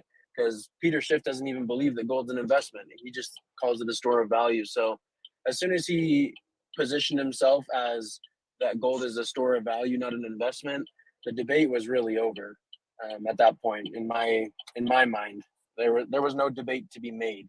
It was really where should you put your money, in gold or in another vehicle that stores the value better. And if we're talking about store of value, I mean, pretty much any crypto that has a good use case and that, you know, is basically what Richard says. If you get crypto right, like, it's going to be better than any store of value. Yeah, man, that's it, man. That's the truth, man. I really think he's an old school, you know. I mean, traditionally, decades by decades, I mean, kings, countries, they were backed by gold. You know, how much gold you got, land you got, you know. That's why USSR was like such a strong country, because of the gold, land, you know, all that. But, you know, this is new world. I mean, even Russia, you know, alone, like, accepted Bitcoin. They've seen the power behind it. They've seen the crypto, you know, it's so powerful. So, I mean, and the world is slowly shifting that way. I mean, if you're blind, you cannot see it, you're gonna left behind. I mean, what with your gold assets, whatever. I mean, nobody's investing in gold. I mean, it's period. I mean, we see it. We see it on the chart. What Bitcoin did past 12 years, or Hex did, I mean, he's gonna be left behind with his gold. So regardless what he's trying to preach and people that follow him, I mean, like I said, charts and numbers don't lie. I mean, if you're that blind, I mean, you're gonna be left behind. I mean, in the dust. You know, I just posted pinned some tweets that Richard's been saying since we've been on here, which are pinned to the top, which are pretty interesting. And it makes sense, you know, the things that he said. He's like, I can't really see it. You guys can check it out. Are you talking about his mic? Yeah, he says that the mic quality on his side was really much better, and he's going to find out when he can upload that. I wanted to say hello to Michael Stillman. We have a new speaker. What's going on?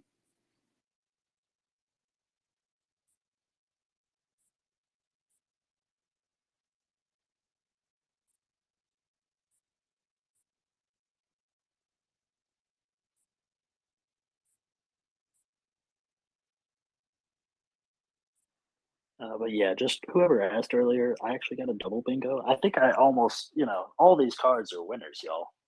Richard was not about to let Hexaco go without a couple bingos. He was hitting all of the keynotes. But I guess from a technical standpoint, how do we feel about when it doubled versus on a double? Are those the same thing, or are they different spots on a bingo card? Not so they're the same. Taking the easy way out, huh? Next time, I'm going to do a shot for every time he says hex.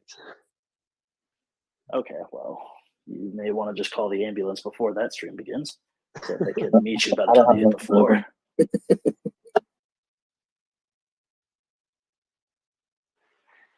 And I would say the moderator introduction of Richard Hart was awesome. If you guys pay attention to that introduction that he gave Richard Hart, that was a sweet, perfect, good introduction. I don't know what y'all think about that. You know, I'm thinking that might be in the documentary. Yeah, what that means to me is that if Richard Hart was a church, then all his followers would see him as a god. That was how I saw it, and that was awesome.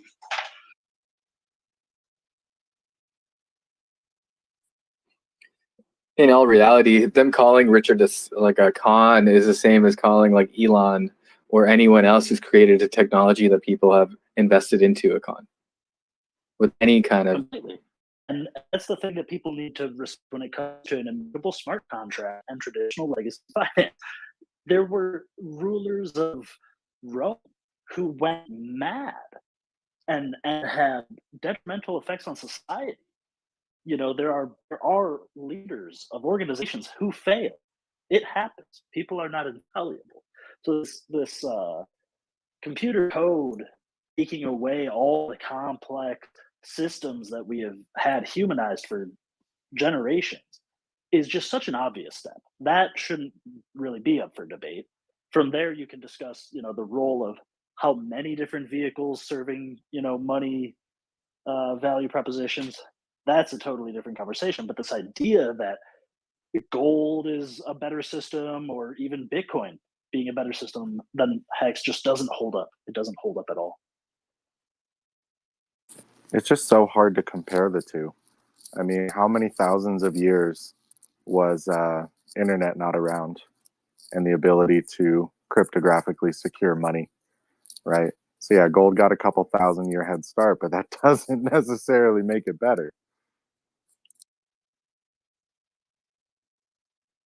4 billion years? Yeah, I don't know, man. The more I learn about ancient history, the more it looks like we're a species with amnesia, to quote Graham Hancock, in terms of we probably have hundreds of thousands of years of missing history, right? We're living in some kind of odd, cyclical, cataclysmic environment. Guys, I'm gonna step down so somebody else can get in. Thank you for giving me a chance. Thank you. Hey, all love, Johnny. It's good to see you in here. I'm looking forward to seeing those wrapped trucks, by the way.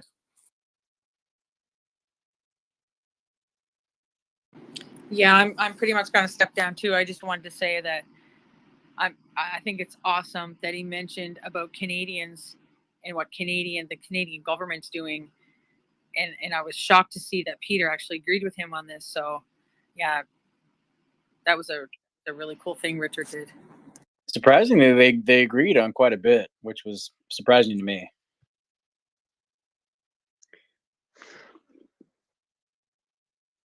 Yeah, they agreed on a bit. Yeah, they did. Like, but you know what? Like, that's general stuff. Like, we're gonna agree on that. You know what I mean?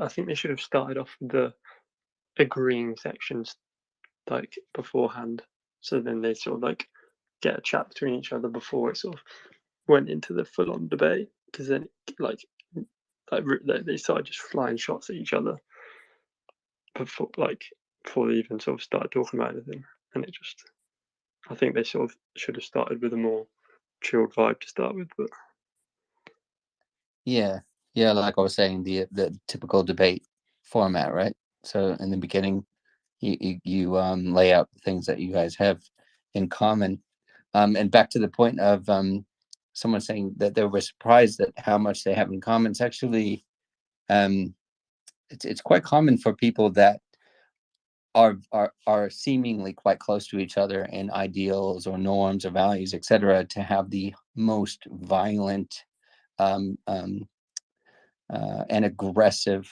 disagreements.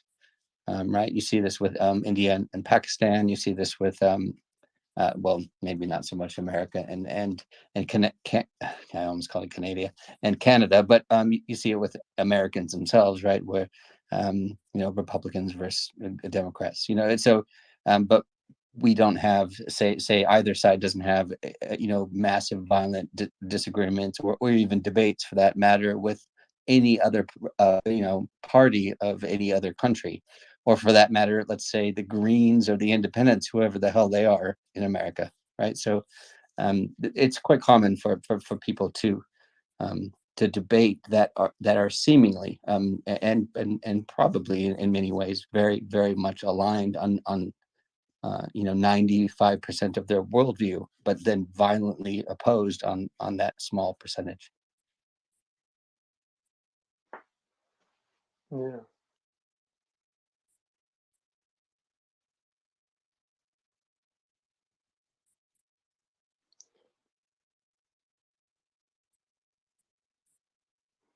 Did anyone find it interesting that Peter Schiff chose the words, "I don't view gold as an investment"? Yeah. I thought that was just like game over to start with. Like, that was the first like 2-3 words that came out of his mouth. I was like, Yeah, okay, I so I mean, just end the stream now. and I understand he spoke to the concept of a store of value, but it's a bit disingenuous when you introduce concepts like liquidity and transfer fees and storage fees. If you're just going to say that gold is not an investment or not a good investment, if those are the words, well then, I mean, how much does it it's not even cost a to great like store of store value. gold?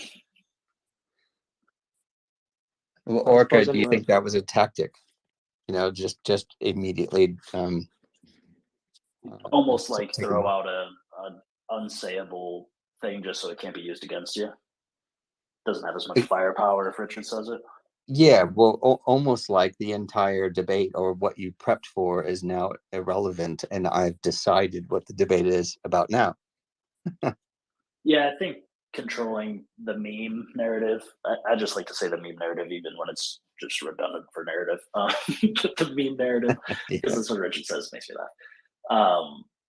I don't think that Richard's going to lose an argument just because someone controls context. I think he's smart enough and even showed it there. I don't think that Schiff really went out of his way to try and put Richard's arms behind his back, but he also obviously cut him off a lot and used the microphone. Maybe he didn't know that he was that much louder, so he didn't know that he was kind of like ear suppressing Richard. But at the end of the day, I think he did a good job of painting arguments that are difficult for no coiners to get their hands around. And in that way, it sounds very legitimate. And then Richard did a good job of pulling them both into terms of data supported or evidence supported arguments. So I thought that was really good too. Yeah. Do you find just one last question for you? Sorry. This is something that I have a view on, and I just wanted to know yours. Do you find though that data supporting not data that the other person has or agrees with or is even relevant to their case, but data, just broad data, like the one Richard brought out, would be effective against or towards, I suppose, Peter Schiff's cohort? I think so. I mean, the only commercial that plays almost as often as the late night gold commercials would probably be like the "Show Me the Carfax." There is, the power of the receipt, and I think that the further back in age group you go, the more experience you put on your demographics, I think you find that there is an appreciation for evidence that's based in tangible media as well as productivity that's based in tangible assets. So if you can show them a chart that says, hey, the gold that you own, that you trust is kept safely somewhere so that you don't have to keep it on, if that's the case. It is over this many years. And this thing that also doesn't really have to be in your living room. You did this much on a chart. I think that's just a good visual aid for anybody to see, because when we talk prices,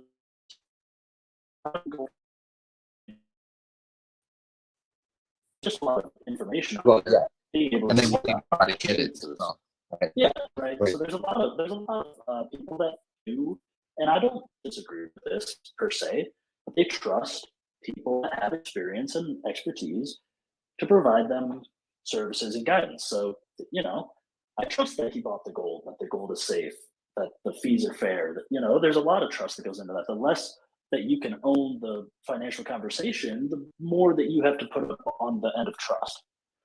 So when Peter's kind of pitching his arguments, I think his cohort probably isn't watching. If I'm being honest, I don't think that they are super. Like I said, the YouTube, baby. They don't even know. They don't know it. damn tubes. Of the, you know, it's not everything is all one or the other. But the ones that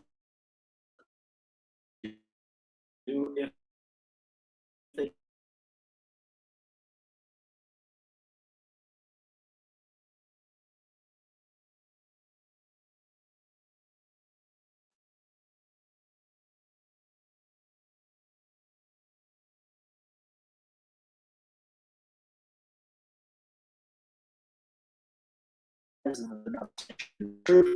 or data you made, the easier it should be to disassemble your argument. So I think it's awesome that Richard, even if it's just a printed out piece of paper, showed that beyond what we're going to experience in this debate, there's that he would be thrilled if he would entertain review. And I don't see how having more information, even if you have to question the authority that presents you with more information, I don't see how having more information is a negative thing. Yeah, no, I totally get your point. I wasn't having more or less information in the way that it was presented, especially in debate. I think he just doesn't be a screen sharing opportunity, and so he just wants people to know, like, not to say are difficult to maybe in your mind eye. What I'm saying right now is relevant to you. So I don't. It's just evergreen content. And it's like, hey, there was content here that was referenced. We'll plug it.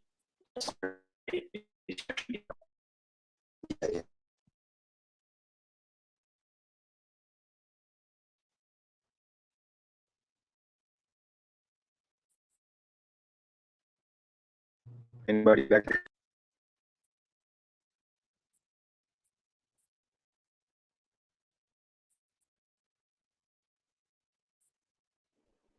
Somebody asked a question. Can you say again?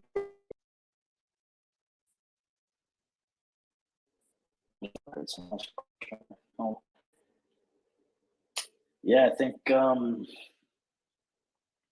another interesting day in legacy markets. People are going to be looking for alternatives, even though it won't be with maybe the resources that they would hope that they own currently.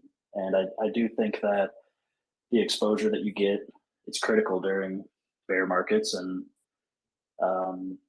especially just given that cryptocurrency is generally understood to be high risk and often misconstrued as inherently a scam. I think as people are going to go and consider alternative places to put their money, they're going to have opportunities, whether it be stable coins or I'll call them brands that they trust, maybe Bitcoin or Ethereum or Hex or what have you, Pulse chain. There's going to be sort of it's an inevitable, in my mind, flow of resources into crypto.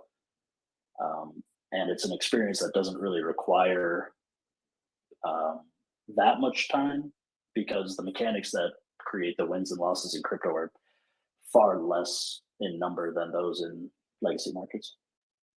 Isn't so you mentioned bear market for people looking for alternatives. We've seen this before, haven't we?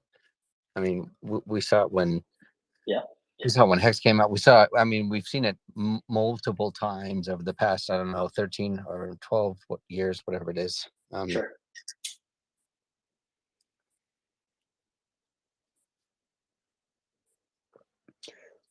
I'm gonna head off now, guys. Cheers.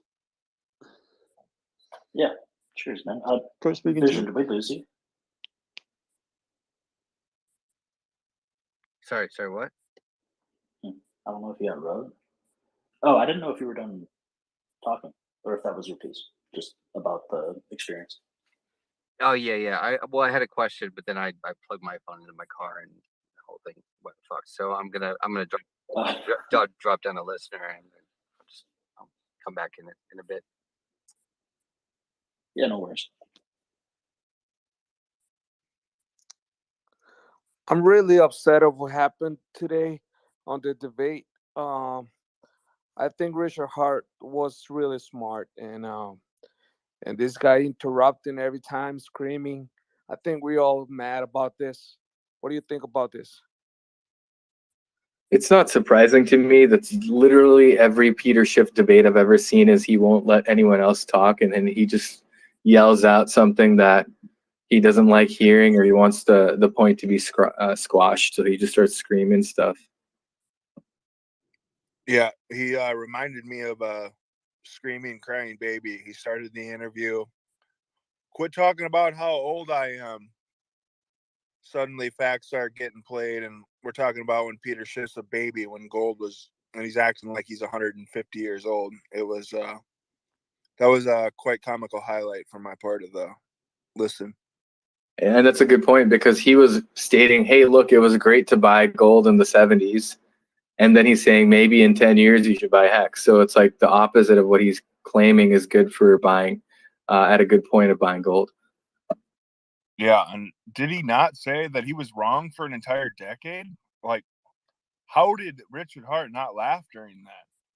That would have been the end of it for me. Oh, No. I'm a decade too early. Well, yeah, clearly. Yeah, go ahead, Sean. I just wow, that was like, I don't know how many times I was like, did he say that? I don't think, like I said earlier, like he has a codependency and he can't admit that he was wrong. Otherwise, maybe his followers for so long might come after him and say, hey, like you were giving us financial advice, and he isn't a financial advisor. So if he says no, because I kept hearing, he's like, I wasn't wrong. He kept saying that without actually like verifying or giving facts on how he wasn't. Yeah, I think he's in that weird realm where he's been right enough times to where he doesn't actually think when he talks much anymore. And so I don't know how else to put it other than like he's actually like not actually thinking about what he's saying. He just knows what has worked, kind of. So in most circumstances, what he says would work in most dialogues, but then he tries to put him into these other alternative conversations, and it almost sounds like a different language. It's interesting. I think this is why I think Richard didn't capitalize on so many of the opportunities. And I think the reason why is because this will probably be the first time he's going to be debating someone with a lot of camera crew right in his face. Because if you watch the debate quite well, you could tell he wasn't so much looking at looking straight into the camera, because there might be distraction in the background. Because I know Richard to be someone who will never let an opportunity slide by. He will capitalize on any single mistake you make in every sentence you utter out of your mouth. So this guy got away with a whole lot of errors, and Richard didn't based on, I think it's because he had a lot of people in the room with him, camera crew, there's lightning, there's all of that, and he usually put on his jacket at the very beginning and take it off because it's kind of hot. But this time around, he didn't get to do that. So I'm looking at a whole lot of things that would have restricted him from really doing much. And this is just one of the reasons I think I must step down. Yeah, Dr. Pat, I totally agree. Oh. I think that I was probably the kindest I've ever seen Richard in a debate. He basically gave Peter more leeway than I've ever seen him give anybody else, both with his points and interrupting. And I think you're right. It's probably partly due to people being in the room filming for the documentary. I'm trying to present maybe the best image possible for that in terms of, trying to sell, I guess, the brand himself and the brand itself. But sorry, Orca, what were you going to say?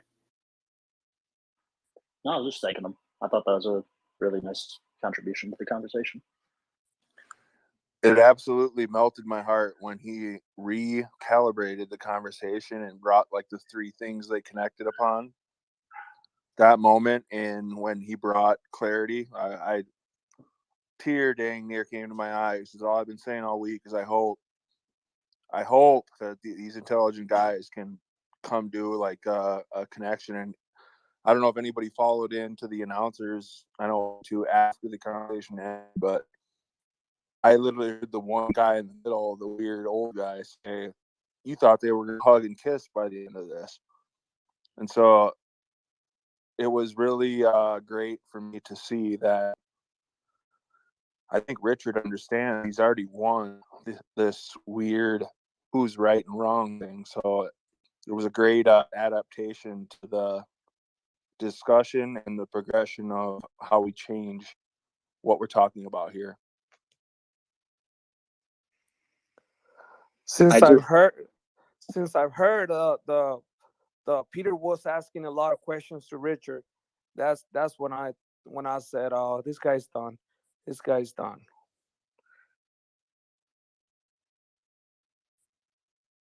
I did send an invite to Spencer Schiff to see if he'd come and discuss with us about his dad's debate with Richard Hart. We'll see if he comes through.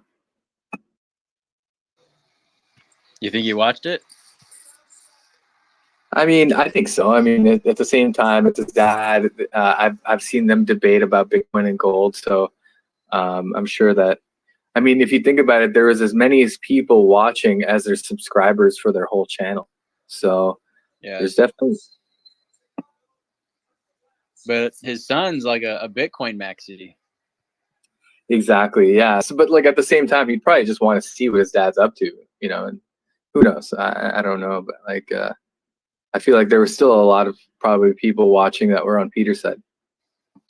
I want to echo what Chase and Jay just said earlier about Richard, kind of pausing and slowing down the tempo of the conversation early on and kind of talking about the things that they do agree upon. In doing so, it first of all, it came across as very poised and professional. And it also kind of de-escalated Peter. After that, there was about, 10, 15 minutes where the conversation was certainly more cordial and not quite as aggressive. And I think what was really important about that, as I'm thinking about this and to the comment that was just made about, Peter's whole, well, at least we can assume a large number of his followers were watching this. And for Richard to come across as the more even-keeled, presentable person represented our community really well. So I wanted to applaud Richard for doing that because he looked very, very professional, in my opinion, next to the very bullish, aggressive Peter. So I just thought that was really good.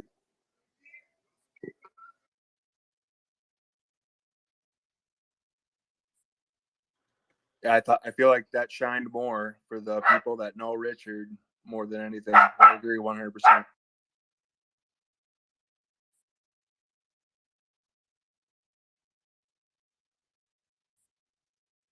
And it certainly had to play a role on any Peter Schiff followers to have the even-killed guy who usually talks shit. The announcer comes out saying he's the shit talker, and he's the one that de-escalates. I couldn't agree with you more, sir. Great follow-up. Yeah, and to that, I also just in watching Peter's body language, I think that the few times that Richard just kind of took a pause and said, "Hey, let's come back to a few things we agree on," I think it really threw Peter off because he was expecting, like he was very aggressive and expecting this fight, and when he didn't get it, he almost didn't know how to respond. Which I thought was, first of all, favorable for Richard because it put Peter on his heels. But also, again, it looked good. It looked like Richard didn't come for a fight. He came for a conversation. And I was super pleased with how Richard presented himself and how it represented the Hex community. I don't want to be beating a dead horse here, but I thought that was great. And thanks for pointing it out, Jason. Yeah, would you agree? It kind of seemed like it was going that weird, awkward realm, and then all of a sudden, he recollected, and it was, man, that was a beautiful thing to see. I agree. Great point, man. Yeah, it was, and I think that was very representative of the Hex community as a whole, and really how a lot of us should be responding right now. I mean, there's been some discussion about how everybody's at each other in Twitter. We as a community can take note of that and maybe apply it to ourselves and come back together. Yeah. Keep in mind how intelligent this man was that Richard was just talking to, and the influence he has. And he still, I mean, I praise him through sticking to what he believes, but it re-solidifies the fact to me that these strong-minded people who have, you know, done what they've done for however long, that they still, it took me months, and I was looking for it. Imagine not looking for something that you want to find and then trying to realize, like, it's never been more clear, you know, how much more people need education in the entire space of that. And I really hope people see, yeah, like the way he wanted to prove his points, but man, did he accept a lot of things he normally would jump on, like Mad Hatter and Orca, everybody else has been saying. It's impressive. It was, as somebody that's watched him often, as we all have, it was kind of almost entertaining to watch him try to bite his tongue at some of those instances where you knew he would have otherwise just unleashed on somebody. Oh, I was screaming at my phone, trust me. I was like, no, you know, whatever it was. I was equally impressed. There was also a few times when I was expecting the responses that we've all come to know, and I was almost like, oh no, please don't go there, please don't do it, please don't do it. And then when he didn't, I was like, oh man, that's a win, even though, you know, others might not even recognize that. There was a lot of wins in just how he delivered the information. Yep. Yeah, and not to put against Peter, also surprised me. I'm not gonna lie. Like I thought before they started, I thought they had a lot of common ground, and I'm so glad, at least at one point in that weird setup of conversation that had so much production, that they found common ground, because it did not seem like clarity was at the utmost importance in the start. I mean, even from the like George Foreman, Muhammad, I mean, what was that even at the start? Before you introduce a guy's name, you go in some anecdote. Yeah, yeah. Very pleased with how he presented himself, the situation he was in, not to mention the microphone thing. I mean, good God. Yeah, you're right. The moderator kind of set the whole thing off in a really weird direction when he went into that George Foreman, Muhammad Ali setup, and then almost like kind of setting the table that we expected Richard to give a good fight, and then Peter's going to win at the end. It was just such a weird way to start it, and it was almost like it put everybody against the ropes. Like, well, how the heck do we start after that intro? Yeah, kind of bizarre. Yeah, Peter Schiff was making the weirdest faces after that. Even like he was like, I mean, what in the hell? You know, he had to like, are you referencing my age? He didn't even actually understand that he was getting a compliment. That's how far over the head it went of him. Did anyone else get a kick out of when they first saw Richard Hart come on with a big old cheesy grin on his face with that Louis Vuitton suit? He looked sharp. I'll give him that. I did laugh. Yes, it made me smile, man. Yeah, for sure.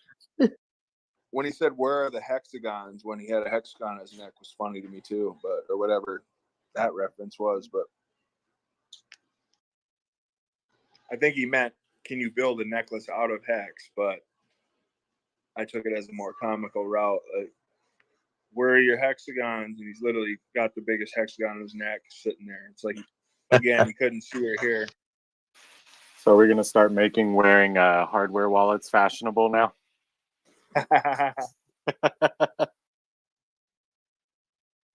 I think the suit was Gucci, not Louis Vuitton. Yeah, it was Gucci. Orca, what was the quote you put up? I saw that Peter Schiff said about man, let me get back to it. I thought that was one of the better quotes that he had that you pointed out that literally made zero sense to his initial argument. I feel like. Are you talking about gold isn't an investment?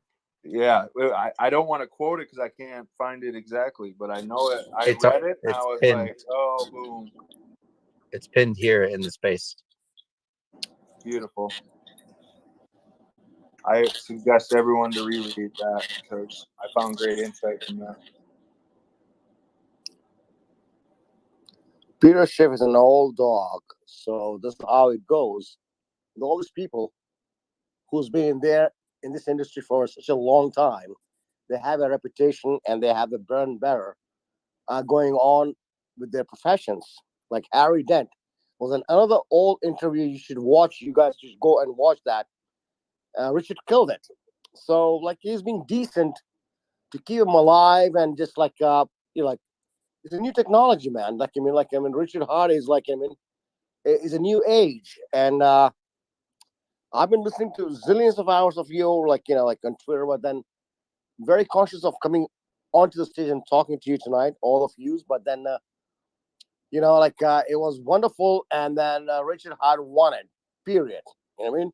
That's it. Yeah, I mean, he just tweeted a little bit. I mean, this shows the kind of person he is. Richard Hart just tweeted, "I love to chat with smart people about important things. The better the people I'm talking with, the better my arguments become. They trigger me to remember more things I know of importance." I mean, the guy literally just took everything the guy had to bring to the table, and he's already assessing it. Peter Schiff's not doing any of that right now, I can assure you. He's rewatching to look how stupid he looked. He didn't address, like, this is the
Again, the moderator kind of added something a little bit weird about at the table with all the people that lost all their money in their first 401k, as it could be for not knowing. And the wife is crying and the husband looks afraid, and he was asking Richard to basically tell everybody how this isn't a Ponzi scheme, how this isn't going to make people look like those individuals that lost everything. And what I'm curious to hear from you all is Richard kind of took that down the road of saying that this isn't a security, this isn't something that we need to worry about with that. I was wondering, was that a miss? Did he have an opportunity to really highlight the strengths of Hex and how it's not a Ponzi scheme and all of this, or did he go the right direction with it? I was kind of left in limbo on how that answer looked. I almost wonder if it's a lose-lose, right? So if somebody brings up, oh, I think it's a Ponzi scheme, no matter how many times you try to disprove that it's not, the more times you say it, the more negative it is. That's a very good point. It's kind of a catch-22, right? And just by saying the word Ponzi itself, that's what people hear. That's a good point. It was a straw man as well. I mean, the whole Australia, whatever the hell bullshit before that statement, you've got two things that you're supposed to knock down with one argument that you have made the viewers assume are related, which they're not. And Richard's meant to, the path that Richard took, he only has the ability to take one path. So I'm not sure. The question of do you think he took the right path is the question we should be asking. We should be asking, was that even an appropriate question or a relevant question because of the way that it was posed? Well, definitely not relevant. You're right about that for sure. This, I mean, basically what we're discussing right now is kind of what I was hoping to hear from everybody. It's just their opinions on and thoughts on the question itself and the direction it went. And I appreciate y'all's feedback. Yeah, it was definitely posed very bizarrely. But the Ponzi shit comes up all the time. I did appreciate though although it started to get a little bit old, but he did take him aside and do a one, just fill the screen with Richard, and asked him again the same fucking question everyone asks him every goddamn time, which is about the Ponzi scheme, and gave him a chance to explain it. And I think he just deflated that notion instantly. It was great. The whole idea where like Peter Schiff truly believes, after I watch this, that for someone to make money, someone has to lose money. Like, how many times did it fit? I mean, he amplified that. It's like he doesn't understand that the whole idea of creating the abundance in the first place. So once again, I don't think the guy did his research even near enough. I think half the stuff went over his head. I knew it would. And let me tell you, I've never been more tickled pink, as the old saying would say for the old heads. When he busted out the printouts of all the charts, knowing he couldn't use his computer, when the whole time I was thinking there ain't no way Schiff's going to be able to get on his computer, have a combo. He couldn't even set his mic right on his palate or patel or whatever the hell he said mid fucking sentence. But it honestly, that was the best. I have never laughed in harder when he printouts and put them up on the screen. Like, oh man, is that great? Like, that is a level of trollism that I don't think any social media space has seen in 10 years at least.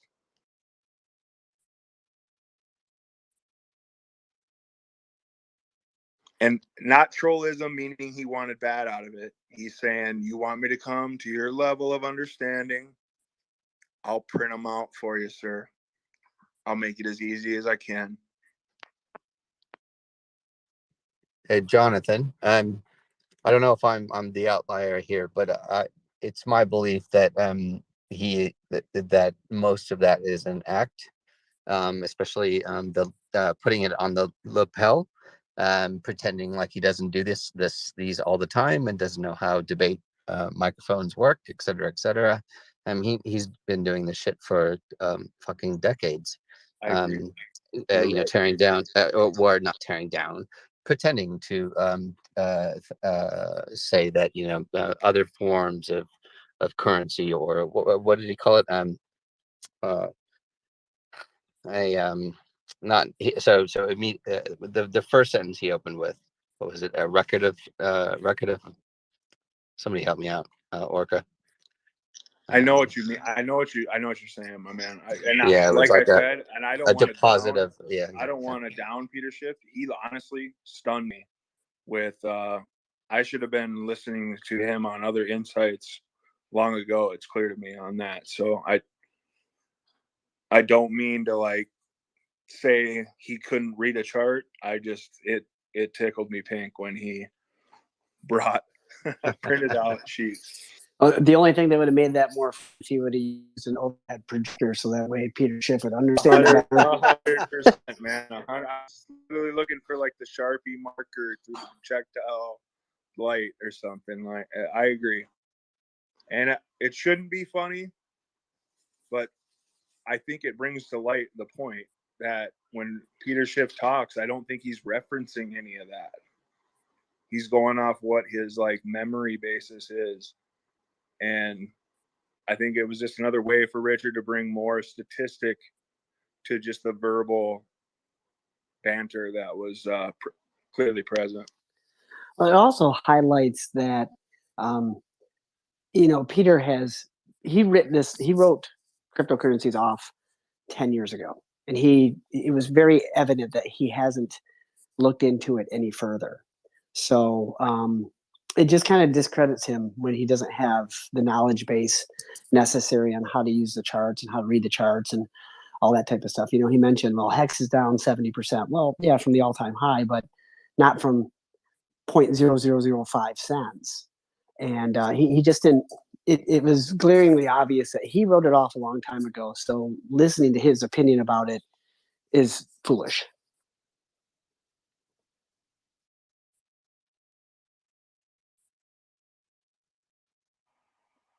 It's an excellent point.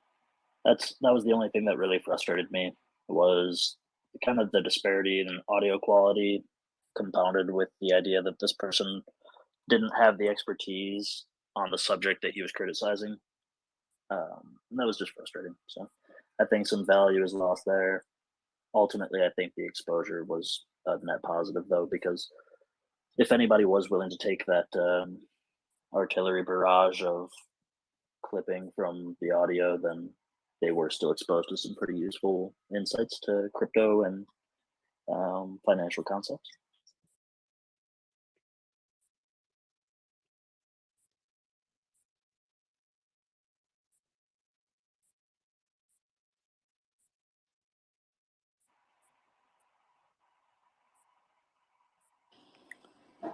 Did anyone else have any other crazy questions about it? Or, anybody else hear something they kind of triggered them one way or the other?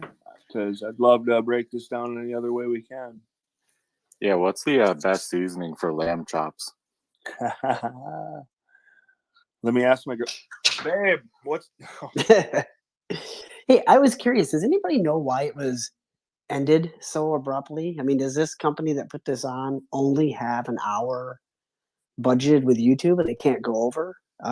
It seemed like they were actually in a really good conversation and things were getting finally addressed and answered when the moderator was just like, okay, we're done. I didn't understand that. It's very, very standard for debates, especially any sort of entity, personality, or company that holds debates, to stick to the schedule. Otherwise, future debates might not happen, is probably the short answer, because people might not be able to rely on the schedules that were set out beforehand. Gotcha. That makes sense. Thanks. They could have had their debate in here and just hung out. Can you imagine how much of a zoo yeah, that would have been a zoo. Yeah. We all would have just been roasting Schiff the whole time.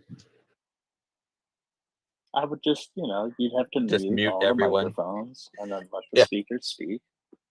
I also feel that pretty quick. Go ahead. I was saying Richard was a little thrown off because he couldn't see his image or his video. He kept mentioning, like, I don't see my, he thought I was getting to him, man. But I think it's because he's so competitive that he assumed that was the case for everybody too. So he was like, "This is bullshit, man. They're not even showing me." That was funny.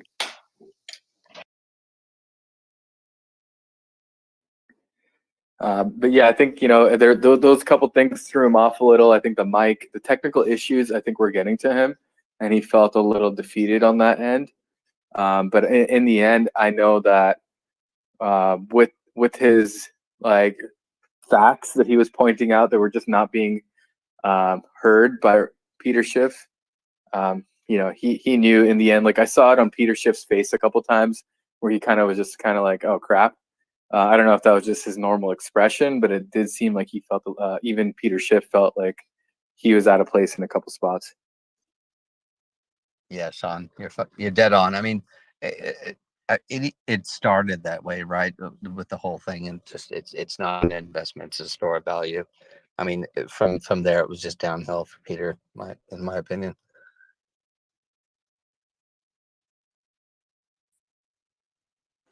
For Mad Hatter, it looks like, let me see here, cumin, paprika, garlic salt. Oh, my man, you looked it up. I appreciate that.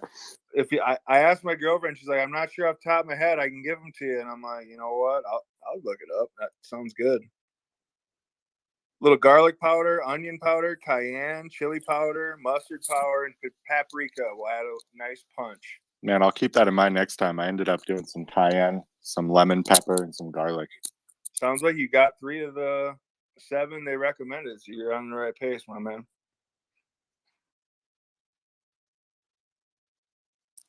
Didn't know this became a cooking channel. I didn't know but I if he didn't have appreciate it. access or something. I was like, maybe he can't use his device to look. I was like, I'll look it up. Why not? Hey, man, why use Google when you have a community like this that you can just ask? It's tough not to. I'll give you that. But no one listen to that. Do your own research, dang it. Yeah, nice. Yeah, I came in here to talk about a debate, and I left with a recipe and a hankering for some wings. Lemon spaces are unpredictable. Could have been the Super Bowl if you ask me. No way, man. The audio quality. As long as the were you producers... trying? I was like trying to put it in like half speed, like 3/4 speed, to see if I could cut out. It was impossible. After about 15 seconds, I accepted my fate, realizing that they were going to just trudge through to stay on schedule and not address this thing right out of the gate, right out of the very first words uttered. Yeah, hour and a half. Time out. Hour and a half in. Oh, everybody has to move their schedule back 15 minutes. We're gonna make sure we fix this, and then we'll start. So maybe they didn't hear it. Maybe I thought maybe I was the only one hearing it, because some people said that it was Schiff's mic. Look, all I know is every time Richard spoke, the gunfire in the neighborhood directly next to him was overwhelming, and it's just not good for recording. So hopefully the people that recorded it for the film. It was it was a funny representation of like the Glock. It was like when he was spitting, he was just spitting just bullets out. But yeah, it was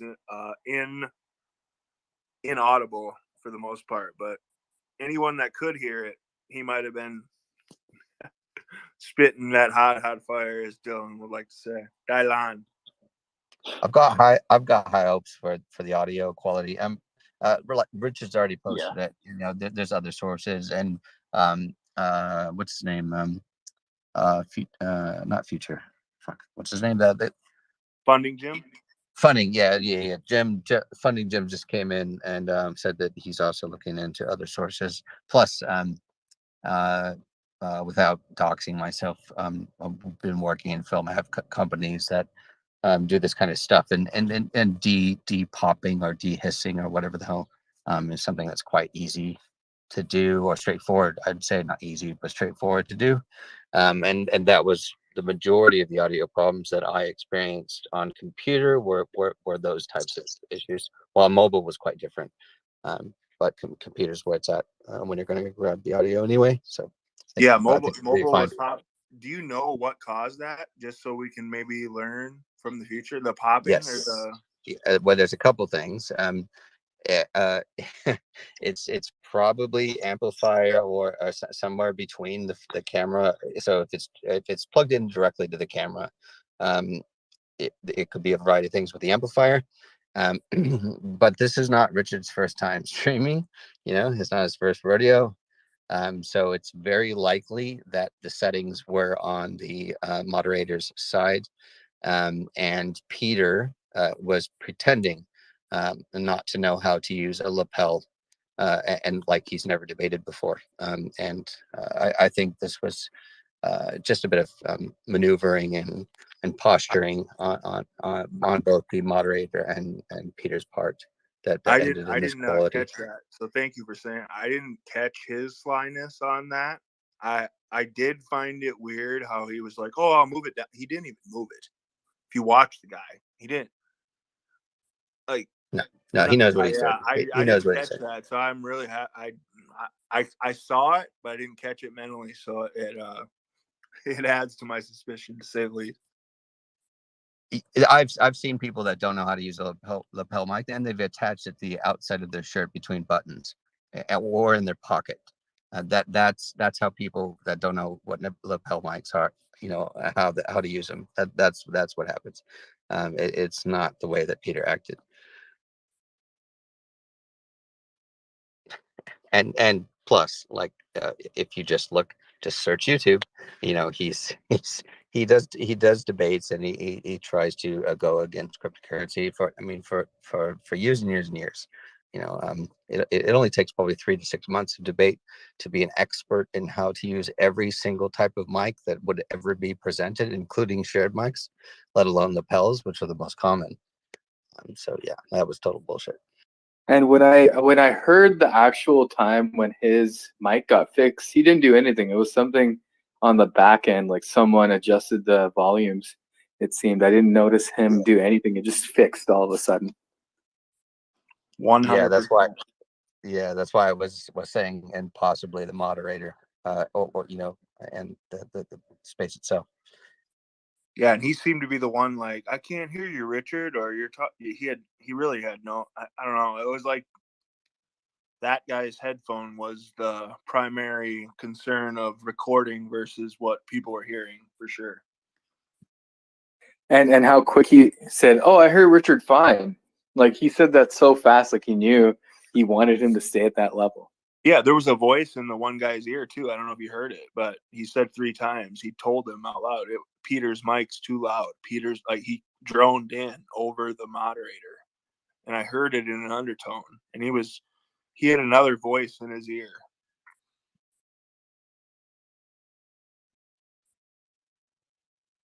I don't know if anybody caught that, but I literally heard a voice telling the moderator that it was Peter, or telling Peter and the moderator that it was too loud, and it was Peter, not Richard, that was too loud when he was in the middle of that, like trying to find his mic, when they both kind of stood up awkwardly trying, we're not sounding right.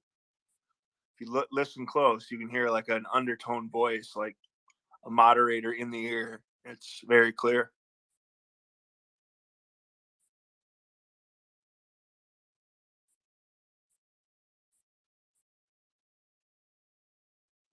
Wonder if there's any spaces, like gold Twitter spaces that are, yeah, Peter won that debate, kicked Richard's ass. And I want to go drop into one of those spaces and see what they're saying. Yeah, let's go bomb them.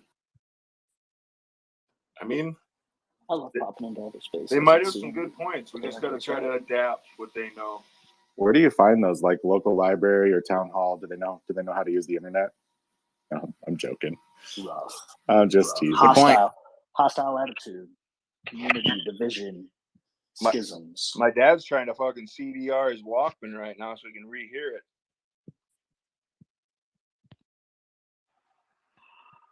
Wow. It's on cassette. Look, oh yeah, it's already on cassette. Peter's selling it for $88.50. It looks like gold bars only. That's nothing, man. When you can look at some of the competing services, they're going for $19.99. I know. A month. You're special, man. I know, man.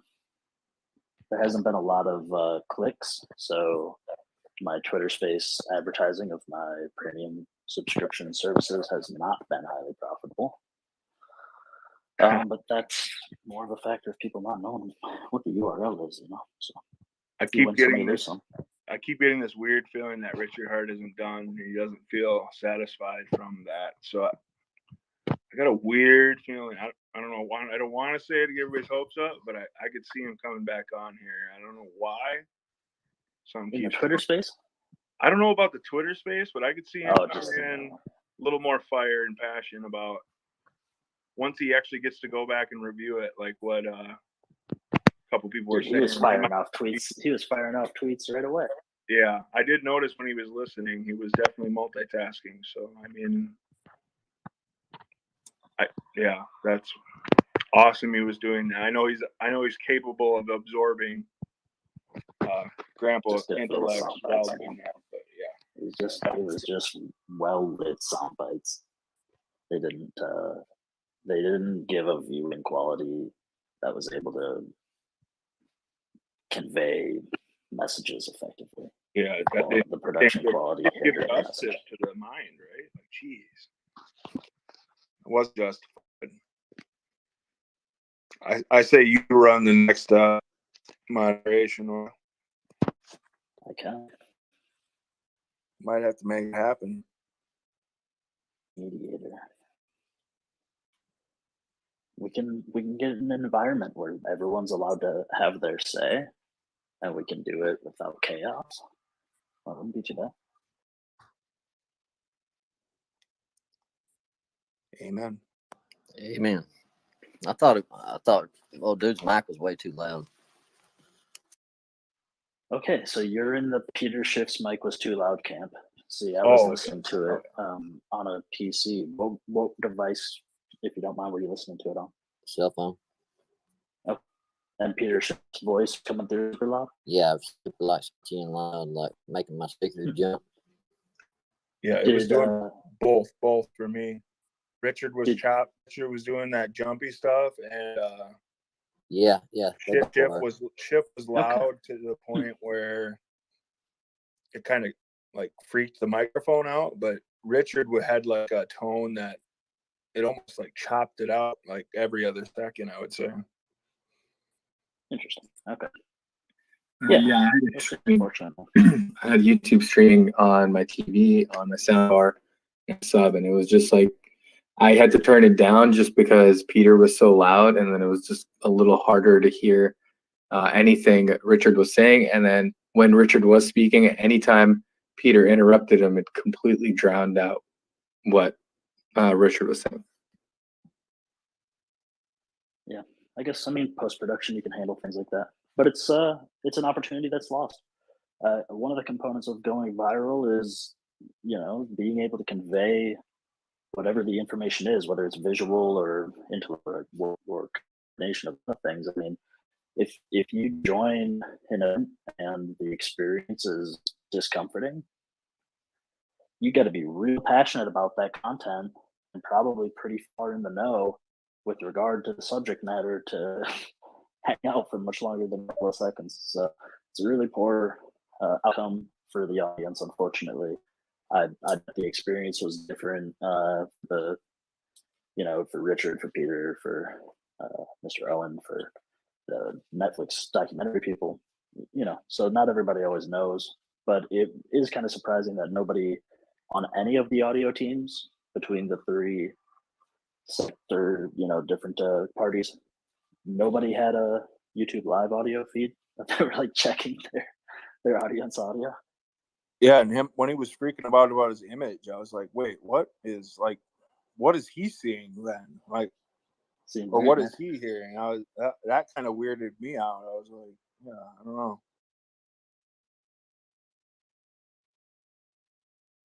He seemed to know something was going on, but he didn't know what. I don't know. He seemed to be aware, but he powered through it. From what I saw.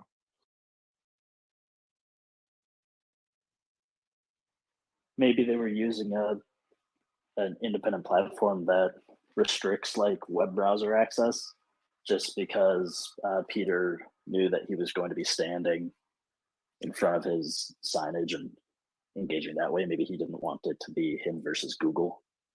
Yeah, I wonder if there wasn't a technology lapse in Richard Hart's brand new $16,000 microphone and Peter Schiff's Patel iPhone headset that he plugged to his shirt pocket. I probably had something to do with it.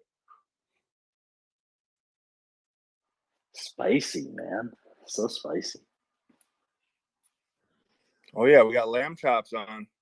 Did you see how neither of them seemed to be confused about being in a bear market? I really super appreciated that. Neither of them were like, well, we'll have to see, we're resting on critical levels. Are they any more critical than they were 40% ago? So yeah, they seem to be agreeing on the 70% dip thing, where they both said the same thing about each other was weird. They didn't find common ground into. Yeah, I think that's like the one thing that would probably keep a gold bug pretty committed to gold, is that there's just such an institutional support for it that you don't see downside volatility to the 80 percentile, but you don't 4x year over year. So when you do consider a larger wealth making decisions with regard to allocating, Peter immediately came out and established that he's not, you don't buy 100% of your portfolio in gold. And cash in a portfolio like his is a larger number than the percentage would have most people believe. So some of the philosophies that are shared don't necessarily communicate transparently. Is Orca's mic wrecked for anybody else, or is it just me? Just quiet, not red, just a little quiet. Oh, okay. It's fine on the YouTube stream, but just like on the phone, it's a little choppy.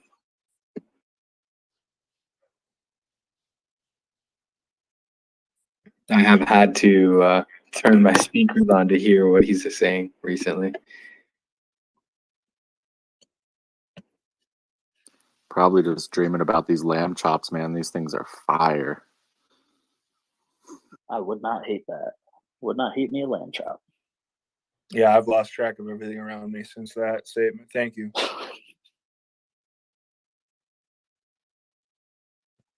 I think Dr. Daraj needs to do a paid group for his gold mic and get people's audio equipment better. What an awesome idea.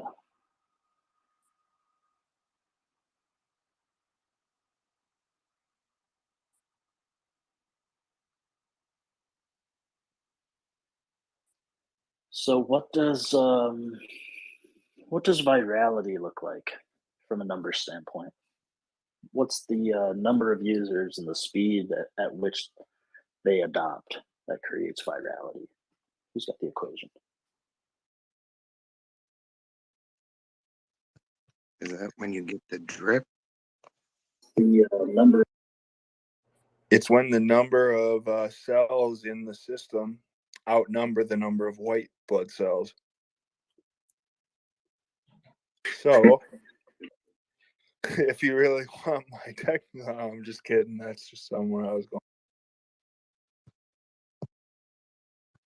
No, I did have a rant I was speaking to myself about before I came in here about the actual like use case for gold. Like apparently, he's getting dividends in a business that mines for gold. So there must be like a lot of people needing, like using gold.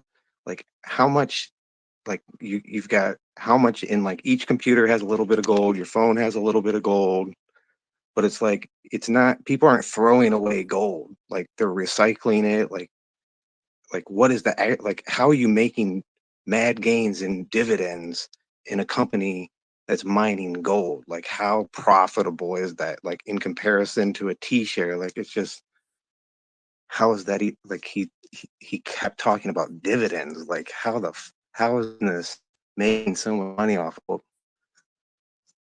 Yeah, I think it's probably like 10% better than his savings account could give him in his bank. So that's what he thinks is a big, huge benefit as far as his investment strategy goes.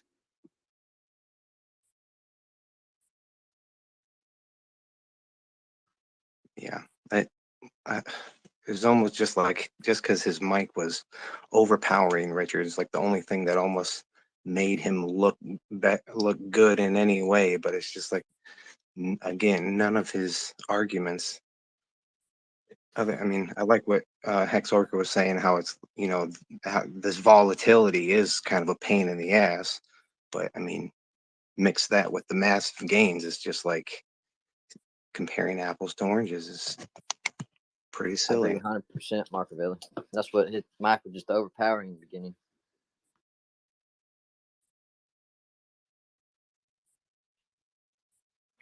Let's not forget that he said gold is his cash flow. I think that was a very revealing statement he made. It's like it's his stable coin.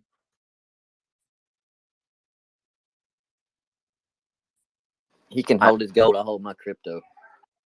I honestly thought that the handicap of the microphone was good because, like, you couldn't hear him. It was low, and Peter just being a crybaby, yelling, and like whenever Richard would come back, he would just like slap him in the face with like knowledge. I'm like thinking like when my ex-wife's mother was a financial advisor, and I was trying to like spiel to her when Bitcoin is like $500. Hey, Bitcoin could be a thing. She was telling me like, no, it's not, and it's like I'm not allowed to trade it. And I'm still pretty sure that financial advisors aren't allowed to advise their clients about trading it or buying it, but they're probably allowed to advise them on getting grayscale shares, right? Maybe. And I'm just like thinking in my head, like, how's a person like this, like financially qualified, to like advise people on markets that they have no clues about. It's just like he's like, I would prefer to have a company stock, and it's like, yo, like Enron, like Enron skimmed out on how many people, and it's all about market manipulation and speculation, and like Bitcoin, at least you go hold it in a hard wallet or a cold wallet, and then like when Richard came back, it's like, yo, dude, like Elon Musk, the smartest dude in the world, like owns more this shit coin and then in your entire net worth. I just like almost fucking shat myself when that happened, because like this dude just put him in the grave, and like most of his like buyers or anybody in the YouTube channel even listened to him was just like, yeah, he's probably right. Yeah, I agree with you. I was surprised he used the name I was surprised he threw Elon and Dogecoin in that spot when he did do that, but I agree that was very comical to say the least. It just murdered him, because it's like, dude, like, yo, you got the smartest dude. I don't want to say the smartest dude on the planet. You got like a dude that controls like flying ships into outer space and like self-driving cars, and most of his clients probably drive Teslas, probably watch NASA, believe in the space shuttle programs. And it's like, yo, this guy's buying a shitcoin. Maybe I should too, Yeah, I think you're right. I think he even pulled one over my head there when I realized that the audience he was attacking with that comment wasn't me, and was who he knew was listening behind. You know what I mean? If anybody is in like that gold realm, I feel like if they are into crypto, they're going into that Elon, Dogecoin realm, it seems. Or if I ask a random person, before they might even say Bitcoin, they might say Dogecoin or something like that. So I think that was kind of next level play by Richard on that. But yeah, I agree with you 100%. That was Well, yeah, next level play, I think, was like to say, oh yeah, this person smarter than you is doing crypto and you're going against crypto. And he just said, oh yeah, he is smarter than me. I'm not going to say I'm smarter than Elon Musk. So if someone smarter than you is doing something that you're saying isn't as good or whatever, it's like complete smack in the face. Yeah, it's like the money thing, right? Like he has more money than you, and he's invested in what you're saying not to invest in. It just in his small portfolio. Yeah, there was next level shit talk. Awesome. Yeah, it's like, Richard Hart. I mean, he just knows he's a champ. We all know he's a champ, and from the look of it in this just debate, it just looks like Peter Schiff is just like, he knows he's dying. In terms of like debating, he has no win. He has no upper hand. The only upper hand he's got is like whoever is tweaking with his microphone gain. That's the only upper hand he's got. And that's it. And it's like he's just trying to look like still presentable in his audience that pay him dividends. So like it's like when they realize like, hey, maybe let me check out Hex. And when they switch over to crypto and Hex in particular, guess what? Like that's it. That's his clientele gone. Unless he's gonna be next time he wears a suit. It's not gonna be as fancy as the one that he has. Maybe he won't even have the green backdrop, and he'll have some shitty mic that like you won't have somebody over there playing around with like a wireless microphone. Right. I think I kind of just realized why he said that now. I think about what they were talking about then. It was like the energy thing.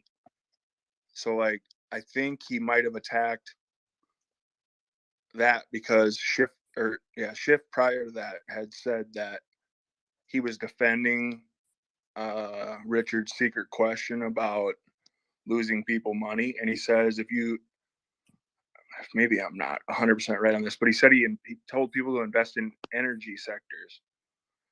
And so I find it ironic that he'll push the energy, and maybe he doesn't like Bitcoin, but at the same time, if he did like energy and he was going to like a cryptocurrency, I don't know. There was a tie there. He was talking internet, I think, like the .com boom. Like his thing was, oh yeah, I saved people money by getting them to sell the top of the .com boom, which is his. And then he compared it to crypto. It was like, oh yeah, this is another top. But it's just like he's been calling the top all for 10 years or whatever. Like, so it's just Yeah, very he admitted flawed. being wrong for a decade. That's all I remember hearing. I was like, what? I was like, who says that? Oh, so be it. I was a decade early and I still am not right, but it's coming. I was like, no way. You can't hear that and not feel stupid. I mean, geez. I've never heard a financial advisor admit they've been wrong for 10. I don't think I've ever heard that.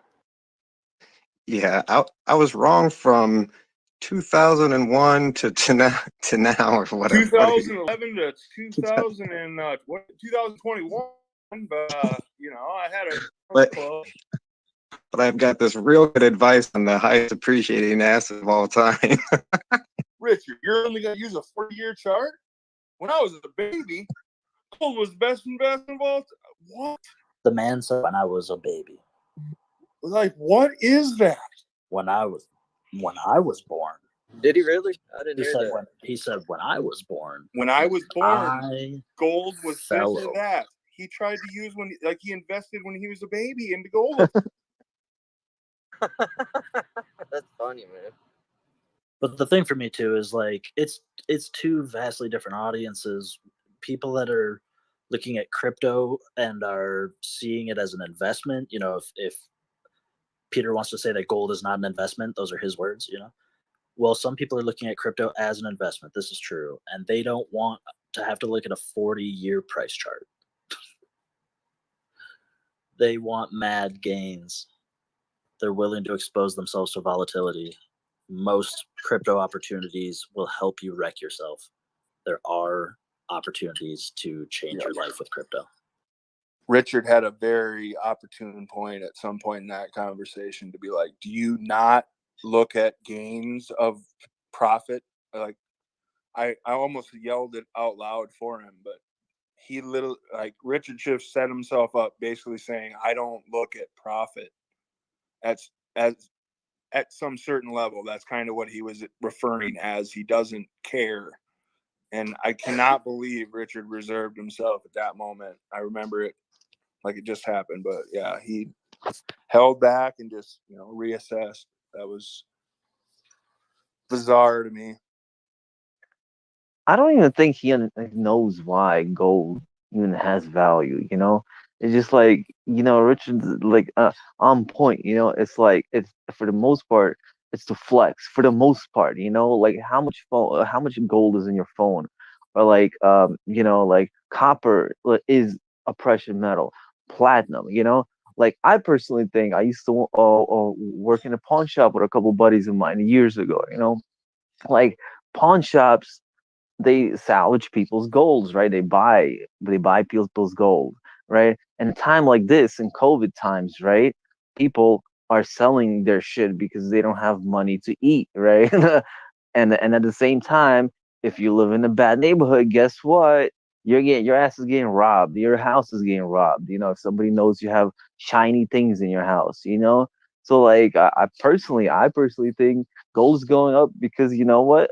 We're living in inflationary time, hyperinflationary times, and that's just a sign of, oh shit is fucked, And like I think he's just clueless as to why gold is just it's a gold, it's a store of value. Like I don't think he fully understands why It's a store of value. If anything, it's a signal for hyperinflation. I mean, he understands that, but like it should be a sign that listen, this is bad, and that gold is just like increasing. Like, crypto, why is it going up?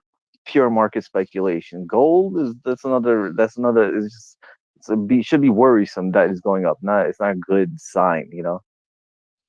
Yeah, how's that for a grayscale arbitration when the pawn shop can buy gold at like 40 cents on the dollar or whatever? Yeah, they're selling Bitcoin at 70 cents on the dollar. They're already they're already manipulated. It's not even, I don't even think it's in question. What did y'all think about when Richard said Elon's Dogecoin portfolio is bigger than your entire net worth? Yeah, that was awesome, yo. That was fucking awesome. I'm just happy that I'm a newly like I followed Richard Hart years ago, and then I got into a messy breakup, divorce, and then I couldn't focus on following him, and unfortunately I couldn't claim Hex, but I did buy a big bag in around 750 days, and I'm happy that I think 3 years later he's still here. He looks mature, he looks great, and he's still the same Richard that I was like listening to 3 years ago, and not only that, he has a fucking product, and he has a bigger community than any fucking community, bigger than the SHIB army, or maybe not the SHIB army. Probably maybe bigger than the SHIB army. I don't know. Who cares? Bigger.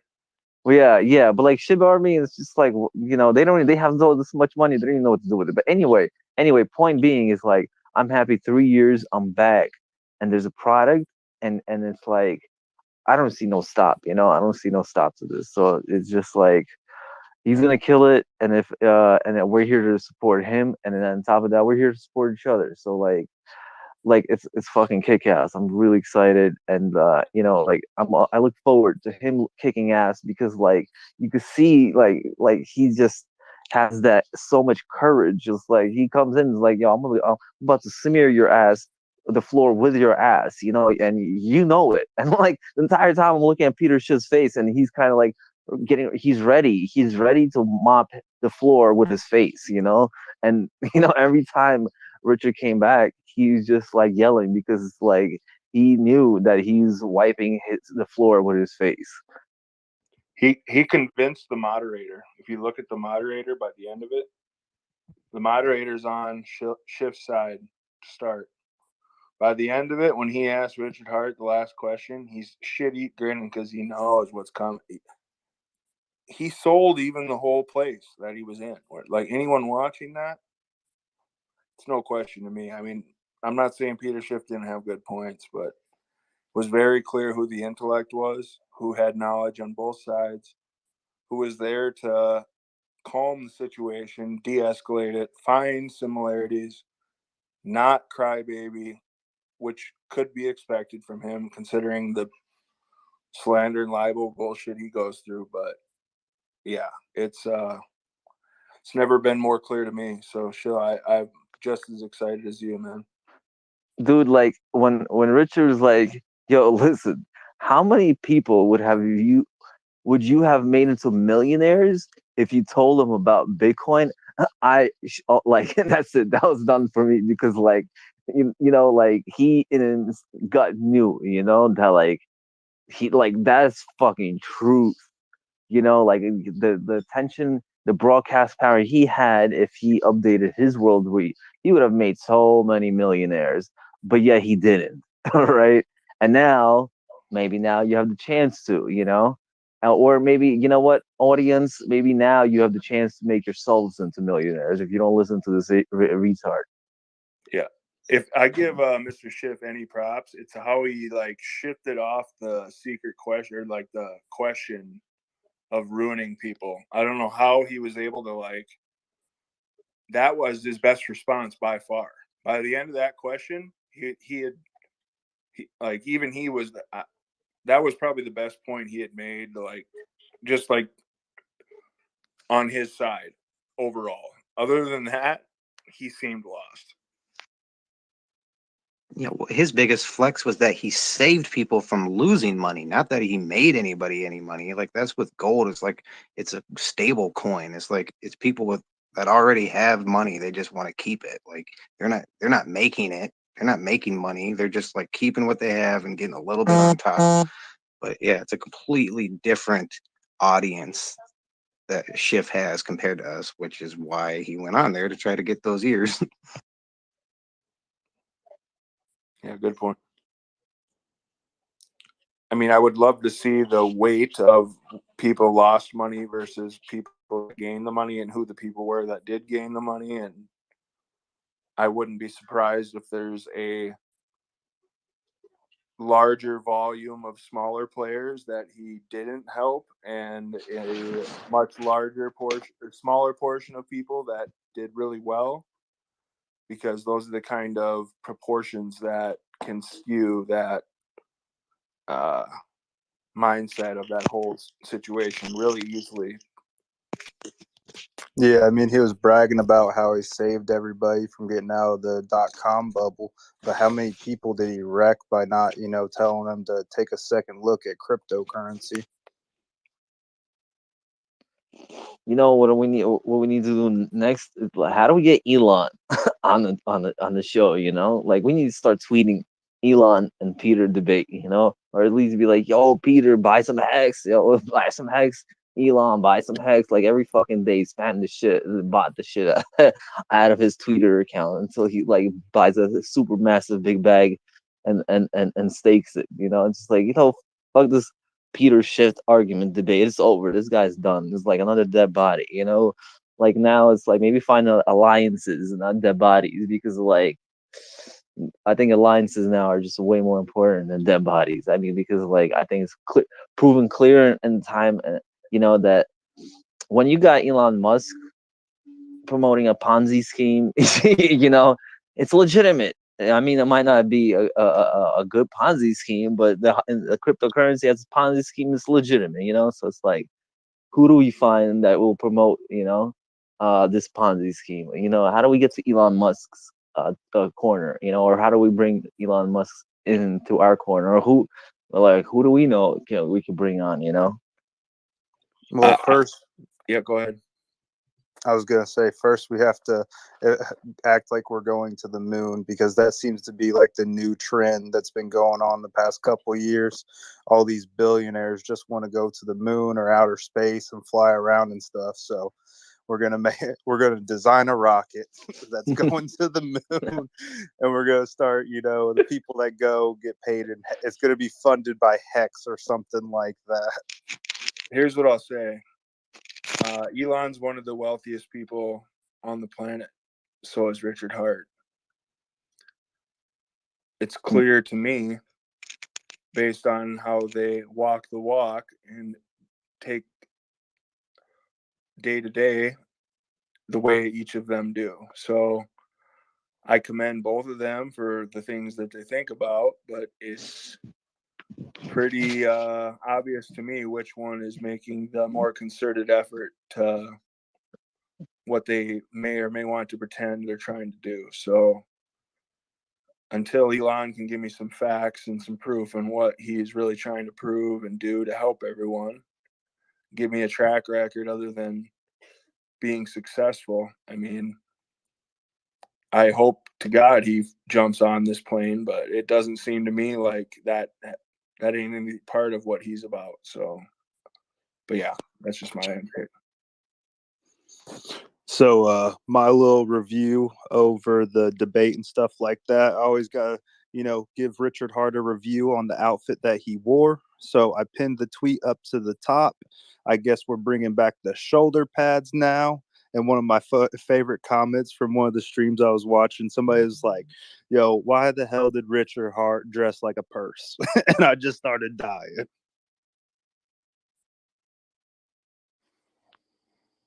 Because he's full of money, my man. Yeah, I always just like giving him a crack about his outfit and stuff like that. I mean, all I wear is sweatpants and, you know, like gym clothes and like shit like that. Yeah, I didn't notice the shoulder pads. I'm not gonna lie. I like noticed how like sharp and like square he looked, but I didn't really get accent on them pads. I'm gonna have to go back and look at that. Yeah, that shit had me dying because I was scrolling across Twitter and somebody had the video of him saying 99 the nines a whole bunch, and I was like, why does it look like this dude's wearing shoulder pads right now? That's hilarious, man. I know exactly what you're talking about. I thought it was hilarious. I was hoping when he got up to like fix up his microphone game that he would have shown his shorts. That would have been OG status. Because we all know he was wearing shorts. I think Orca pointed it out. But it would have been funny if he like pranced around in like some like smiley face crypto shorts. Bends over and moons the can. Oh, yeah. Yeah. I didn't even know that he would have had to. I missed that.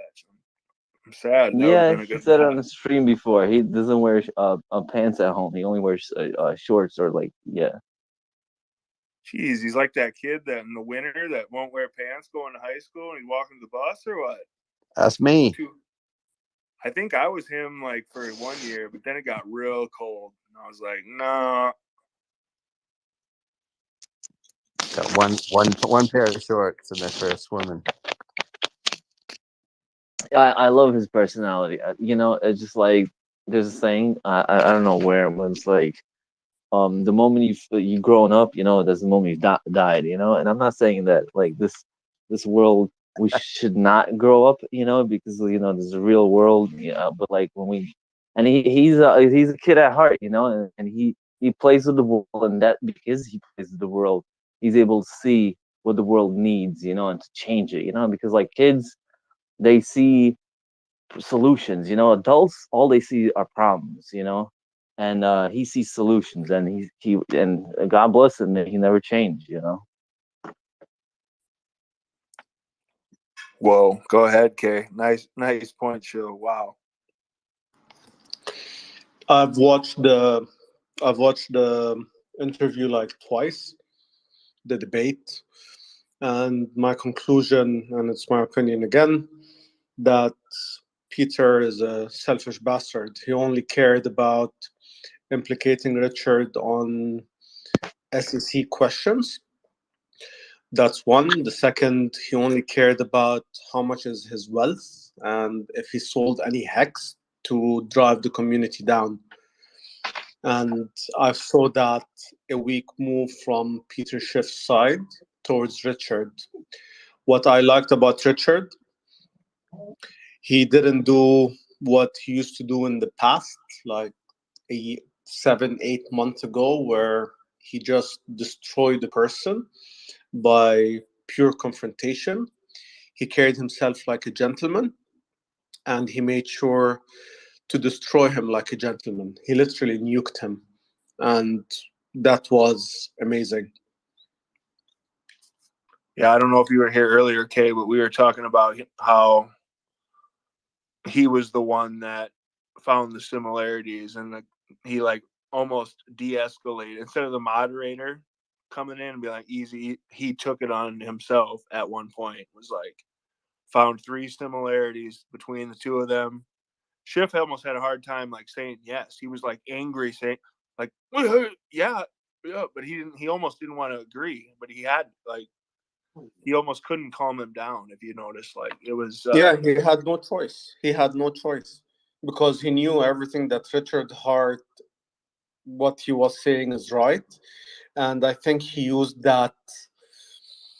Yeah, he threw him off with that, was what we were saying. He kind of used it as a gear shift, I'm very disappointed that the T-share didn't get brought up whenever Peter started talking about his dividends and stuff like that from stocks. I'm really surprised that the T-share didn't get brought up the entire time during the debate. To be honest, this is the shortest debate, and I've put it out as a tweet. This guy, Peter, would have died of a heart attack. That's as simple as that. If the interview has went any further, he would have destroyed him totally. Like The debate was very his short. reputation, you mean? Like almost in front of like his people, right? Yeah, in front of his people, he would have destroyed them. He would have totally destroyed them. That's one. Second, look at Richard Hart. He didn't put on his screen hex.com, pulsex.com, pulsechain.com. Peter Schiff had his logo of the company, the website, and started using it more of a marketing campaign or tool, which I found it disgusting. I mean, it literally is his job, his self-proclaimed job, to go out there and state those things to his cohort. So I don't Yeah, know. but Richard I might Hart didn't disagree. do that. Richard I might Hart could disagree. have done that. He didn't.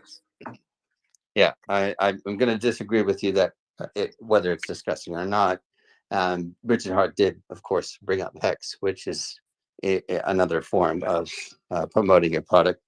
But at the same time, I think it's irrelevant, right? The conversation was, whether gold. Oh, sorry, my kids are screaming. I'll get back to you.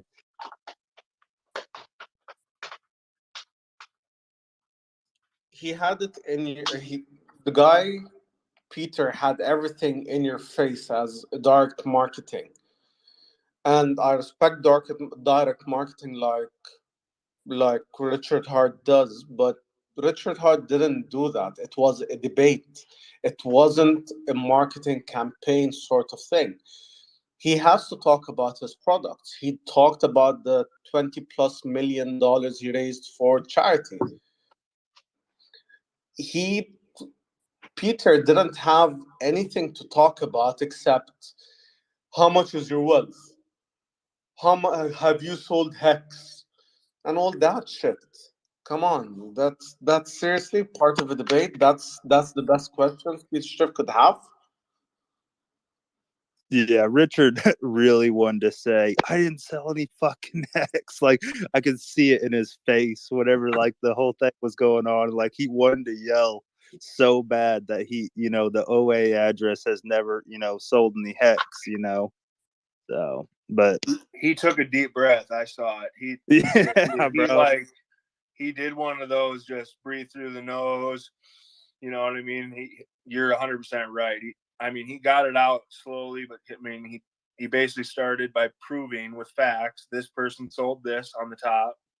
Vitalik made the top. This guy sold the top, and he's saying that because he looked at the ether scan. He knows, and this is the kind of information that I was worried about before the conversation started. If Schiff was going to even have the artillery of information even accessible to himself, like it was like watching a professor and a new student, but the student's got good ideas and is fired up, and it just isn't relevant in a lot of circumstances. It's clear to me. Yeah, like he didn't know about, the different kind of cryptocurrencies and what different cryptocurrencies are used for. Because, some products need their native coin, to operate and function and stuff. And he's like, pretty much what he was saying was, oh, well, somebody can keep making another one of these, keep making another one of those, which pretty much meant like he didn't know the difference from like a Bitcoin to Hex to, Pulse chain to Ethereum, or, he didn't know the different options from them. Yeah. Can I play devil's advocate here? Go ahead. Steak and Chase. So Jonathan and Steak, can I play devil's advocate and just say that yeah, go ahead. From his Absolutely. perspective, Absolutely. I would think that he probably does very much well know the difference, and perhaps doesn't want his audience to care. So by basically kind of pretending to be aloof, or as if it doesn't matter if cryptocurrency and Bitcoin aren't the same term, that his audience would follow suit. What do you think? Yeah, that could be a good theory behind it. But I don't know, whenever you So like I was a no coiner a year ago. Like I didn't know the difference between, Bitcoin and Ethereum and stuff like that. Like a lot of people, they generalize cryptocurrency into one thing, and then until you actually dive deep into it, do you understand the multifacets that actually exist in it? Of course. However, would you have gone into a debate not knowing the difference between terminology of Bitcoin and cryptocurrency, or even what person that you're debating has put out as products? Would not, and then just ask yourself, because the answer obviously yes, you would research that. And you would have the previous debates as well. I mean, Peter Schiff has made a living off of tearing up cryptocurrency to his audience, right? So he knows a lot more than he's feigning that he doesn't. So my question to you is, how much do you think he knows about Hex and Richard and his products, and of course the terminology? Yeah, so you're pretty much saying you think he kind of played it off a little bit dumb and stuff, just so he didn't influence some of his actual knowledge onto his followers, because he was just portraying it like they would view it the same. Yeah, almost like it's irrelevant, really. You know what I mean? Like, why waste my time learning about that shit, because it's all scammy, or blah blah blah. Yeah, I definitely could see that happening. I think. Go ahead. Sorry, Chase. No, I think. Go ahead. You've said a lot of good. Keep going, my man. I think they both did their research. They both came prepared. And from the way the interview, from the debate came through, it's very clear that Peter didn't have anything to show or prove about Hex or about any of the things that Richard Hart said. However, Richard Hart came prepared with facts. He showed charts to show the difference between gold to USD and the dips and everything. He showed charts between Hex to USD, Hex to ETH, Hex to Bitcoin. He came with facts that cannot be manipulated whatsoever. Richard Hart has done his research the same way as Peter did. Both of them did. However, Peter came and talked nonsense without having facts, because there was no facts that could drive any of the people in Hex community down. That's why I came with all this BS of how much have Hex dropped 70% and all that crap. How much have things dropped? Well, crap. It's I'm just getting quite paranoid and pissed off with all the shit that What Peter you're said. saying, right there is what he did is he tried to use a month and a half time frame of Hex's lifespan as a drop, and then later on said 40 years wasn't enough. He contradicted himself from the start, and this is why Richard started after he let Peter go first, or they decided he went first. He goes, "I'm really sorry, guys. This conversation's clearly already over."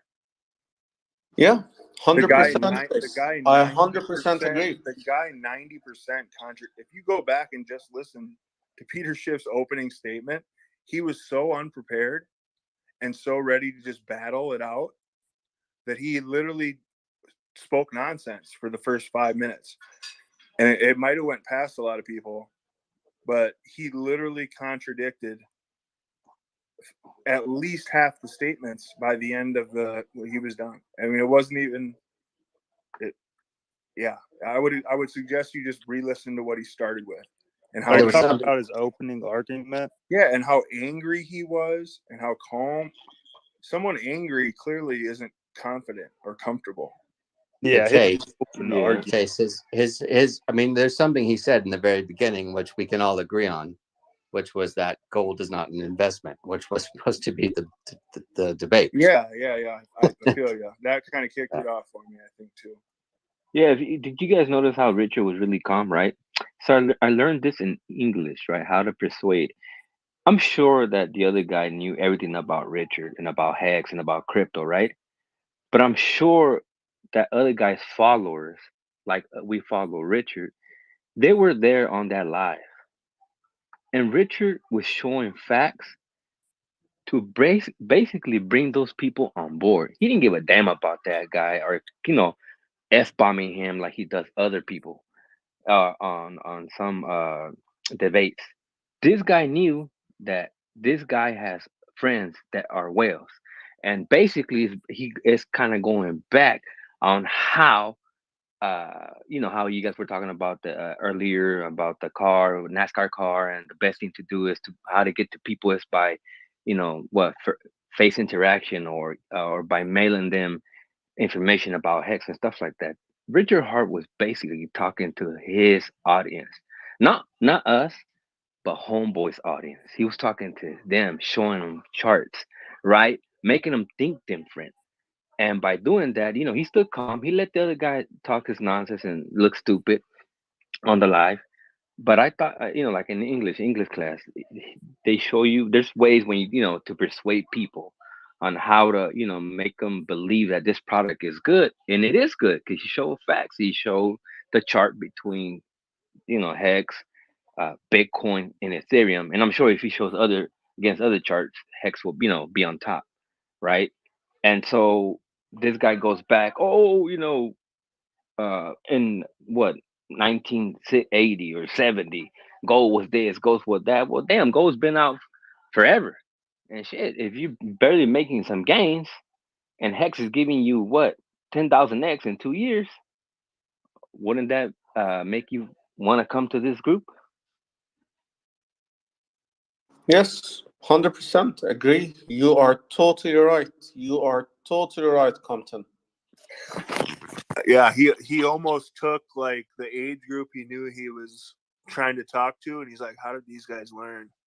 Oh yeah, we're gonna print off MapQuest. Let's do it. I love it. Yeah, exactly. He brought all those charts with him, and he brought the chart of gold.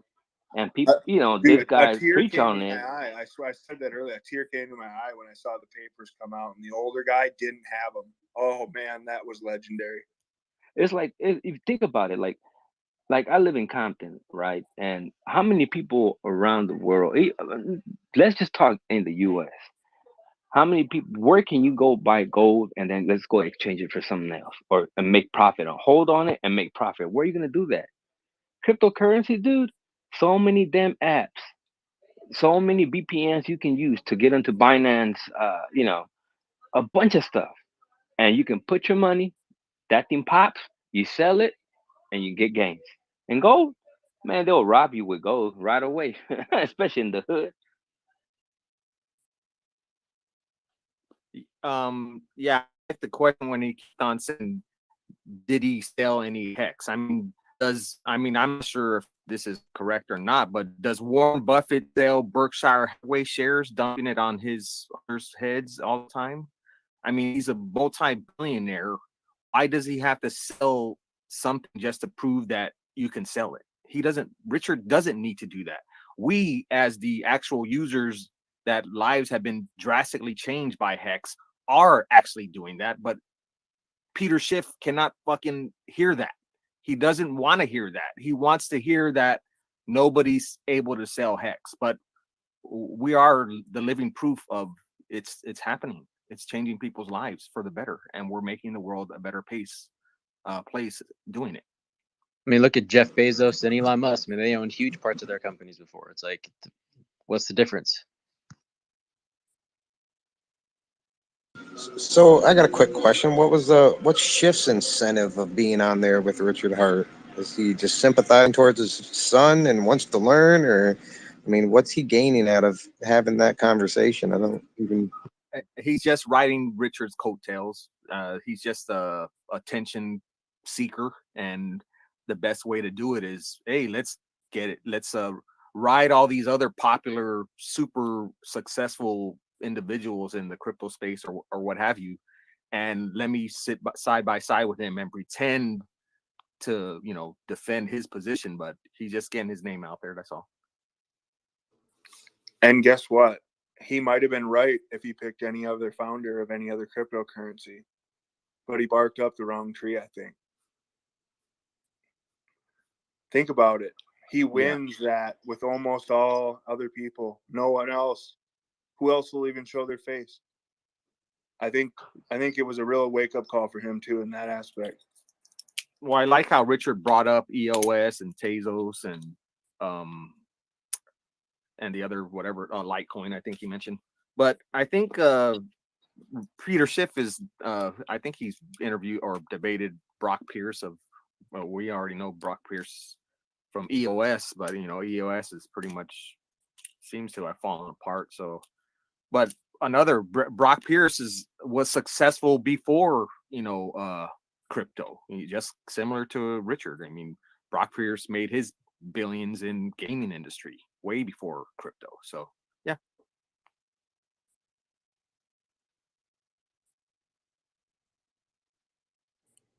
Are you talking about the one that says GM to everyone? Is that the same Brock Pearson in the Hex community? Yeah, he no. here, yeah. I don't know if yeah. that's the same guy. Isn't his name Brock? I mean, I know the guy that No, has I assume it can't be, but I right. was just Yeah, like, it's not. That's just hilarious. I was like, is that what that? Maybe that's the reference. I'm not understanding, but yeah, the one that has the JPEG as his. Yeah. I don't think that's okay. Brock I was just making EOS. sure. I was like, my head kind of went off on a tangent there. I was like, no way. Yeah. So one is Brock Pearson, and the other one's Brock Pierce. Gotcha. Brock Pearson is. I misheard him. Yeah. Shout out to Brock.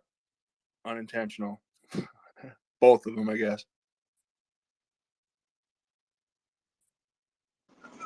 That another thing is like you know, Schiff's audience is older people who want like a stable, you know, they don't want the volatility, they're not advanced like technologically to even get into this stuff. But oh man, I lost my train of thought, sorry. And as far as like for Richard, like I don't know if Richard's ever divulged what other investments he's in. Maybe he is living off of interest that he gets from, just like similar to like Buffett, or that just lives off their investments in companies on the stock market, or he doesn't have to worry about selling Hex. He's probably got a portfolio that'll take him all the way to his dying day, 100 years from now, and he's going to be living off that. I mean, has he ever said anything like that? I'm not sure. Well, we've literally sent him over $1 billion,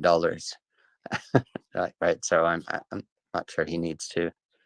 And again, it says clearly on the website, don't expect anything,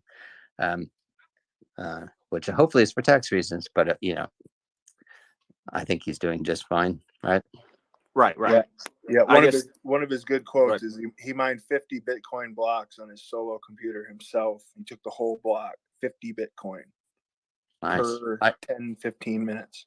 Think about that. I remember those days. I remember having a node in my node. It's called node now. Yeah, but my coin at home. Awesome. And this is my admission of shame, is that there is a Macintosh-based hard drive at my parents' house. They live somewhere in the States, and it's got an unknown amount of Bitcoin that I have no fucking idea how to access. Absolutely no idea. Because at the time when I don't even know the OS that it was originally on. I don't know. There's so many things that I don't know because I didn't care when I put the hard drive, on a shelf, and then realized the value several years later. Do you still have the hard drive? Oh yeah. I was gonna say there's got to be a way, my man.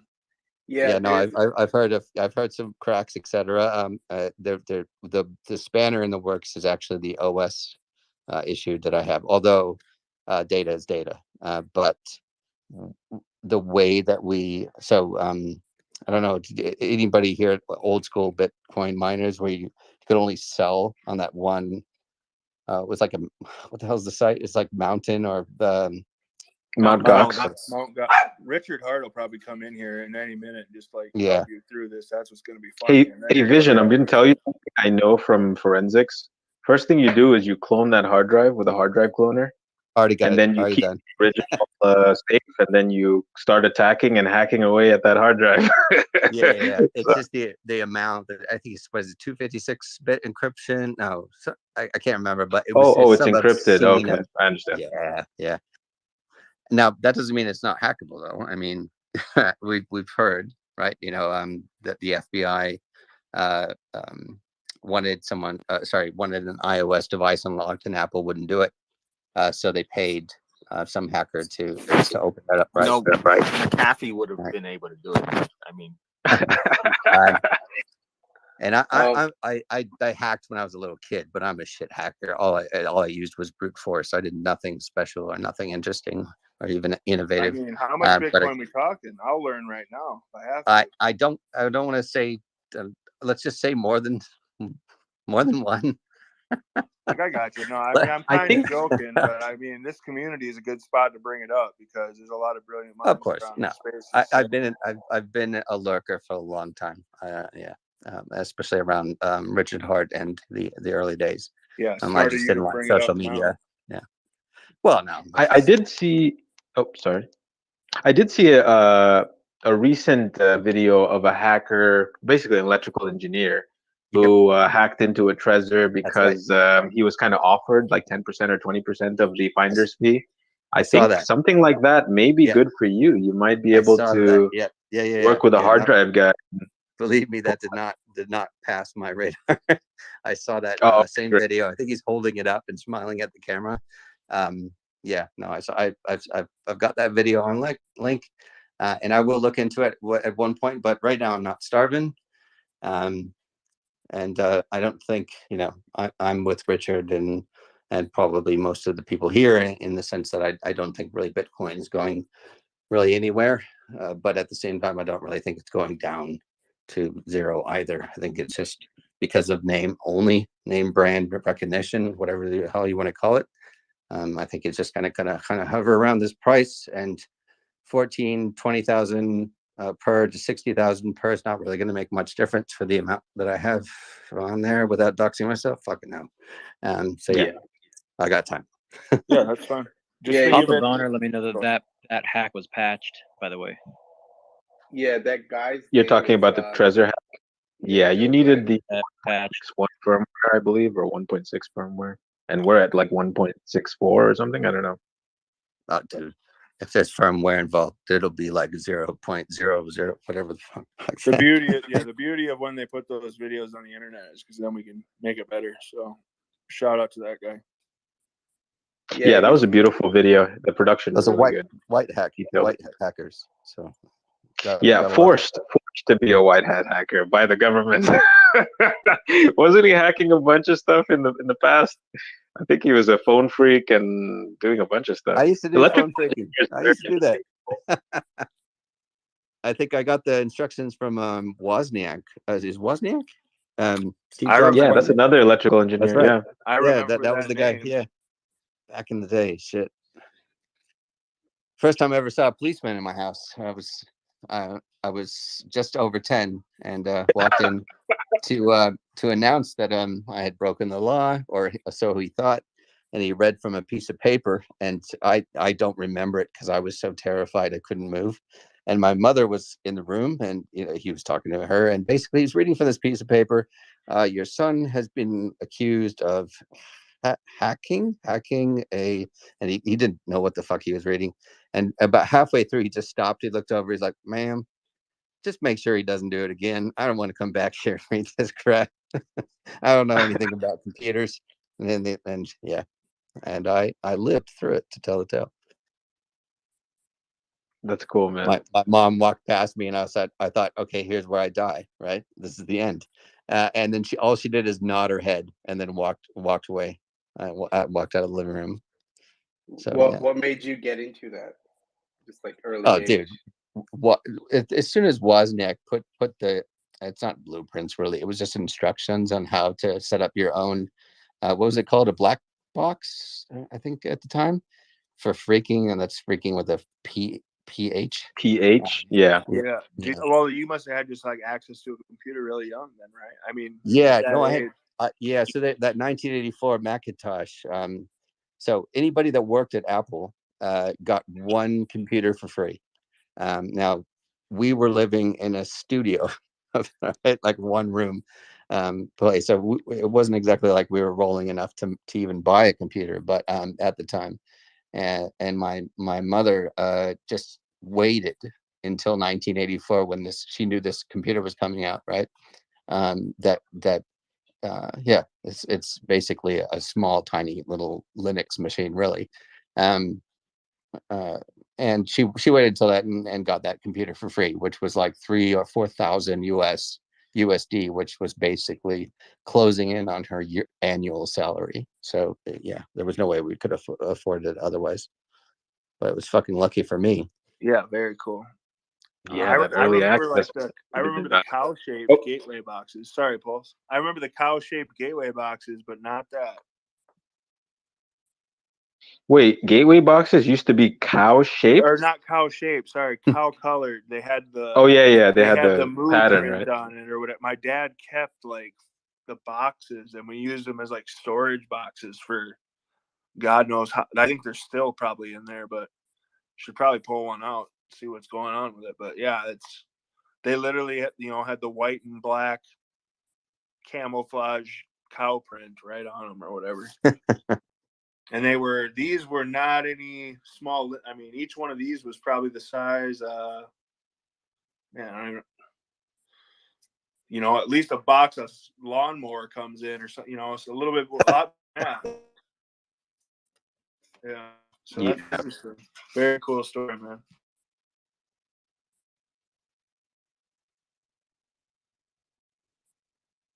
Yeah, I got a bit of lag, so sorry if I'm speaking over anybody. You're all good, man. Sorry for cutting you off. But the people in the 80s that are here who had access to computers as kids, that's a very lucky group of people.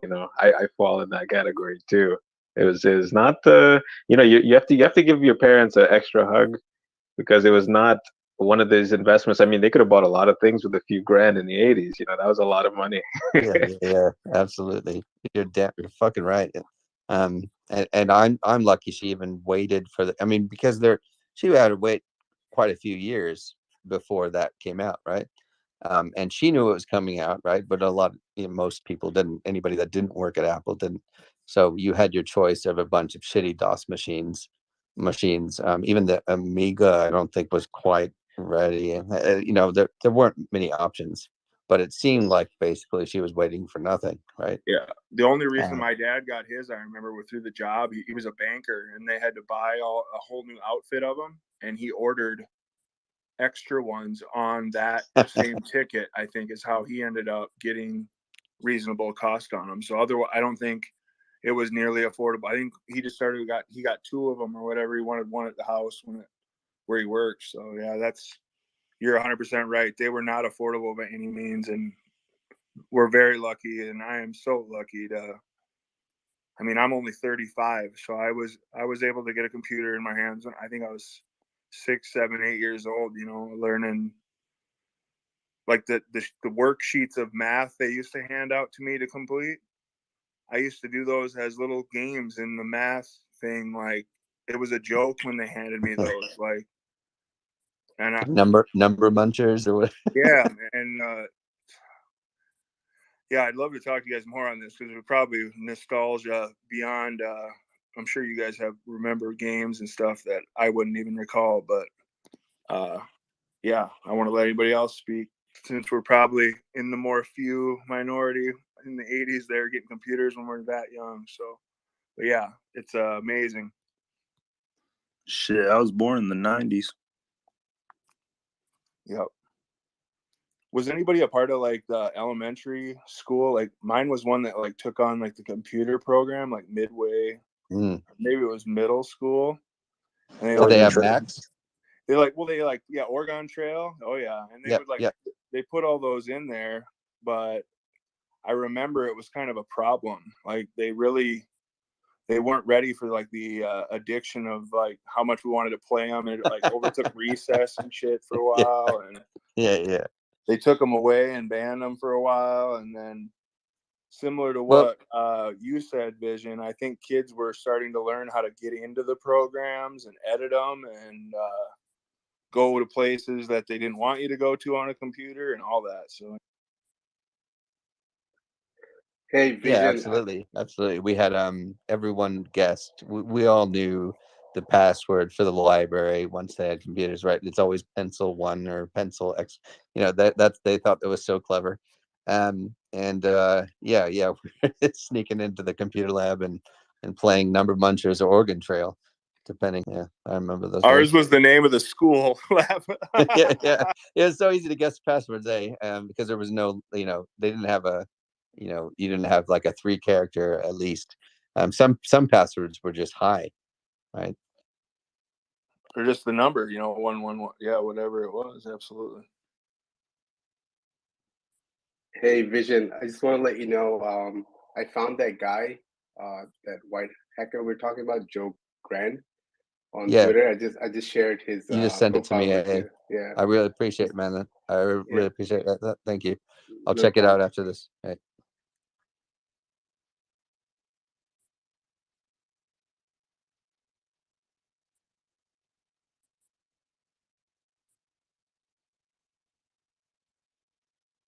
Any of the youngins want to come up, ask some questions? Nothing's off the table. We discuss anything in these. Yeah, aren't they like ripping the computers out of the school? Like they don't even let the kids have the computers anymore. It seems like. Well, That's the kind okay. of age we're I'll in. give you some background on that. So it wasn't the schools that bought those computers. Apple actually, or Steve Jobs, he's a bit of a. I mean, he can still catch popsicles to people in white gloves. What he did was he basically gave hundreds or tens of thousands or hundreds of thousands of Macs. I think it was Apple G's initially to schools across the United States. Now, whether you were a PC or a Mac person at that point, nobody had even heard of Macs. Macs actually didn't exist, but Apple's did. Whether you were an Apple or a PC person was irrelevant because they kind of functioned the same at that time. And they just gave kids computer literacy quite early on, right? And to our benefit, or basically anyone's benefit, because a lot of people are familiar with computers for that reason, especially from what seems to be like our generation, or maybe you and I have a bit, probably 10, 15 years apart, but still overlapping, and without that, we wouldn't have known that shit. We'd still be Ron Swanson on Parks and Rec with a typewriter.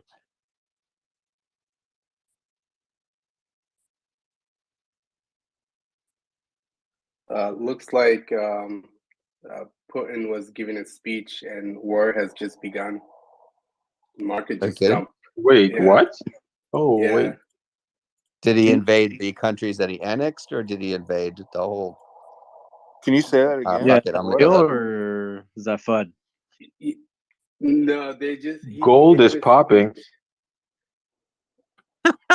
So by we popping, might it went up 1%. Yeah. I mean, if gold passes 2,000, I think we're technically in a war. I don't know. Bullish gold it usually means war, unfortunately. Wait, so say that again. So what happened with Putin? So there was a speech. He just gave a speech, and it just ended. And he kind of like, I guess, started and said that war has begun.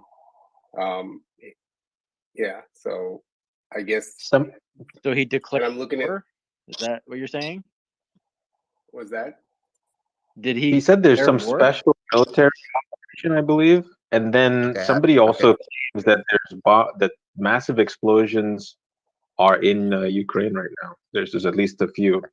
So yeah, but that's been happening for a week now. But yeah, and the speech ends on it's kind of the same rhetoric that he did that hour-long one before, right? Although a little bit more amplified. It seems to me like it hasn't actually just at the moment, but they're still worried about it, right? Yeah, And I was he's gonna just say, you amping it up, concerned at all, especially or? before talks. Oh, okay. Well, that's good to hear. Nobody. Well, I Oh don't man, mean it's not going to happen people. next few minutes. I'm just saying, like, so far, you know. Yeah, because there's some people in this community who have relatives that live on the border with Russia, and they were pretty worried. So hopefully, they've been able to move to the west side and avoid this conflict. Yeah, we've got some Mexicans that are Ukrainian that are in Ukraine, but also Ukrainian that are in the States and elsewhere. It'll be interesting because I also think, what do you think? Oil will go over 100, natural gas will spike. What else will spike? We've seen all this shit before on these. If it's going to be a proxy war or an annexation, we've seen it with Georgia, right? So yeah, you can just go back to that really for what's going to happen outside crypto, at least. Yeah, oil is up 2% already, and it's spiking. So it's interesting. Light crude. Hey guys, just on the Ukrainian note, I've got a few people that, if you guys want to stay up to date on what's happening there, you should definitely give them a follow on here. One of them is MARQS, and I think 1 or 2 underscores. I think he's either in Ukraine or has a lot of intel in Ukraine. The other one is the War Monitor, and also the Intel Crab, if you want to get updates of what's going on in Ukraine right now. And there's a lot of stuff going on, so yeah, definitely give them a follow.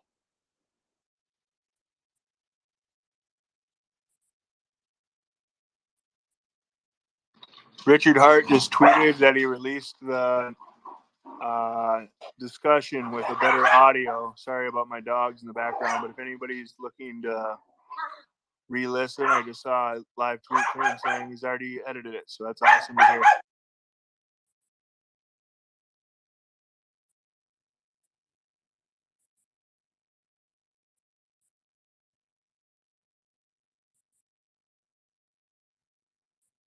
Man, I don't know what's going to happen to the economies in Europe with this energy crunch. It's already difficult to operate in Europe and be efficient with the energy prices. I'm thinking like any small spike, 10%, 20% would be devastating. I'm not sure how the German economy, there's a lot of economies, I don't know how they're going to sustain themselves. Yeah, it's that goddamned, that push for more power, that monopoly move. I hate it. Corporate move, whatever you want to call it. It seems to be the pinch. It sucks. Yeah, It does. Oh, Go ahead there. I was just gonna say it's just kind of fucked up because in the middle, where like the regular people are dying, you know. Yeah, they have nothing to do with any of this. Most of them don't even have a clear understanding of what's happening around them, right? Just because of all the misinformation and, disinformation. Oh yeah, they're echo chambered for sure in their own little realm, no question. Does anyone have an understanding of what's actually going on between Russia and Ukraine? Like, not just what is propagated to all of us, but what the actual situation is there and why this is happening?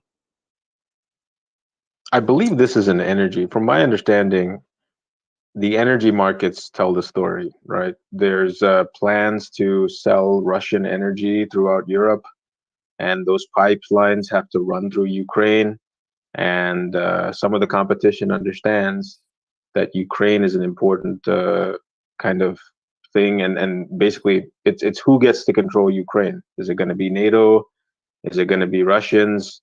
And who gets to control those pipelines? Right now, there's so many pipelines being run or being planned through Central Asia routing between basically what will be the largest economy in the world on the Asian continent and Europe. And who gets to control those pipelines kind of dictates who will be some of the kings in the future until we have some sort of energy independence. So this is a big thing that's been going on for probably 20, 30 years now. And this is just a continuation of it. We're just in the north of Europe now instead of in the Middle East. So what's been the tipping point then? Has it been just because of end of COVID and you need a distraction and now's the time, or is there like an actual reason that triggered it that just happened to coincide with the timing of all this? Oh, I don't know. Am I lagging? Okay, yeah. I think the volatility creates opportunities, right? When there's uncertainty and volatility and market turmoil, people are like, okay, so you're not comfortable, let's make a move, right? So some people take advantage of the volatility. I think COVID was a little bit of volatility. Some of this market turmoil is volatility.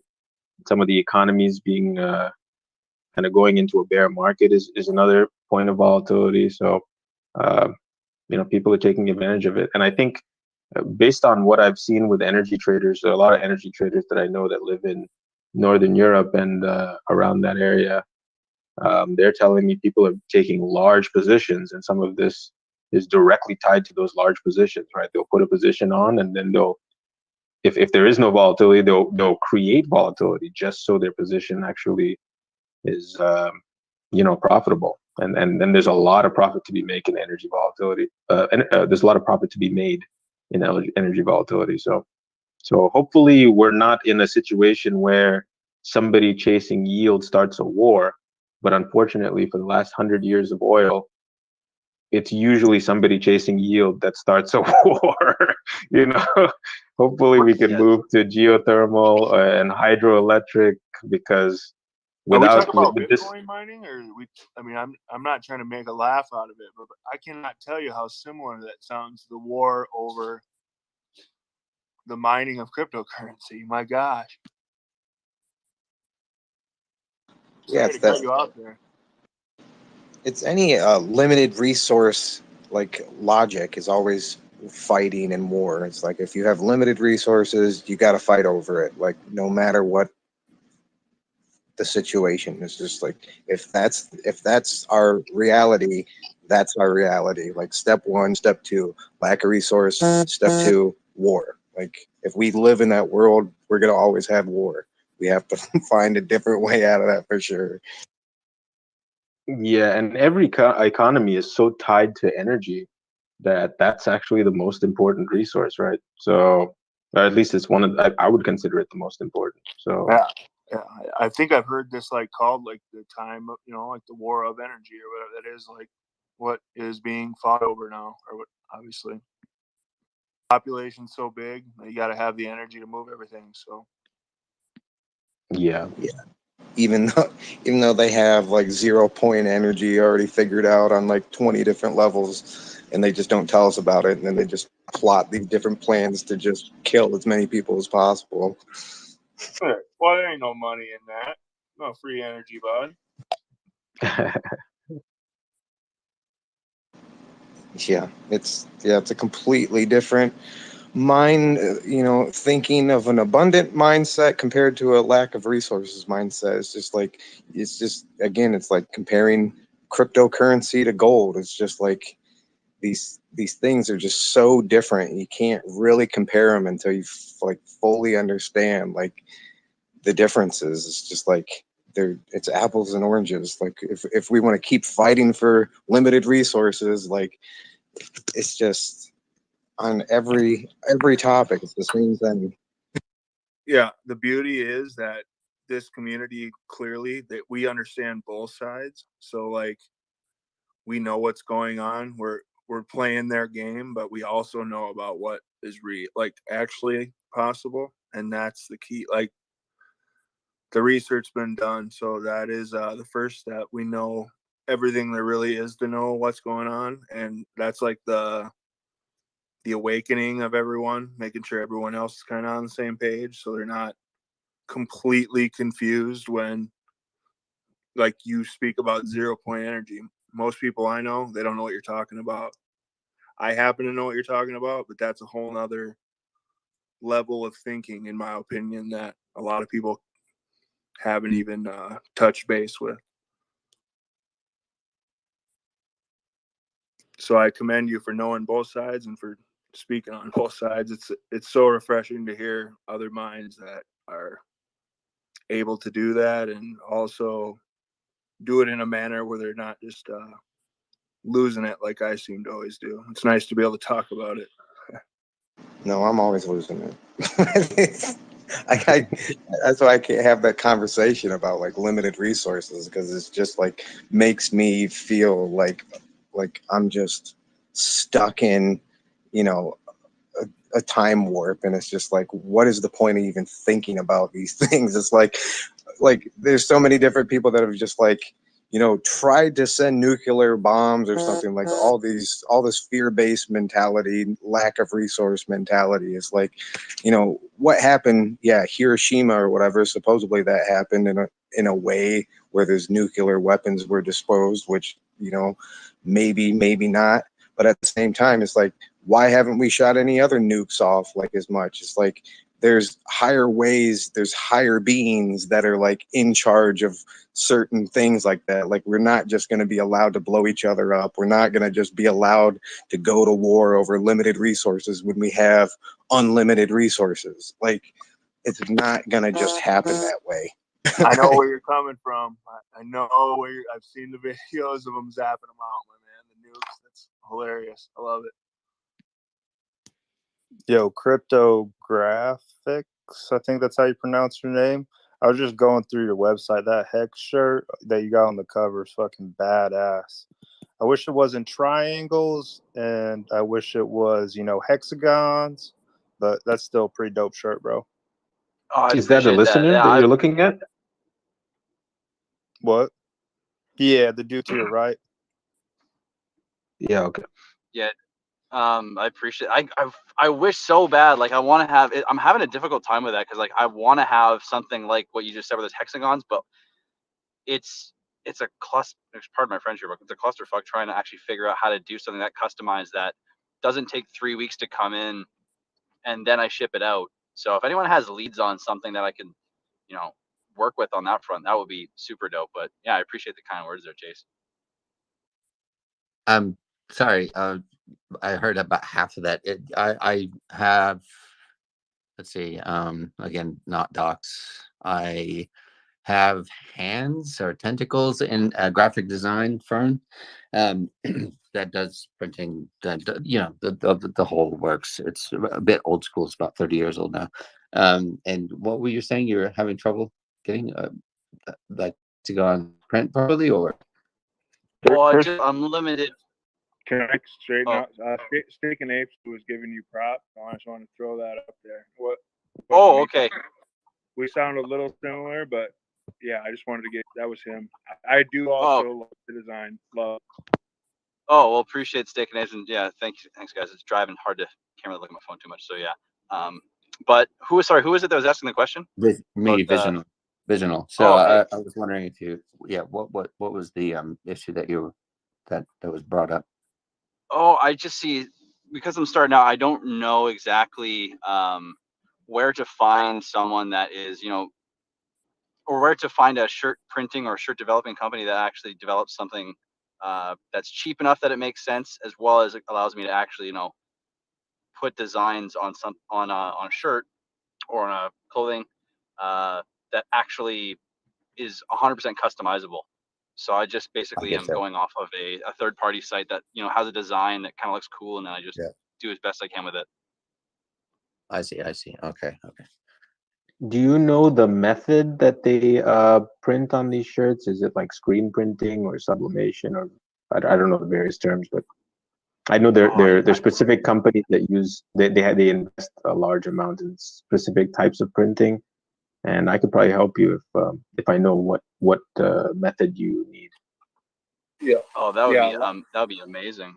Yeah, a lot of them that don't let you customize from the beginning, they're limited by having what do they call them? Stills or remakes. So the prints, maybe I can't think of the word, but yeah, that Pulse sounds like he's got you hooked up though.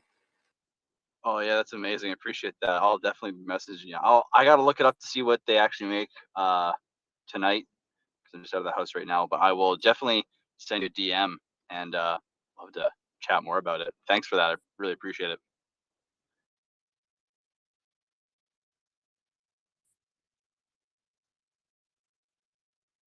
Yeah, I like your look too. It's like kind of simplistic, but you know, intricate at the same time.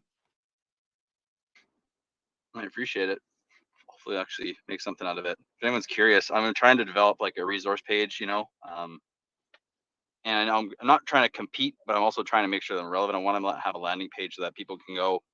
There's anyone who makes content for the Hex space, Pulse Chain space, PulseX space. I want to have all the content creators listed. I want to have videos. I want to have any written content, as well as blogs. I started my first blog post actually on the debate today, so I'm kind of a rookie blog writer. So if it's a little bit meh, I'll work on it. But so I mean, if anyone has any ideas or things to help with that, as well as far as making a community landing page, I would love to talk. A good place to start is a bit of a lazy way that I've done it, and some others where we just add specific accounts to Twitter lists. So I've got one that's just like it's public. It's just specifically for content creators, merchants, people that were directly involved in the Daytona 500 thing. Basically any third party, so the Mintra's on there, you know, Liquid Loans, everything that's third party or some sort of, you know, outside team, but that is helping or trying to at least appearing to help the Hex and Pulse community is in that Twitter list. So those were that would be a good place to start. Not just mine. There are much better ones out there as well. There's a whole Excel spreadsheet that was shared, I believe, in the Magic Toji Ride Telegram, but the Telegram groups are also a great place to find these third parties, because in the pinned messages you'll just a shitload of websites, people, etc. that are creating content or trying to. Yeah, How to Pulse is doing a great job. I was just talking to them in the other space just a couple minutes ago. You know, they're doing a lot of stuff. If you go to their landing page, you can actually send tweets. Like they already have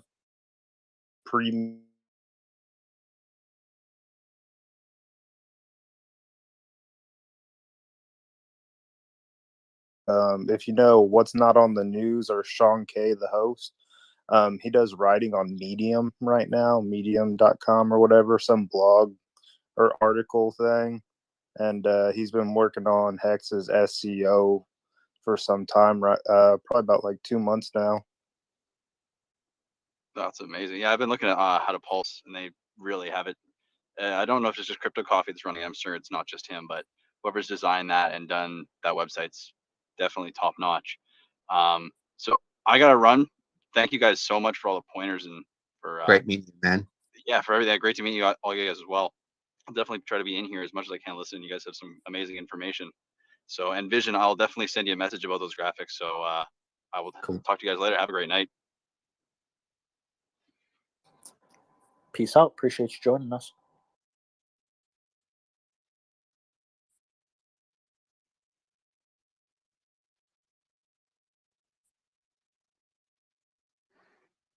Oil is up 3% in like the last few hours. It was 2% when I said this a few minutes ago, by the way. Wow. You should maybe tweet like a picture of any chart or anything that you're looking at and then pin it up in the space. Okay, yeah, I'll find a good one. I wonder if Peter is gonna. I wonder if gold's gonna be moving with us, and Peter's gonna thumb his nose. Yeah, if it's I think he's gonna believe. If it's compared to the dollar, everything's going up. he might believe that he had something to do with it, which is not good. No, he'll know better. It's his followers that will believe that. That's way too unstable of a move.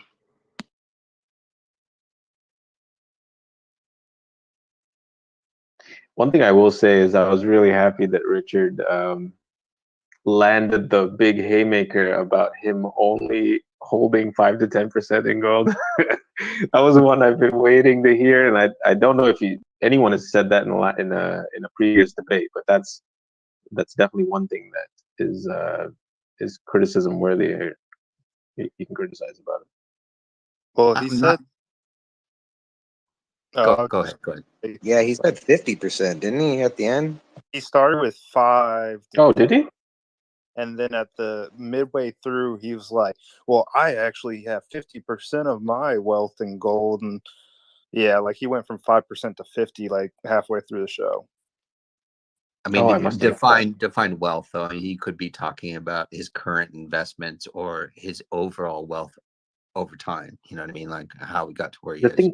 The thing is, did he say it was in gold or in physical gold? Because one thing I know about Peter Schiff is it's in his mining things. He's all about this yeah. dividend. One thing that I knew about the Peter Schiff is he always talks about gold, but he holds very little gold compared to the gold mining stocks that he owns.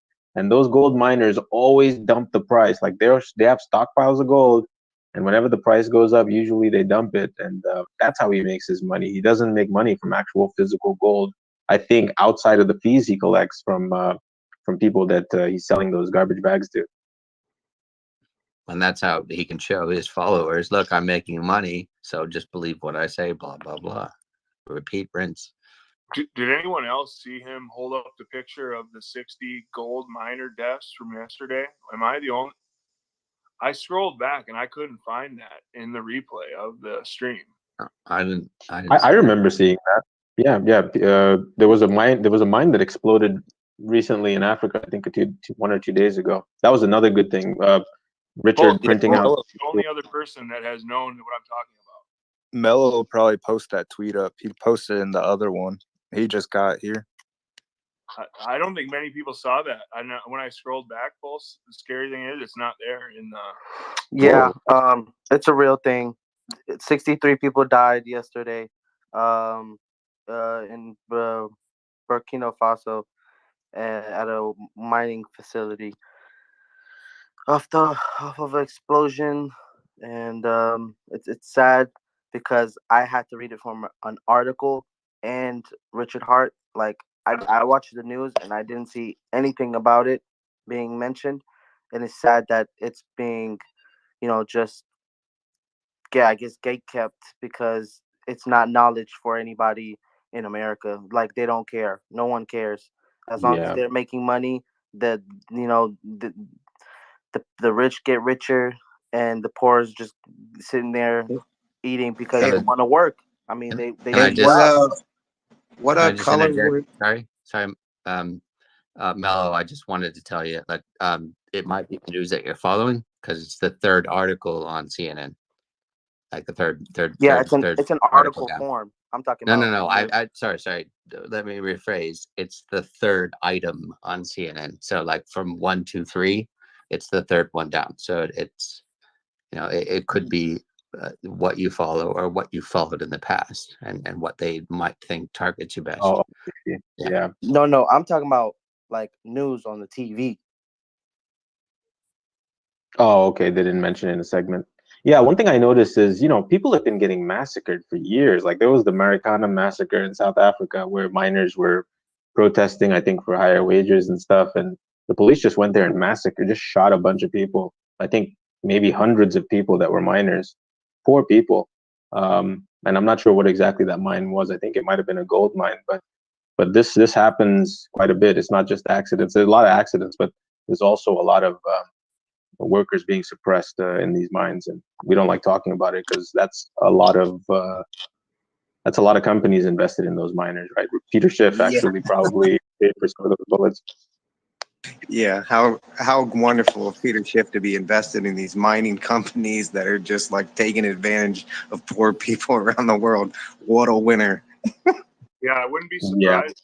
I wonder if the mine he brought up maybe had something to do with him. Maybe that was like inside dirt uppercut right out of the gate that kind of got swept under the rug, so to No, speak. I think it was just an argument about crypto versus gold, like, Okay, and crypto Yeah. won. not direct. Okay. He was saying that nobody died over a hash rate or mining Bitcoin, right? Nobody was massacred in that, but these people are dying in gold. And that was a great point. I love that point. Yeah, my T shares haven't exploded yet. I'm pretty happy about that. Hey guys, Nor oil is did now you have to kill anybody to make those T-shares yours, right? Or pay anybody to actually work the mine to do it in the first place. I only had to kill a couple people to get my T shares, but that's neither here nor there. Yeah, and I only had to pay the Ethereum miners. Hey guys, like 5 minutes ago, I said that oil was up 3%. Now it's up 4%. All right, I'm gonna get out my fucking thing so I can buy some oil. This is going to be if we go 10% or 20% in one day, I think war were declared, right? That's a Futurama reference. I got it.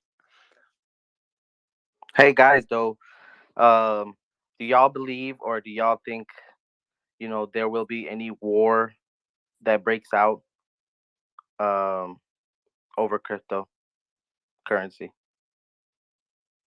No, I don't think Yeah. so. It could be a mining hash rate war, but I don't think there'll be like a physical kinetic war. Yeah, it'd be a hacker war, maybe. It depends on how if proof of work develops technologically from just rows and rows and rows of data centers to something a little more advanced and perhaps using more rare metals, etc. I can see territory being needed that has just panels and panels that mine. But this is sort of speculation mixed with a little bit of sci-fi, mixed with a little bit of futurism. So, I mean, with renewable energy, like that can be used to mine, but I meant more on like power versus the investors, like the people in power versus the investors, like all in out, like them trying to either stop or take control. Other than I'm talking about physically though. physically, I mean, I could see something like what happened in 1920s happening again, right? Before the New 6102. Deal. Yeah, but I can't. But I can't see. Yeah, that's the only thing I could really wrap my head around. Probably I think they try to relevant. control it from the Overhead. energy provider perspective, right? I know at least with like electricity, that's how it works. I mean, it's the energy providers they have control of that. They don't need to really territorialize too much. I think the incentives are aligned in a way that energy providers see the benefit. Most of the places I've seen shut it down due to energy have subsidized energy, and they have that subsidized energy for particular industries, and miners are going in and taking advantage of that. So I don't really think that people with excess energy, I think mining is a bad thing. I know Texas finally got the memo that they can have overcapacity by using mining on and turning mining on and off, and that kind of offsets their weird electrical system if you know what they have going on there. But yeah, what Mello was saying about some sort of confiscation, I think that cow has kind of left the barn. I think people realize that the only thing they can confiscate are in custodial wallets sitting on exchanges. I think Canada's doing that right now. We're attempting it. So I think people realize that if you self custody, that's it. The government is not going to be able to do it. And I think politicians are realizing that. Yeah, but something they could do is just like taking the apps away. Like the Apple Play Store could limit, downloading the Staker app, Samsung could disable, downloading the Staker app, MetaMask, stuff like that. And then you would have to, it wouldn't like take people away from cryptocurrency, but it would just slow the spread, because some kids like to download apps, and they don't get on PCs or, desktops. And then some, only do on PCs and desktops. So I could see them like limiting the just availability and the ease to use more than anything. Like gatekeeping or barrier to entry. Yeah, essentially. Yep. Barrier to entry is the word for sure. Yep. The great thing about these shadowy. Oh, am I interrupting? Sorry. No, go ahead. Keep it up, my man. Oh, I was just gonna say the great thing about these shadowy super hackers that we have on our team is they love routing around the obstacles. So whatever obstacle you put there, probably before it's even deployed, you know how slow governments are. Before it's deployed, there'll be a route around it, and I have very large amount of faith in the hacker community when it comes to that type of stuff. Yeah, the government, the way they work is so slow and they're so behind the power curve. It's insane, like they literally have to, first of all the contracts go to the lowest bidder. So it's like, like, have you ever heard military grade? Yeah, you should not listen to military grade because that just they set out a specific set of specs, and then whoever could do it for the cheapest is who did it. So like they I don't know, it's crazy. So yeah, the civilian sector is definitely a lot faster than the government moves. Definitely. Can I just be a devil's advocate again? It's my favorite Please. position to be. I'm just gonna. I'd like to just point out that the NSA is able to, without warrant of any sort, to look at you, view you, record you through your iPhones, your Androids, your Samsungs, whatever you want, any computer with a camera. Also use the metadata from any sort of GPS information that you've ever used in your entire life, specifically Google Maps, because that information is visible by anybody, including your cell phone data. So I'm not a tinfoil hat wearing, lunatic or anything. I'm just talking about the way that I actually get data when I need to. When you got I'm any not insights doing on hacking, keylogger? but yeah, it's all there. And keylogging is just the base of the very, very bottom layer, because keyloggers fit on BIOS, which is not even on your. It has nothing to do with your OS. So it could fit. It's a little tiny chip with a little tiny amount of space available on your motherboard. So I mean, you can keylog from just that. And here's another thing that might freak some people out is just from video footage. I'm able to do this, let alone the CIA and the NSA. Now it takes a long time, but I'm able to figure out what you typed without being able to see your hands, just by where your arms. Sorry, just by using computer vision, machine learning, and brute force logic. So, just want to say that privacy is dead, and the private sector might be a little behind just on that front compared to the government. So don't underestimate is all I'm saying. Yeah, thanks to Snowden and Assange, we know a lot. Well, this used to be kind of like, whoa, what? You're a crazy person, but you're not a crazy person. This is actually true. And I heard a lot of USB cables that are in circulation have keyloggers built into them that can connect to the internet. And unfortunately, oh, okay, yeah, there you go. Yeah, I have some. There's some like elementary ones where you plug them between the keyboard, the USB port, and where it's actually meant to go in, so the female and male. But it's very tiny, but it's still noticeable. So if you unplug your keyboard or whatever, you see this extra thing on there. But the best kind are. Yeah, that's elementary. That's something you could probably buy at Amazon. I bet. I haven't looked, but I'm sure that they have shit like that, or at least. It's a chip, but I mean, yeah, with a USB, but like, is there any like key logging? I mean, you say like if they were to hack your like phone, your picture, your video, they'd be able to somehow see what you're typing on your phone. Well, this is the thing. That cable that I'm talking about are just regular USB cables, right? They look like USB cables. You buy them on Amazon for $3.99, and that has a lot of those have keyloggers in them. Unfortunately, we don't know how many are in circulation, and it's very hard to tell unless you break them apart.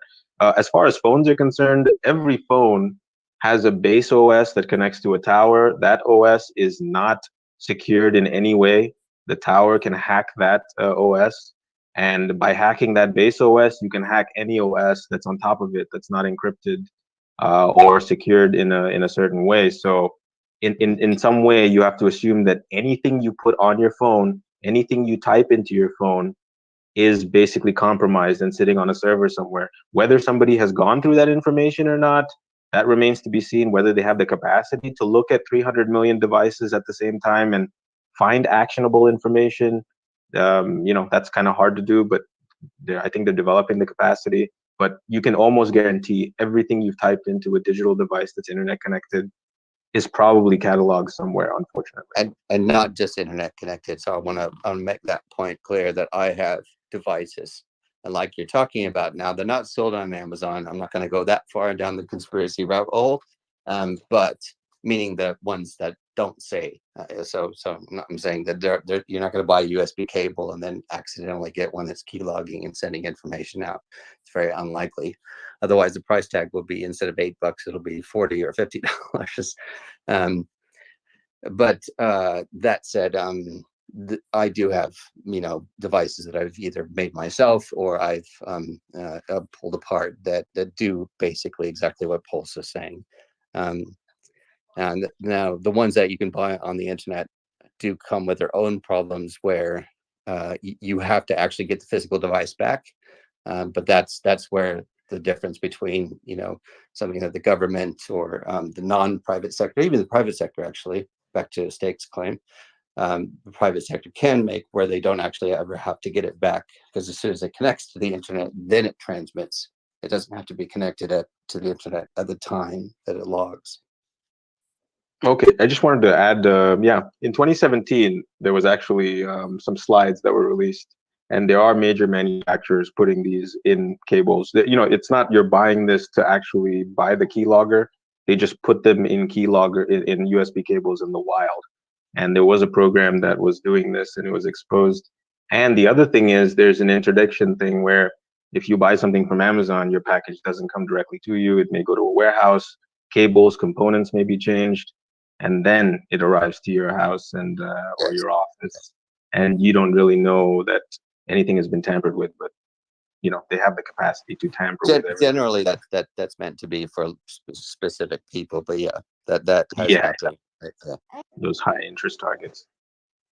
Yeah, but I mean, so like the concept of like air gapping, like if you didn't have a secure Wi-Fi, or I mean, like Richard, he doesn't even use Wi-Fi. He's got his own, cable or whatever, but that's still being transmitted and interacting with the internet. You would then need like an encryption to not have any type of keylogger. Like if you have that air gap, you don't type your seed phrase or whatever on your device. You use your Trezor, and then there's the air gap, but then you're still transmitting that data over whatever the fuck. I would assume you would need an encryption on that transmission.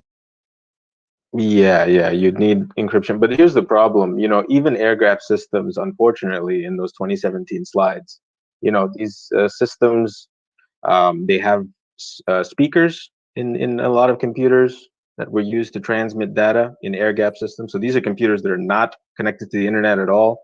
They're meant to be secure, and they could exfiltrate data using the microphones, using processor sounds, using fan sounds, using the inbuilt speaker, and using radio waves. They can actually pull data directly off of a electrical device. So unfortunately, this is the thing. It depends on your threat model. We're not high priority targets to anybody, I hope. So you maybe don't need to worry about that, but just know that these capabilities exist, and the price on doing these sort of things is drastically dropping, right? This technology is cheap, so cheap that you can buy a fake radio antenna. I think they call it a Stingray device for about $1,000, and you can go to downtown Las Vegas and start, cell phones, tens of thousands of cell phones will start connecting to you, and you will get their SMS messages, and you will, the phone calls will be routed through you, and you can just buy this off the shelf. So it's, the people that are pushing these hardware wallets and things like that, they're really doing you a big favor, even though you don't have to worry about these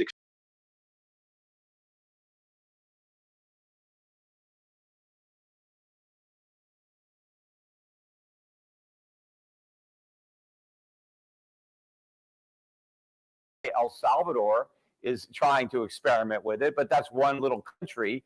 You can't say that that's some kind of wave of countries making Bitcoin legal tender. Is Wall Street in it a little bit? Sure, because Wall Street thinks they can make a buck on it. I mean, they don't give a damn. And most of these big investment banks that are allowing their customers to trade, they don't trade it themselves. I mean, they're just trying to make a buck. They're operating the casino, and if people want to gamble, they're like, well, and if people want to gamble, they're like, well, we're going to let them gamble at our casino because they may gamble at someplace else. What I will concede is that there are a lot of people that are gambling on cryptocurrencies, Bitcoin being one, but there's almost 18,000 others if you count all the altcoins, and then you can throw in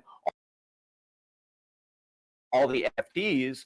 But what Bitcoin and other digital assets are used for is gambling. People buy them because they think the price is going to go up. People don't sell them because they think the price is going to go up. So it's all a bunch of trading. It's not being adopted for anything. That's all pie in the sky hype to try to justify the appreciation that all the pumpers are claiming is coming. And that's why people are buying it and holding on to it. Or in the case of Hex, they're getting paid to hold it and penalized if they sell it. As far as regrets, do I regret not buying it? Well, look, obviously, I'm not an idiot. I mean, there are a lot of things with the benefit of hindsight. You can look back now that you know everything that happened and say, well, I could have bought this and made all this money. Of course, I could have bought Bitcoin when I first learned about it. I don't even remember where it was. I'm pretty sure it was below $10.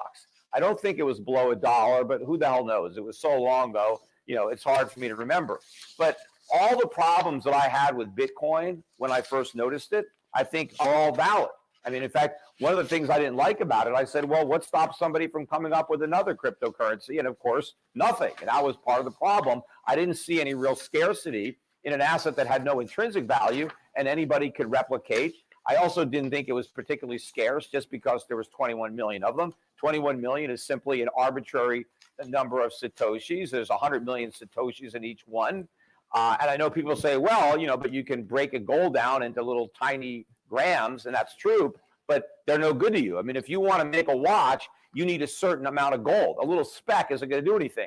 But as far as Bitcoin, whatever I can do with a Satoshi, I can do with 100 Satoshis or a million, because I can't do anything with one, so I can't do anything with a million. So I never bought that there was any real value. What I missed was that this would become like tulip mania, that this would actually catch on and become a massive speculative mania. I did not have the foresight when Bitcoin was, $10 to see this happening. But when it did get up to 1,000 and then it pulled back for 200 or 300, I looked at it for a while and I thought, should I buy this crap? It may have a big run. I could see all the hype and all the nonsense that people were saying about it. And a lot of people were actually believing it. But then fundamentally, I still couldn't get it. And I knew that I could never advise other people to buy it. That's what a lot of people do in crypto. It's all pump and dump. You just get in it, and then you pay celebrities to promote it. You give away free coins. Hey, pretend you want your salary in Bitcoin. It's all hype, because the only money that is made in crypto is the money that's lost. Somebody has to lose money for somebody else to make it. It's a zero-sum game. In fact, it's a negative-sum game when you figure out all the other costs, the trading costs, the marketing costs.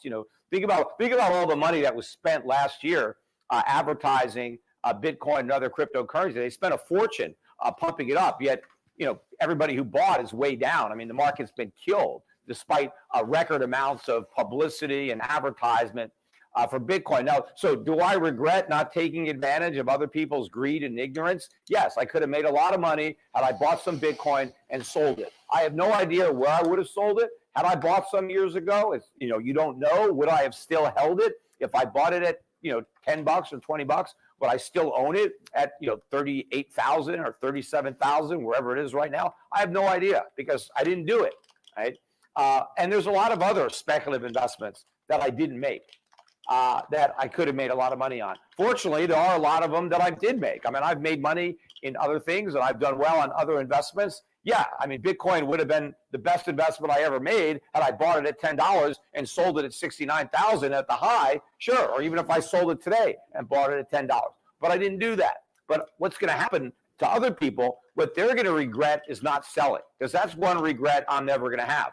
But a lot of people are going to watch their paper fortunes completely evaporate. People are going to go from millionaires to nothing, and people are going to have a lot of regrets over the paper profits that they never realized. Can I talk? Am I in the video when I talk? Do I show when I'm talking? No, it was my question. Oh no, but I never see myself on this feed. Oh. I don't know if there's switch. Do you guys never switch to my camera or what? Okay. Cool. So it's going to clip more if I bring it closer, bro. I'll try and talk quieter. I'm clipping it by talking too loud. So first of all, Peter describes a problem that people do have in cryptocurrency where they sell on a 1x or a 2x or a 3x and think that they're smart. And then it goes up 69 million X.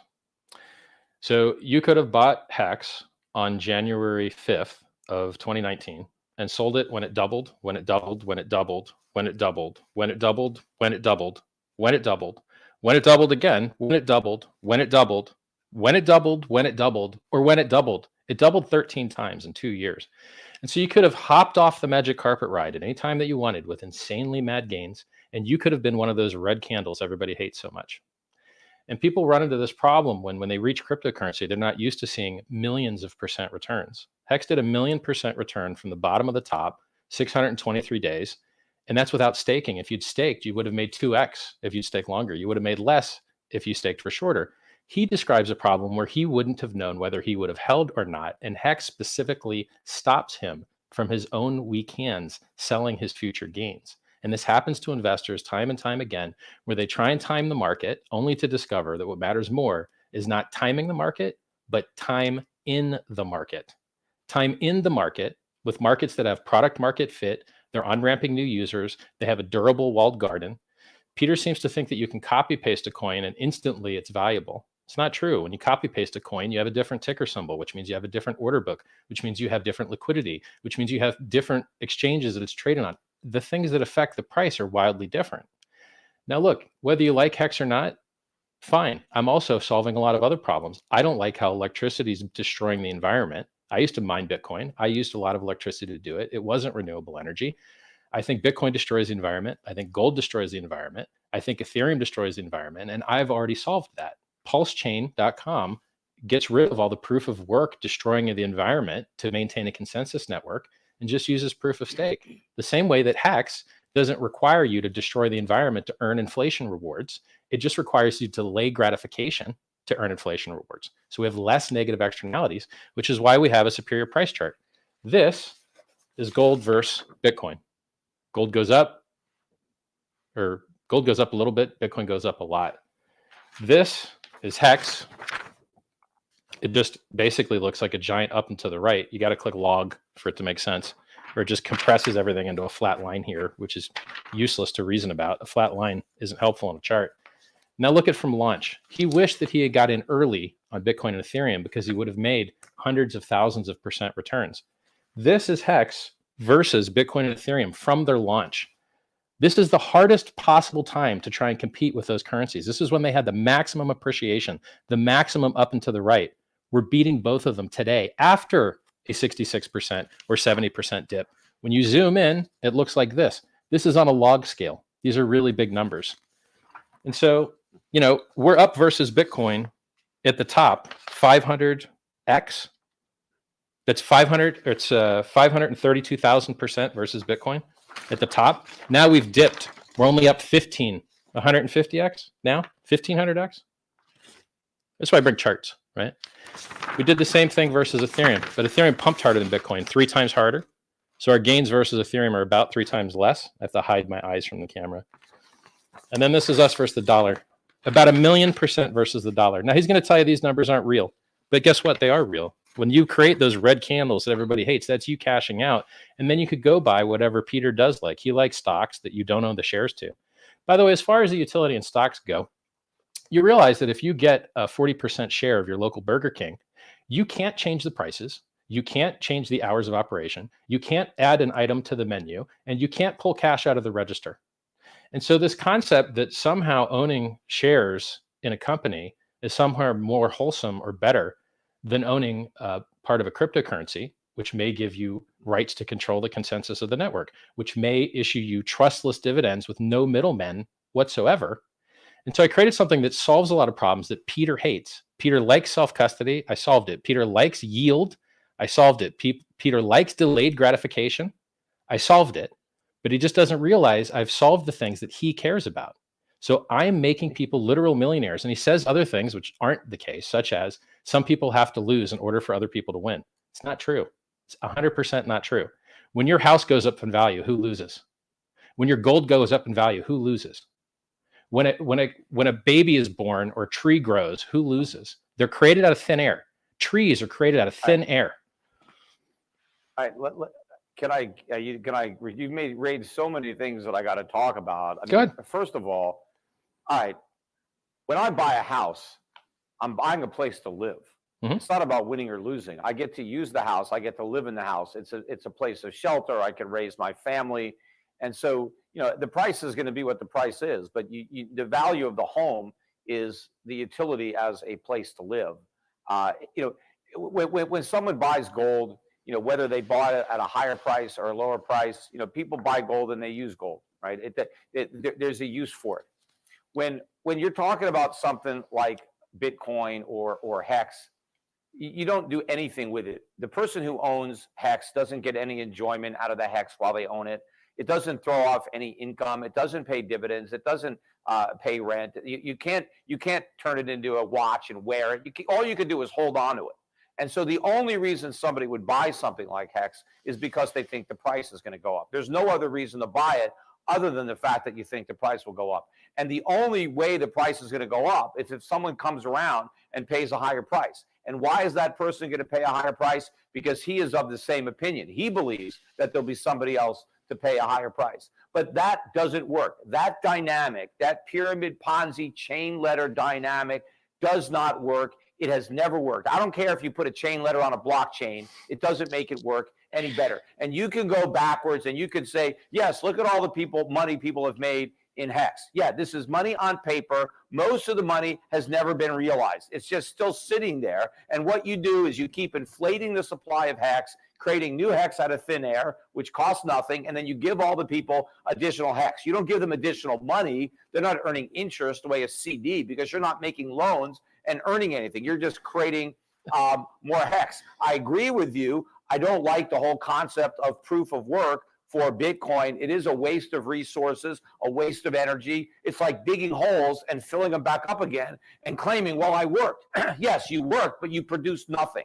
What's important is not that you worked, but what you produce. When you mine an ounce of gold, the world actually has an ounce of gold that it can use for something. Gold is a very useful metal. And when you mine gold, you are helping the world because you're giving the world a metal in a form that it can be used. When it's still buried beneath the Earth's surface, mankind has no access to that gold. But once you bring it out and you refine it and you have it in a way that you can add it to those mirrors. We just launched the biggest telescope into space, and they were able to coat the mirrors with gold so that they would work a lot better. Gold has a lot of value, and it's worth the resources that we expend to get it out of the ground. And you're talking about stocks and say, oh, there's no difference between owning a stock and owning Hex. When I own a company, I own a piece of a business that I like, and I'm entitled to my share of the profits of that business. Now, I agree in this casino of a stock market that the central banks have created, you have a lot of people that are not buying stocks for the same reason I'm buying them. They're just buying them because the price is going up, and they think the price will keep going up, and they ignore the fundamentals. They ignore the losses. They ignore all the things that I pay attention to because I'm looking for value. I'm not just buying hype. I'm not just buying momentum. And in case you haven't noticed, that bubble has popped.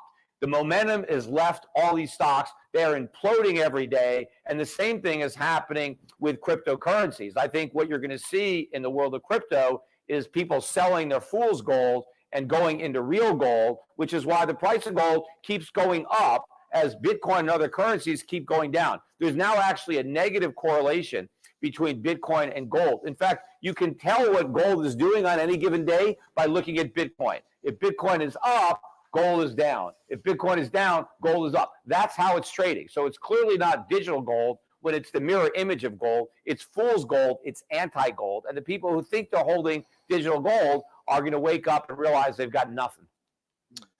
Yeah. So Gentlemen, people. I will go to the next question. Go ahead. Thank you for that. And listen, just from a technology side, there's a bit of a sound issue. Peter, can you turn your sound down a little bit? Can you ask your Am I too loud, or should I lower my mic? It's a bit too loud and it's interfering on either side. And on the other side, Richard, is your volume able to come up a little? Sure, but I am already clipping, so. He seems pretty loud to me. Yeah, I hear him. I am clipping, so I don't think you actually want me to be any Okay. louder. Just Peter down a little bit. Richard's good. Okay. That's All right. technical people are saying. Okay. So, I've got good. a very, very important question for you, Richard. Mm-hmm. I want you to listen to this very, very carefully. Mm-hmm. HEX has been called the fastest growing asset ever, but also been called the greatest con of all time. Richard, you have a lot of loyal evangelists, but you also have a lot of detractors and people calling you the biggest scammer of the century, running the largest pyramid Ponzi scheme in history. How can we believe you're not the greatest scam artist to ever live? And I want to add one other thing. Richard, I'm an old financial planner. And I've sat around the family kitchen table with the mum and dad in the suburbs of Sydney after there's been a market downturn. And I've seen the wife cry. I've seen the fear in the husband's eyes when they've had their superannuation wiped out. I've seen the darkness and I've seen the pain. Richard, do you understand the responsibility you have to people around the world with what you're putting together? Yeah, what you just described is called a security, and that's a regulated activity. So when you put your money into a common pool with the expectation of profit solely from the work of others, or there's critical entrepreneurial or managerial effort, you have a regulated activity. That's called a security. HEX is the opposite of that. If I die right now and hex.com goes offline right now, it doesn't affect anybody. You mint your own rewards using your own labor, your own effort, very similar to what a Bitcoin miner does, except instead of destroying the environment, you just delay gratification and wait a little while. You mint your own rewards in HEX. No one else gives them to you. So I don't do any work for you, none whatsoever, which is why you don't see me doing the things that other cryptocurrency founders do, talking about fake partnerships, like they shop for their employees at McDonald's and then they say, we're partnered with McDonald's. No, you're not. You're scamming. Or they say, oh, we're going to add these features, Litecoins, like, oh, we're going to add confidential transactions. Never happened. Scam. And then you go look at the wallets. Vitalik sells Ethereum. Chainlink sells Chainlink. Charlie Lee Litecoin sells the top, right? Makes the top. Both Vitalik and Charlie have sold the top on their respective coins. But then you look at the HEX market and you analyze all of those coins that were tied to the origin address, and they've never been sold on market, never. And so everything that we do in HEX is better. We have a 100% uptime. Does your bank have 100% uptime? No, it doesn't. Does Visa and MasterCard have 100% uptime? No, they don't. And cryptocurrencies obviously have value because they replace payment networks like PayPal, Visa, MasterCard that you are slave to, that if they don't allow you to transact, you have no more freedoms. The freedom of transaction is the basis for all other freedoms.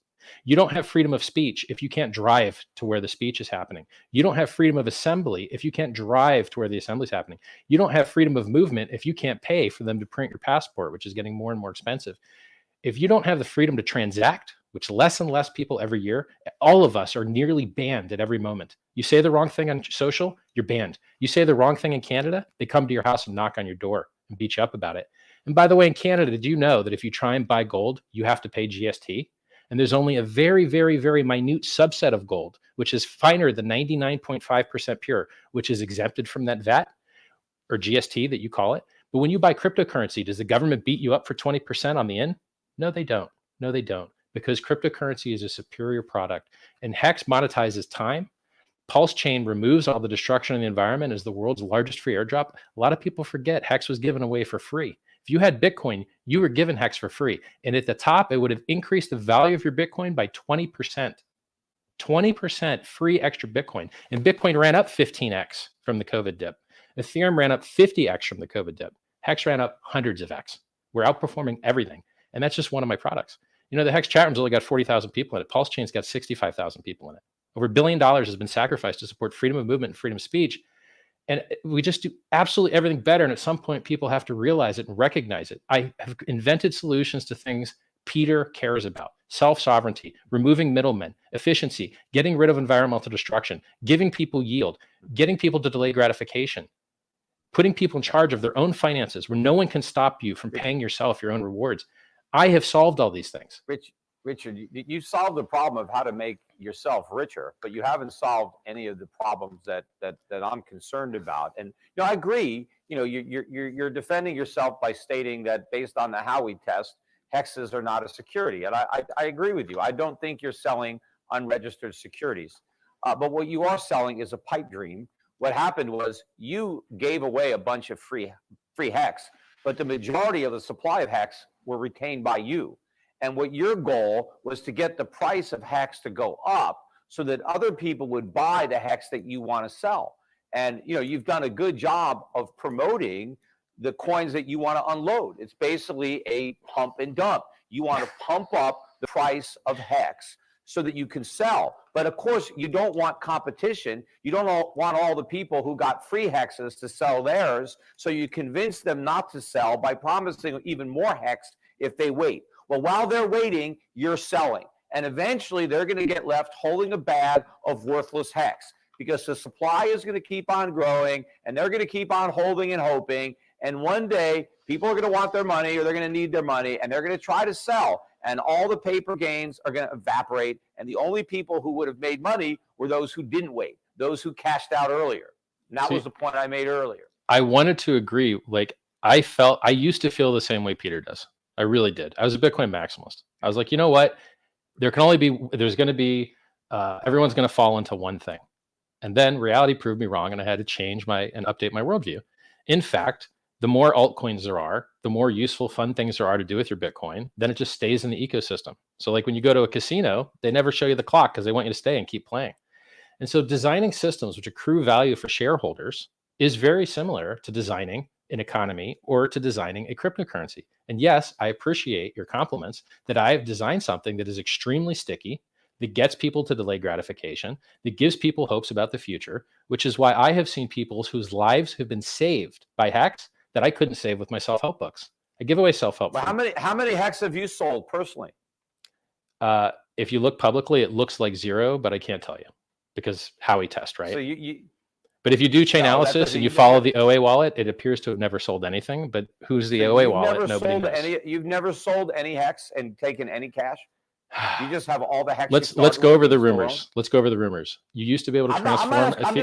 I'm answering your question with more words if you relax. When Hex launched, you used to be able to turn Ethereum into Hex directly in the contract. There's a rumor that there was like 1 million Ethereum generated. There's also a rumor that I got all that Ethereum. There's also a rumor, which I can agree with this one, that I've been mining Bitcoin or was a Bitcoin miner back when it was 50 cents and mined full 50 Bitcoin block rewards more than once a day by myself with no pool because that's how easy it was back then.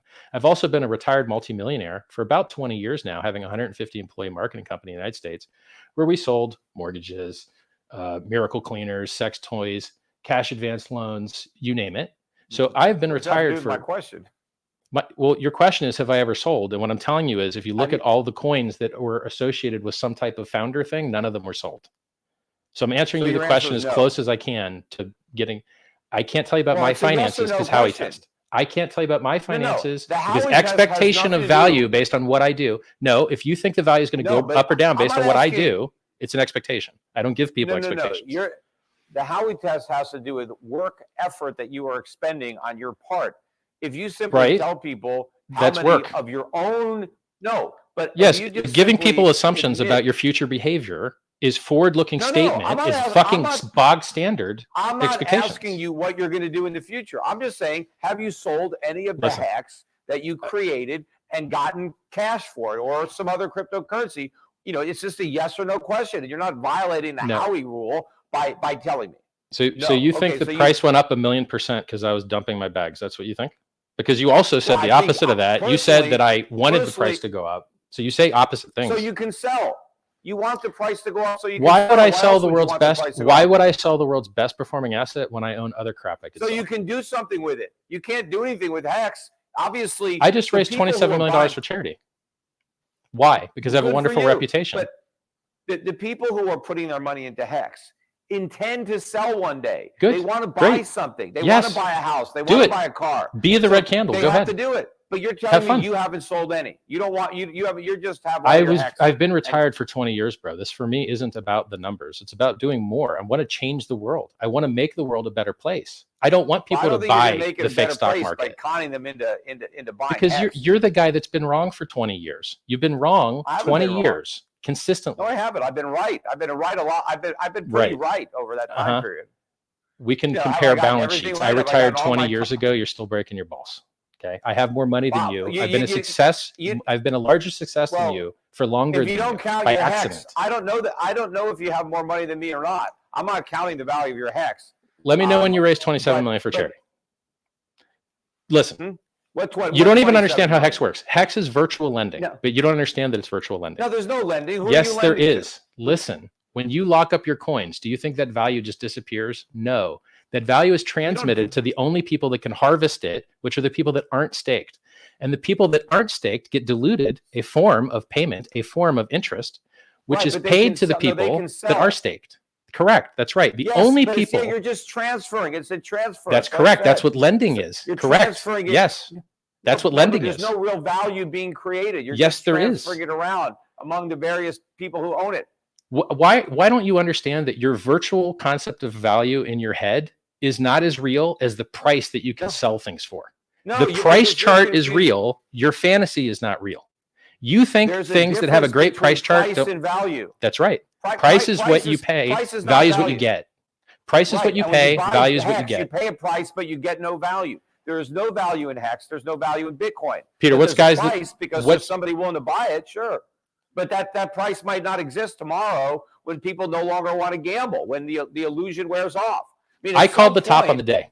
I called the Bitcoin top on the day, and I've done this 2 cycles in a row. While everyone else is telling you about $100,000 Bitcoin, $1 million Bitcoin, I'm telling you that this is the top, and I publish the chart. And I've done that 2 cycles in a row. You call the top every single day because you're a noob speculator No, I that don't. doesn't know about technical analysis, that doesn't know about fundamental analysis, Oh, that's so never minded where's the Bitcoin, bo- that's not okay, as successful in what's- business as what's- me. You're a all right, noob. So so You are a noob. Where's the next low then for Bitcoin? Traditionally, Bitcoin drops 85% after a parabolic blow off top. This cycle was different gonna- because the it's- government, so it should go down to about 11K. So since it All right, was, that's a reasonable yes, expectation. agree, yes, because And it's then- what it has and been then- doing for decades. It always Now, drops what's gonna happen to 85%. Hex? What's going to Well, happen to Hex? Hex continues to have giant dips like it always has, but it also makes new all-time highs. You got to understand But that what- an but what if- 80% dip only cancels out a 5x pump. And when you have a 1,000,000% pump, you would have to drop 99999999999% to cancel it out. And, But and just it's because Bitcoin or Hex has come back from a previous crash doesn't mean it's going to come back from every crash. It because actually- one crash may be the final crash. no. There's there's scientific laws so to you're describe saying, the you're Flynn. saying that so Hex is guaranteed to go up. No, it goes up and down all the time. It just tends to go up But is more it- than down. It's dropped 75%, but like it- 5 or 6 times. But it could drop 95% or Sure, 99% absolutely. or 100%, Yes. can't it? And it may never Hex come could back, literally, it's unlikely, that last part. The last part's unlikely. Well, yeah. See- well, what are the odds? I mean, I think it's more Very likely low. than not. I mean, Very look at low. you. Well, You based have to. on what? Well, I'll tell you. There's a coin that was literally made as a joke in an afternoon that is inferior technology called Dogecoin. Dogecoin I is a heard of it. copy of Litecoin, and Litecoin is a copy of Bitcoin. And basically, the difference between Litecoin and Dogecoin is they changed the logo and they made it inflate more. And it's actually they don't even have their own miners. They're merge mined with Litecoin, and Litecoin's trash on its own. So it's a copy of trash. And I don't even like Bitcoin that much. You know, people say Bitcoin's never been hacked. Yes, it has. The network was forked once. Somebody printed 6 billion extra coins. There was another hack that could have been executed 2 years ago where anyone could have minted as many free Bitcoin as they wanted, but the developer responsible disclosed it instead of just minting all the free Bitcoin. I tell people the truth about the prices, that every cryptocurrency drops 85% more often than people wished, except for stable coins, and they have huge counterparty tail end risk. I'm very honest about the price risk. I'm very honest about what these things can and can't do. Bitcoin's trash technology. It has very low throughput. You can never do all the transactions of the world on it. It has a very conservative roadmap. They almost never improve it.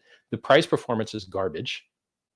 I mean, from the COVID dip, Ethereum outperformed Bitcoin by 3-fold, and Hex outperformed it by 100. With all those flaws, why do you maintain it's better than gold?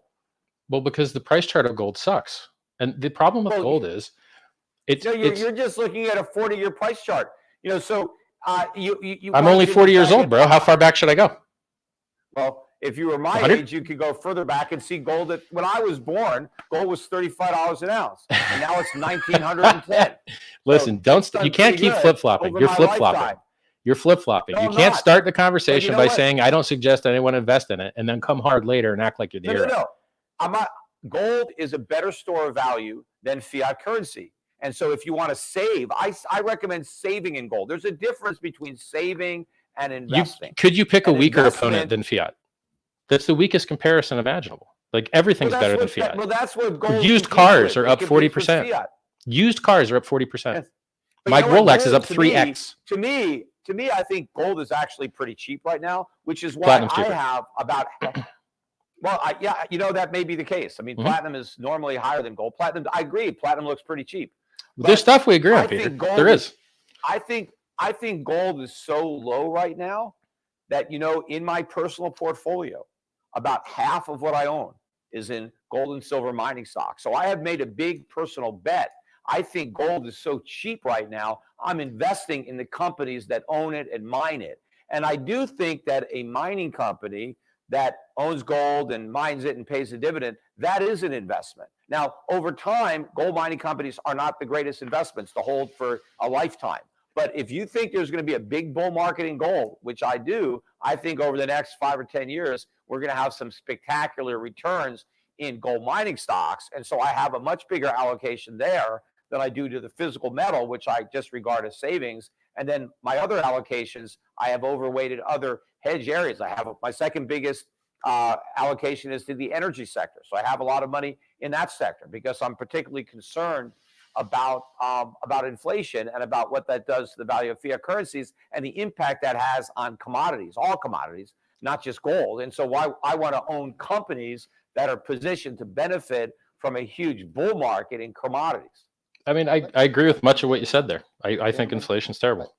I think we should just change gear a little bit. And Good. I want to apologize to everybody. The sound quality is not great at Richard's end. Is it too quiet? Because I'm maxed out Peter's clipping. end, is it? I do apologize. I'm going to turn my mic down. Turn your, No, he said it's on my end. I don't. I mean, I see red bars. I know what clipping looks like. So Well, should I I'm can not move? clipping I now. can move my lapel mic lower on my lapel. Does that help? It helps. yeah, that'd be good. Thank you. Maybe I mean, just look, did it. I'm not Yeah. clipping now. Am I good now, guys? Okay, Richard's good. A little bit of a challenge with Peter, but thank you for moving it down. I asked both of you to submit a question to the other person.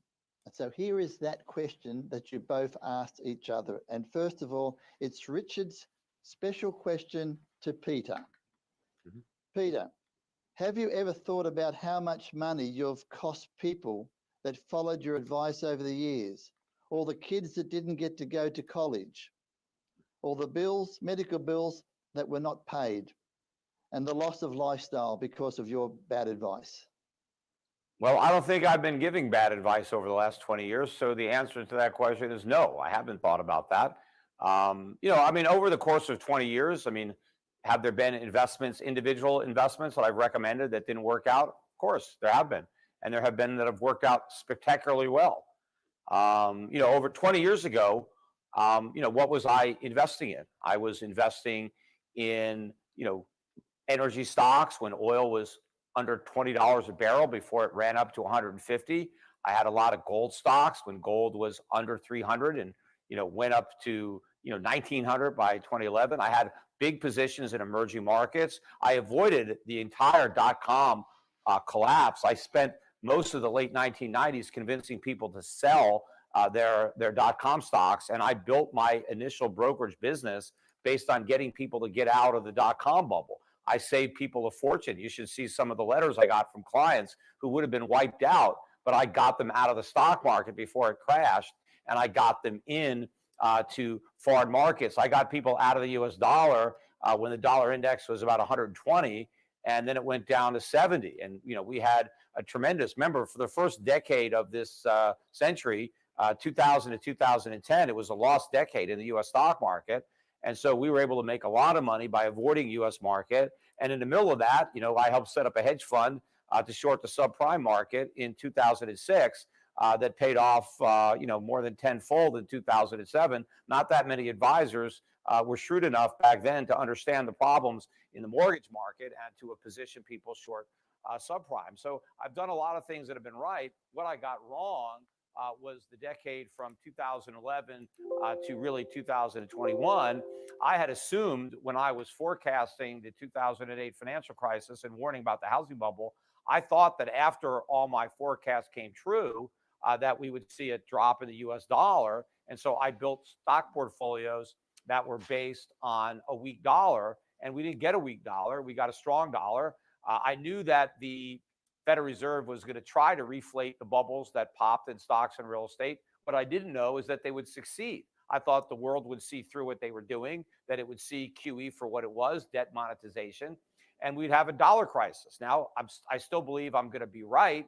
And in fact, my investment strategy, which didn't do very well from 2013 through the end of 2015, has outperformed dramatically since the end of 2015. So from 2016 to today, I've done much better than any of my benchmarks, and I've beaten them by very, very wide margins.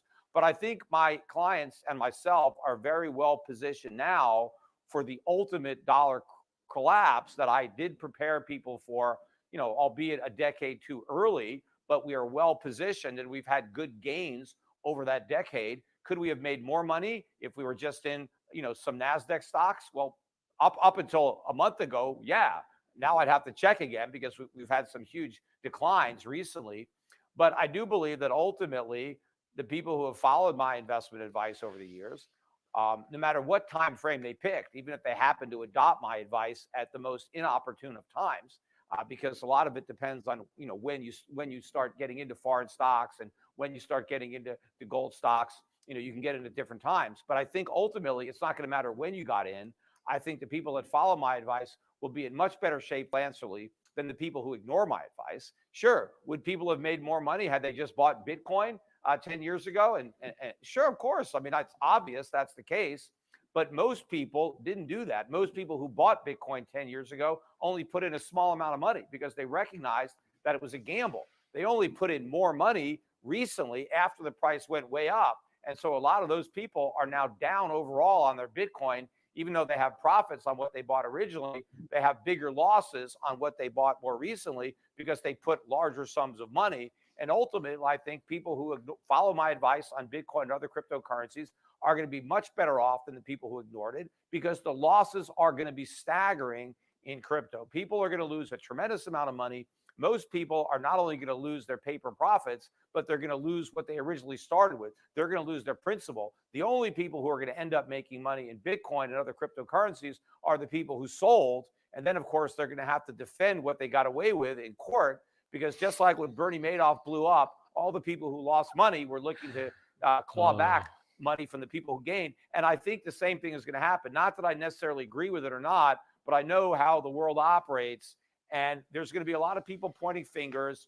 And unfortunately, after the horses leave the barn's door, after the horses leave the barn, the government's going to try to close it. I think a lot of regulations are going to come, unnecessary regulations in the legitimate part of the financial industry, because so many people are going to lose so much money in crypto. It's going to give capitalism another black eye that capitalism doesn't need. and it's going to allow the government to say, you see, look what happens with capitalism. People get conned, people lose all their money, and they're going to say the solution is more government, which of course is not. That is simply going to make the situation worse. Peter, you're still going to stand by the fact that you were stating very publicly that crypto, Bitcoin, will go to zero. Are you standing by that? Well, I've been saying that for a long time. Eventually, sure, it's going to go to zero. It may take a while to get to zero, but there's not going to be much of a difference if Bitcoin goes to 100 than zero. If you bought it at 40 or 50,000, if it gets anywhere near zero, it's going to feel like zero. So, Richard, guys, did you want to? I mean, it's very simple. Peter has a lot of parade of imaginary horribles. Everything's going to go wrong. You could listen to Peter, or you could just look at the chart. Does this look like everyone lost their money? There's dips. Those are people taking profits. Those are guys getting cashed out. Those are guys getting rich and buying yachts and golf courses and jets and Ferraris and Lamborghinis and you name it. That's what those dips are. And these are big dips, guys. These are 60 and 70% dips hiding in here. But 60 and 70% dips don't matter when you overcome them with 500 and 600% gains.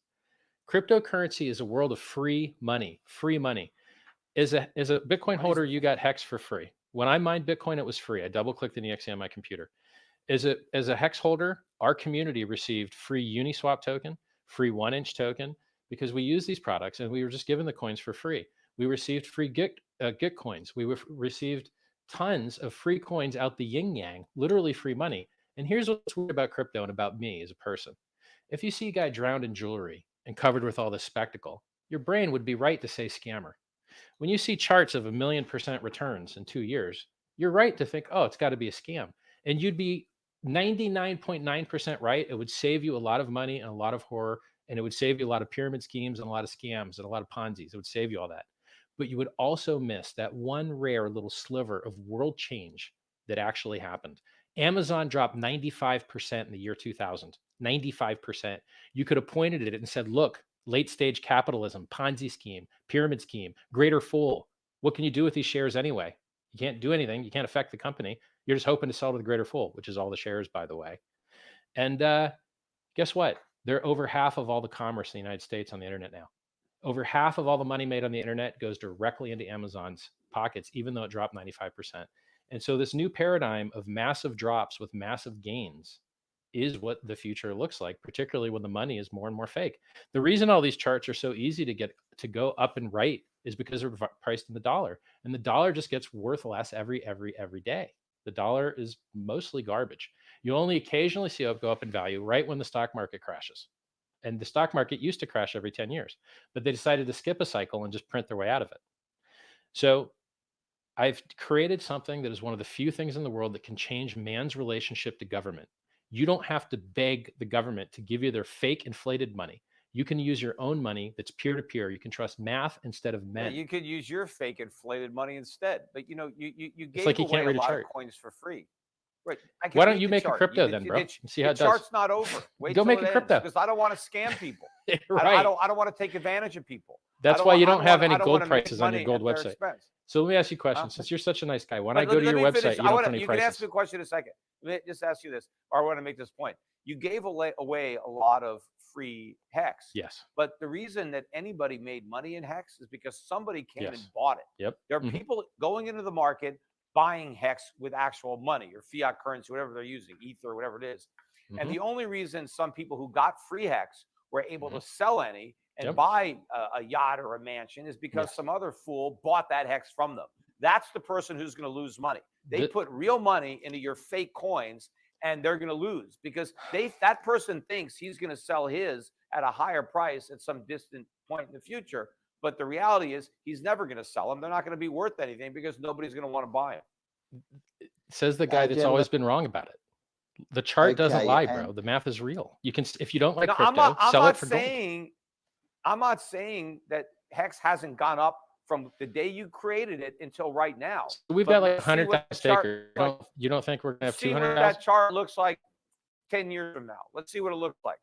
I mean, wait till all the opportunities gone. There you go. That's a good investment strategy. Great speculation. Yeah, you could have shown me a chart of Beanie Babies at the peak. You could have shown me a chart of tulips if we were in Holland and said, look, tulips never go down. Look at this chart. Did those bubbles come back? right? Did those bubbles come back?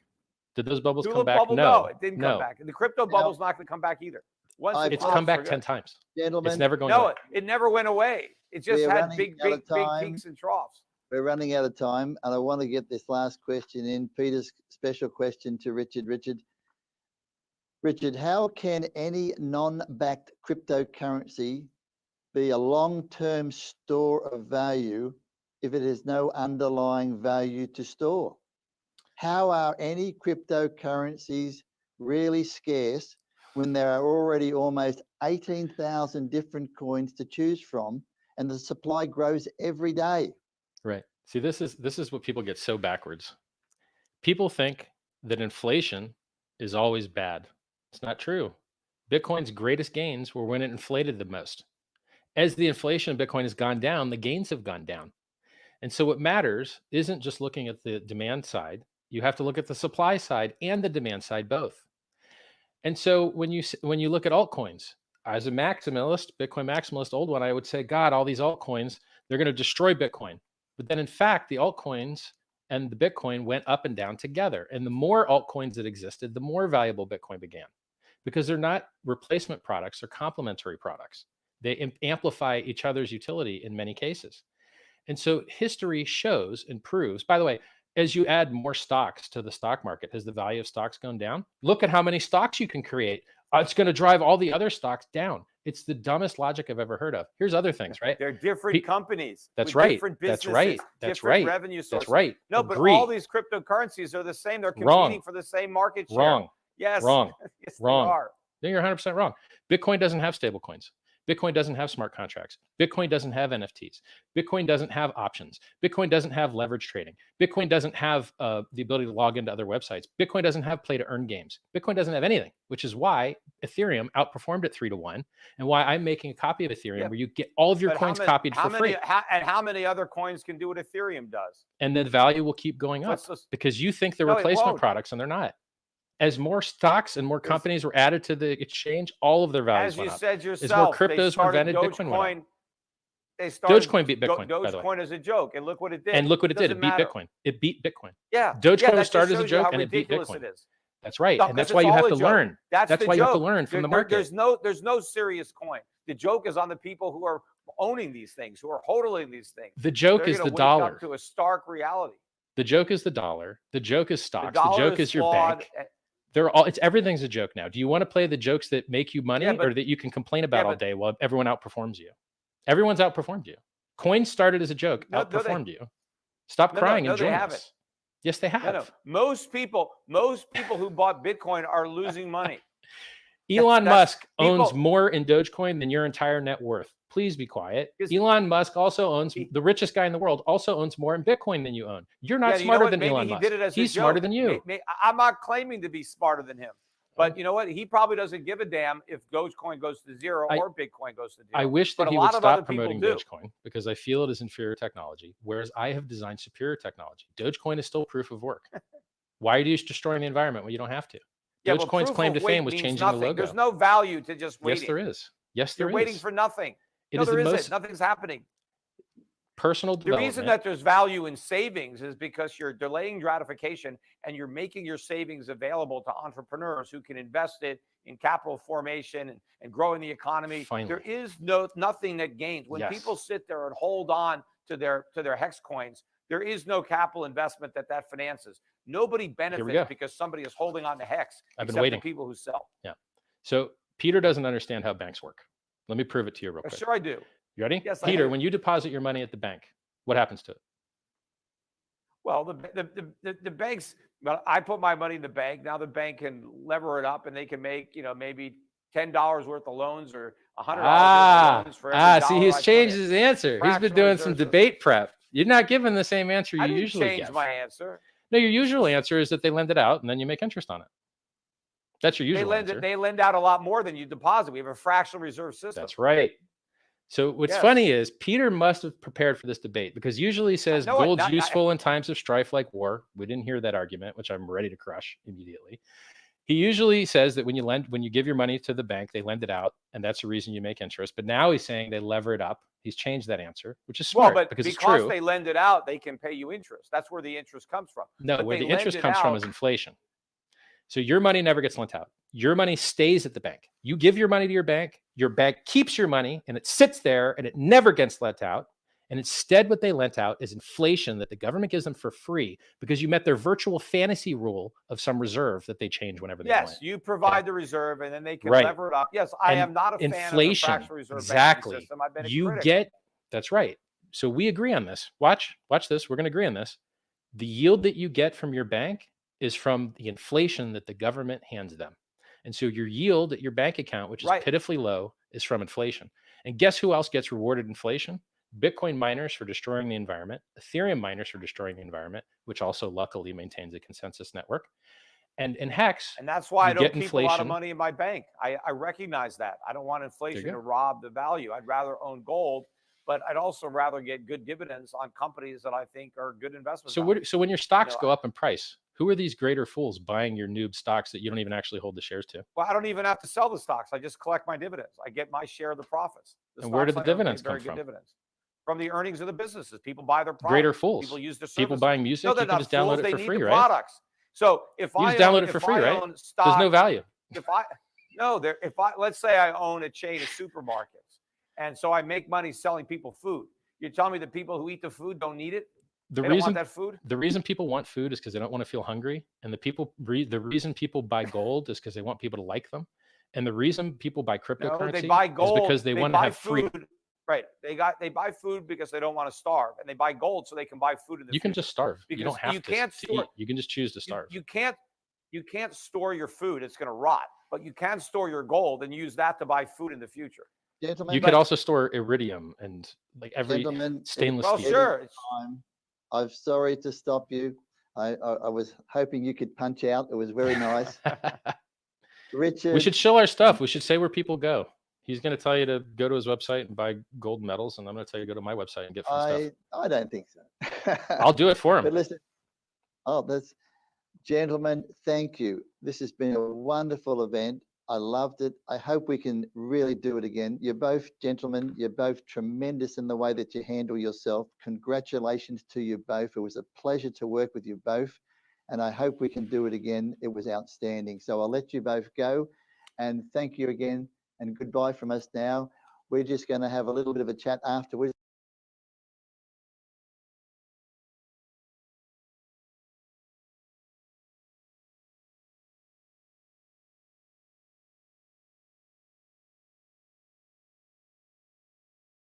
If you're thinking about using Asana, you can easily sign up and start using it. It's that intuitive.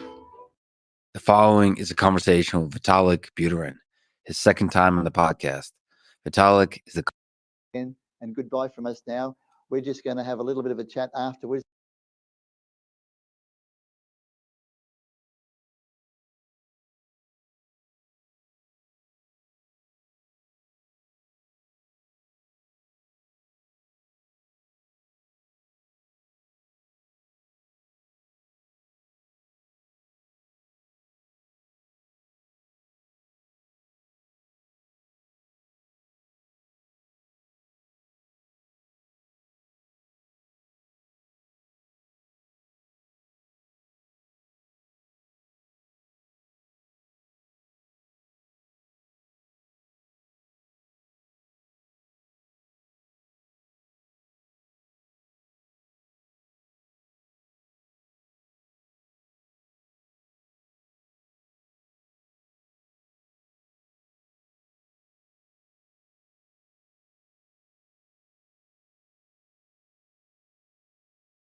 they're reporting on right now and the impression that they're giving, any logical, I think, deduction from this would say that this was very well premeditated.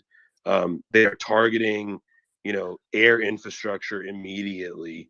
The Ukrainian government is relying on these civilian airports in times of war to leverage them for military operations. And so, not only are they impairing the evacuation of key personnel either deeper into the country, right, which is critical in a time of war when you're being invaded, but they're also impairing just military and aircraft infrastructure in general.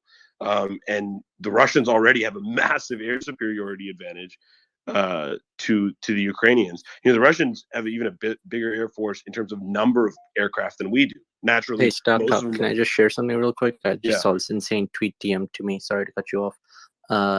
It's a different language, of course, but translation is they're bombing the whole city. I'm hidden in a basement with other correspondents from all over the world. Explosions are heard. This is someone in Ukraine in the basement. Alex Tinida. What city? I don't know. He didn't say which city. I mean, in his phone, it says he tweeted this from Ukraine 10 minutes ago. I just pinned it. I don't know what city he's in. Someone, I guess maybe a friend or someone just sent this to me. Let me see if I can find out. Hey, so I invited someone up named Mohammed Hamdan. In his bio, it says he's an ex-senior advisor to NATO. If you wouldn't mind coming up and, potentially giving your thoughts on this situation, we'd love to hear your insight. Also, does anyone know how many nuclear power plants were attacked so far and how many deaths at the moment? Haven't seen anything about nuclear plant. And no number on that so far. I Yeah. see no one reporting that right now. I have an article that just sent to me, and it's talking about the nuclear attacks.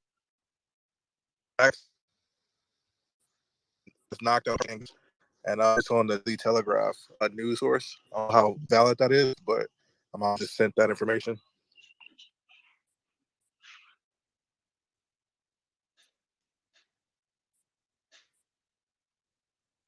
Thank you. Jeremy, did you get that guy up?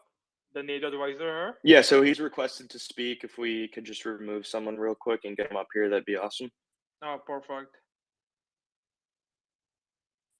Can you do that? I think I have him right there. Is the guy on a Bloomberg picture, right? That's his picture, correct? Yeah, what's up, Mohammed? So Marco Rubio, who's the one who broke this news, he just tweeted, Russian military forces are working towards isolating Kiev. So his implication is that they're not just going to seize eastern Ukraine. So he's implying that this is a premeditated attack to seize all of Ukraine. There's no other purpose in isolating Kiev. Hi, good evening. Would you agree with that, Jay? Can you get? Yeah, I would agree with that at Can this you point. get Mohammed go? At this point, I would. Yeah, hey Mohammed, would love to hear your insight. If you have anything maybe on the grounds at Ukraine or just tensions in general. Yeah, thanks so much for the opportunity. Unfortunately, yes, this happened and it was pre-planned a while ago, and you could see that from this I would say this instability in Kazakhstan. That was a spark. It started from there.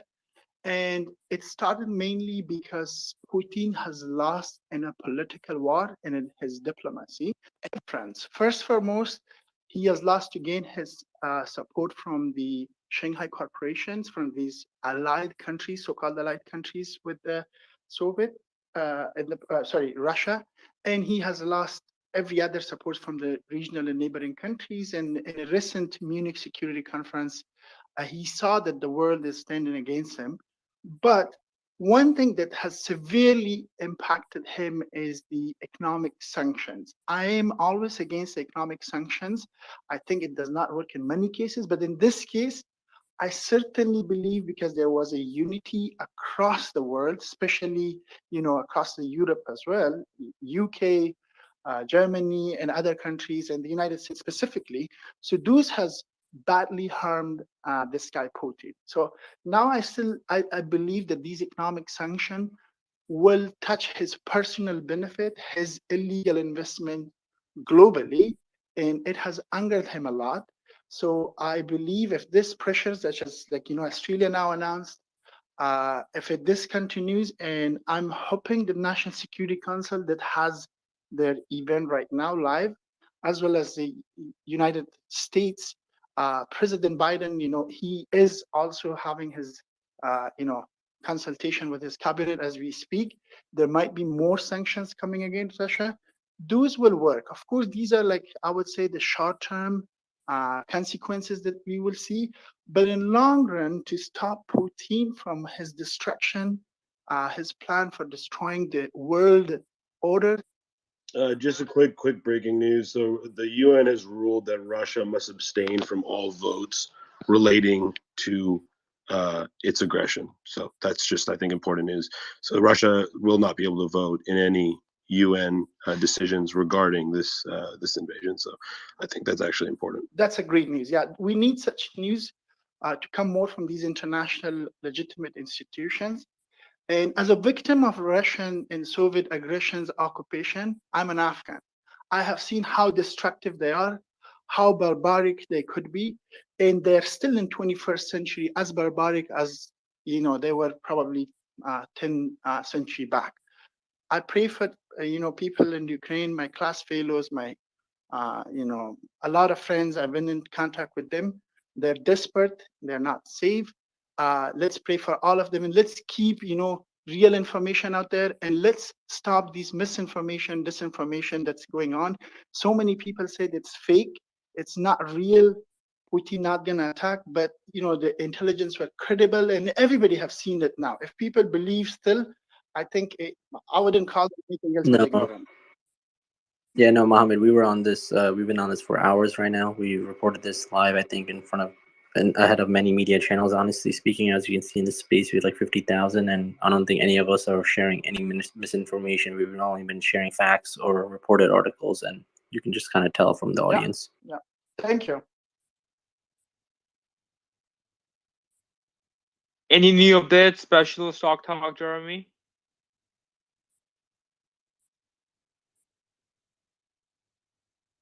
Yeah, I mean, I can't share these videos, but a number of videos from Kharkov of bombing. It's tough to see reports of civilians who are currently fleeing the capital of Kiev.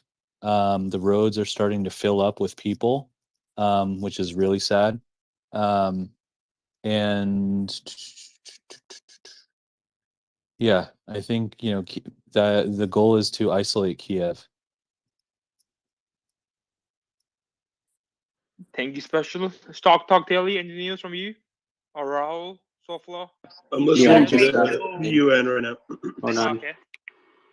Ukraine's 54th mechanized base just got hit. I have live pictures. I obviously can't share them. Can you tweet them out so people can see if they want to take a look, if possible? Jeremy, anything else? I'm trying to get some more experts up on the panel to potentially give their thoughts here. There's some people that they claim live in Ukraine, but I can't invite them for some reason. And there is a headline saying everyone in Ukraine is ordered to hide in their basements or Yeah, to I said shelter. this. Yep. I shared that tweet above. Someone's actually in the basement tweeting. I think the same guy reached out to me too, so probably okay. Yep, it's Alex. His tweet's pinned above. I have someone connected to him DMing me. Obviously, I think his service is probably bad. Can we invite Alex here, if possible? No, Alex is, I guess, tweeting. I don't think he's available to chat live. I mean, he's in the basement. So martial law has been officially started across Ukraine.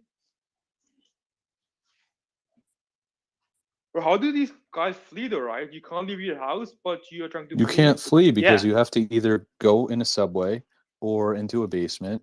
So how are you supposed to flee? The problem in Kiev is people are now crowding in the streets trying to flee, and that's the situation that is very unfortunate because that's how people get hurt. Yeah, we might even see a stab at there, right? If everyone is together, it's going to run a ride.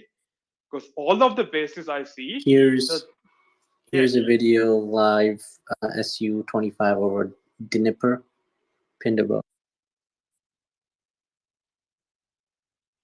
I see that. Take a look at that if you want to. Yeah, it's crazy. So the Ukraine chief of staff says he just spoke to Biden, and they have no comment so far. Someone's texting me from their house. There's Russian troops outside their house in Kiev. Yeah, Okay. there's no can they send the video or tweet a video? So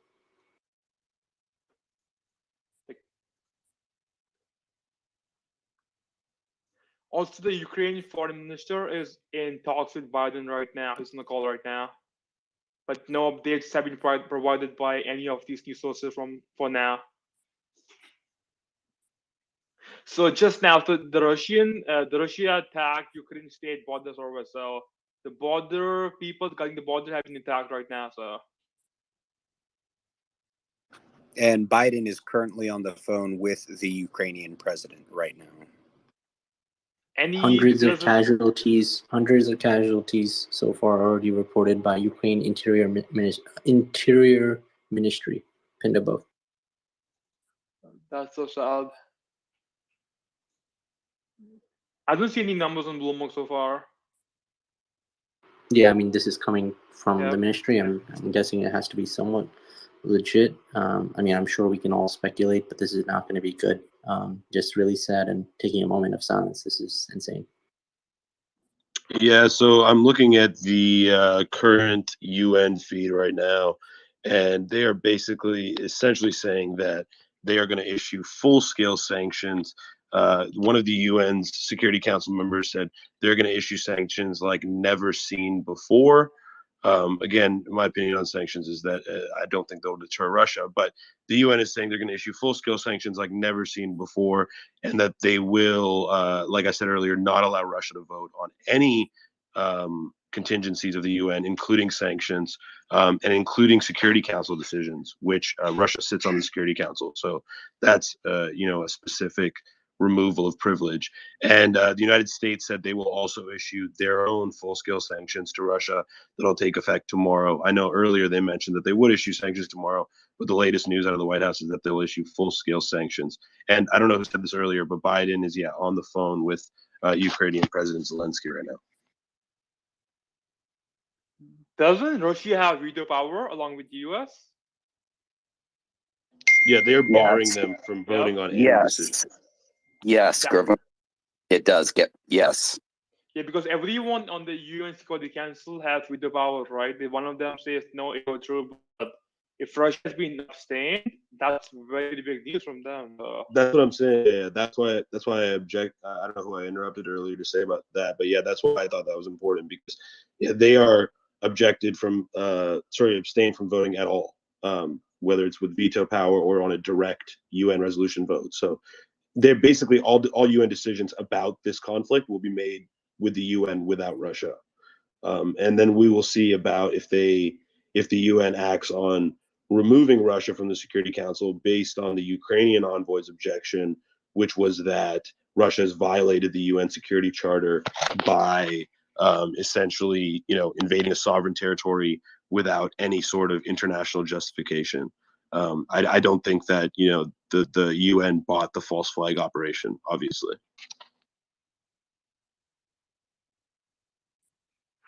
I don't think it'll be long before, Russia takes over Kiev, unfortunately, and I wouldn't be surprised if Zelensky, is no longer going to be communicating with Biden by the end of the night.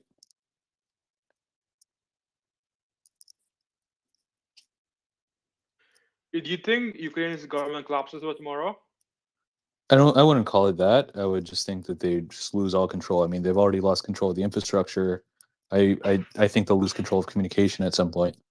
I mean, they can't even launch aircraft right now. So they're the Russians have they started with a cyber attack. They basically, destabilized any potential communication they could have, whether it's in terms of internal military infrastructure or to allies outside. Like they've been completely fractured in terms of communications, and now they fractured their airport infrastructure as well. And they're already attacking military bases. They destroyed their closest military base. Somebody said this earlier. I think it was Rahul at the very start of this space, that they already destroyed the closest military base they have to eastern Ukraine, to the contention territories, DPR and LPR. So they've made very strategic hits already. They know exactly what they're doing. This isn't like people who thought Russia was just going to walk into Ukraine with a bunch of infantry and tanks. I mean, war isn't fought that way anymore. Yeah, I was going to mention that there is a report of the first Russian jet shot down by Ukraine base forces by an Air Force's missile from Ukraine. There's actually some images of the jet that being shot. It doesn't mention the location, but I'm assuming it's probably close to the eastern part of Ukraine. So the UK Prime Minister has a statement out. The main thing is UK and our allies will respond decisively, and in the morning they'll post a statement, but for now they're doing nothing like everyone else. So I don't think we see much action from everyone else till morning. So Well, it already said that the G7 meeting was scheduled for the morning, right? So I assume we'd get more of a retaliation out of that. But anything from the UN meeting, they're still right. If I'm not wrong, correct, Talk. What was the question? Yeah, are they still live talking about Russia at the UN? They are, but the coverage is not like completely live. There's pauses where there's reporters talking and then they flip back to it. I think they're taking I don't know, maybe breaks or internal conversation. It's not. I'm sure there might be a feed where it's completely live, but they're not talking at all times. You know what I mean? So I'm only tuning I when they tune back into when they're talking, I'll know. So if you want me to play it live again later, I can do that. It's up to you. Yeah, we can wait for that. So there's some Yeah, news. I'll let you know when they're live again. They're not live right now. Right now it's just reported. Using high precision weapons and not targeting civilian Ukraine strikes. So this is what they claim, but the reports say otherwise. And our breaking news: Moscow exchange suspends trading across all markets. So apparently there's I'm trying to get some of these I'm getting DMs from some people that are actually in Ukraine right now, but Twitter Spaces aren't allowing me to entertain any requests here, but I'm just going to read off some of the things that I'm hearing. Zelensky just said that they spoke. I spoke to Biden. They're preparing international support. Go ahead, Jeremy. So there's extremely long lines at the gas station right now. People are preparing to flee to the west. So I think Mohammed's point on the refugees is going to be something we have to watch here. And I think what are the Western nations that have borders with Ukraine? I know you got Hungary, Germany, right? So will be interesting. It says casualties top 1,000 according to some sources.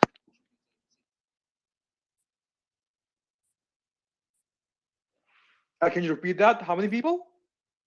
It says reported casualties top 1,000 according to some sources, according to this live Ukraine crisis news I'm watching right now. The same type of news too. Yeah, stock. I was seeing the hundreds. You're right. It looks like you're right. So right now I'm seeing 23 dead, 51 injured. So the numbers might be way off, right? Yeah, those aren't deaths. They just said casualties. Okay, perfect. I'm saying casualties too.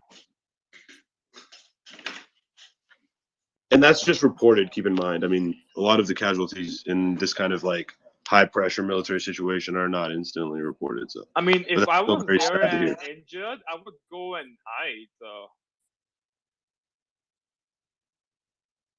I mean, many people have hidden in different areas and spots. That's actually a lot of the DMs I'm getting are people sharing what they're doing in terms of hiding. And yeah, I mean, this is I'm seeing another Newswire line here. It says Ukrainian military forces say that the capital has been all but surrounded. All but surrounded. Yeah, that's what I was implying when I don't think Zelensky is going to have a communication line for much longer. I've just pinned a video breaking missiles flying different targets.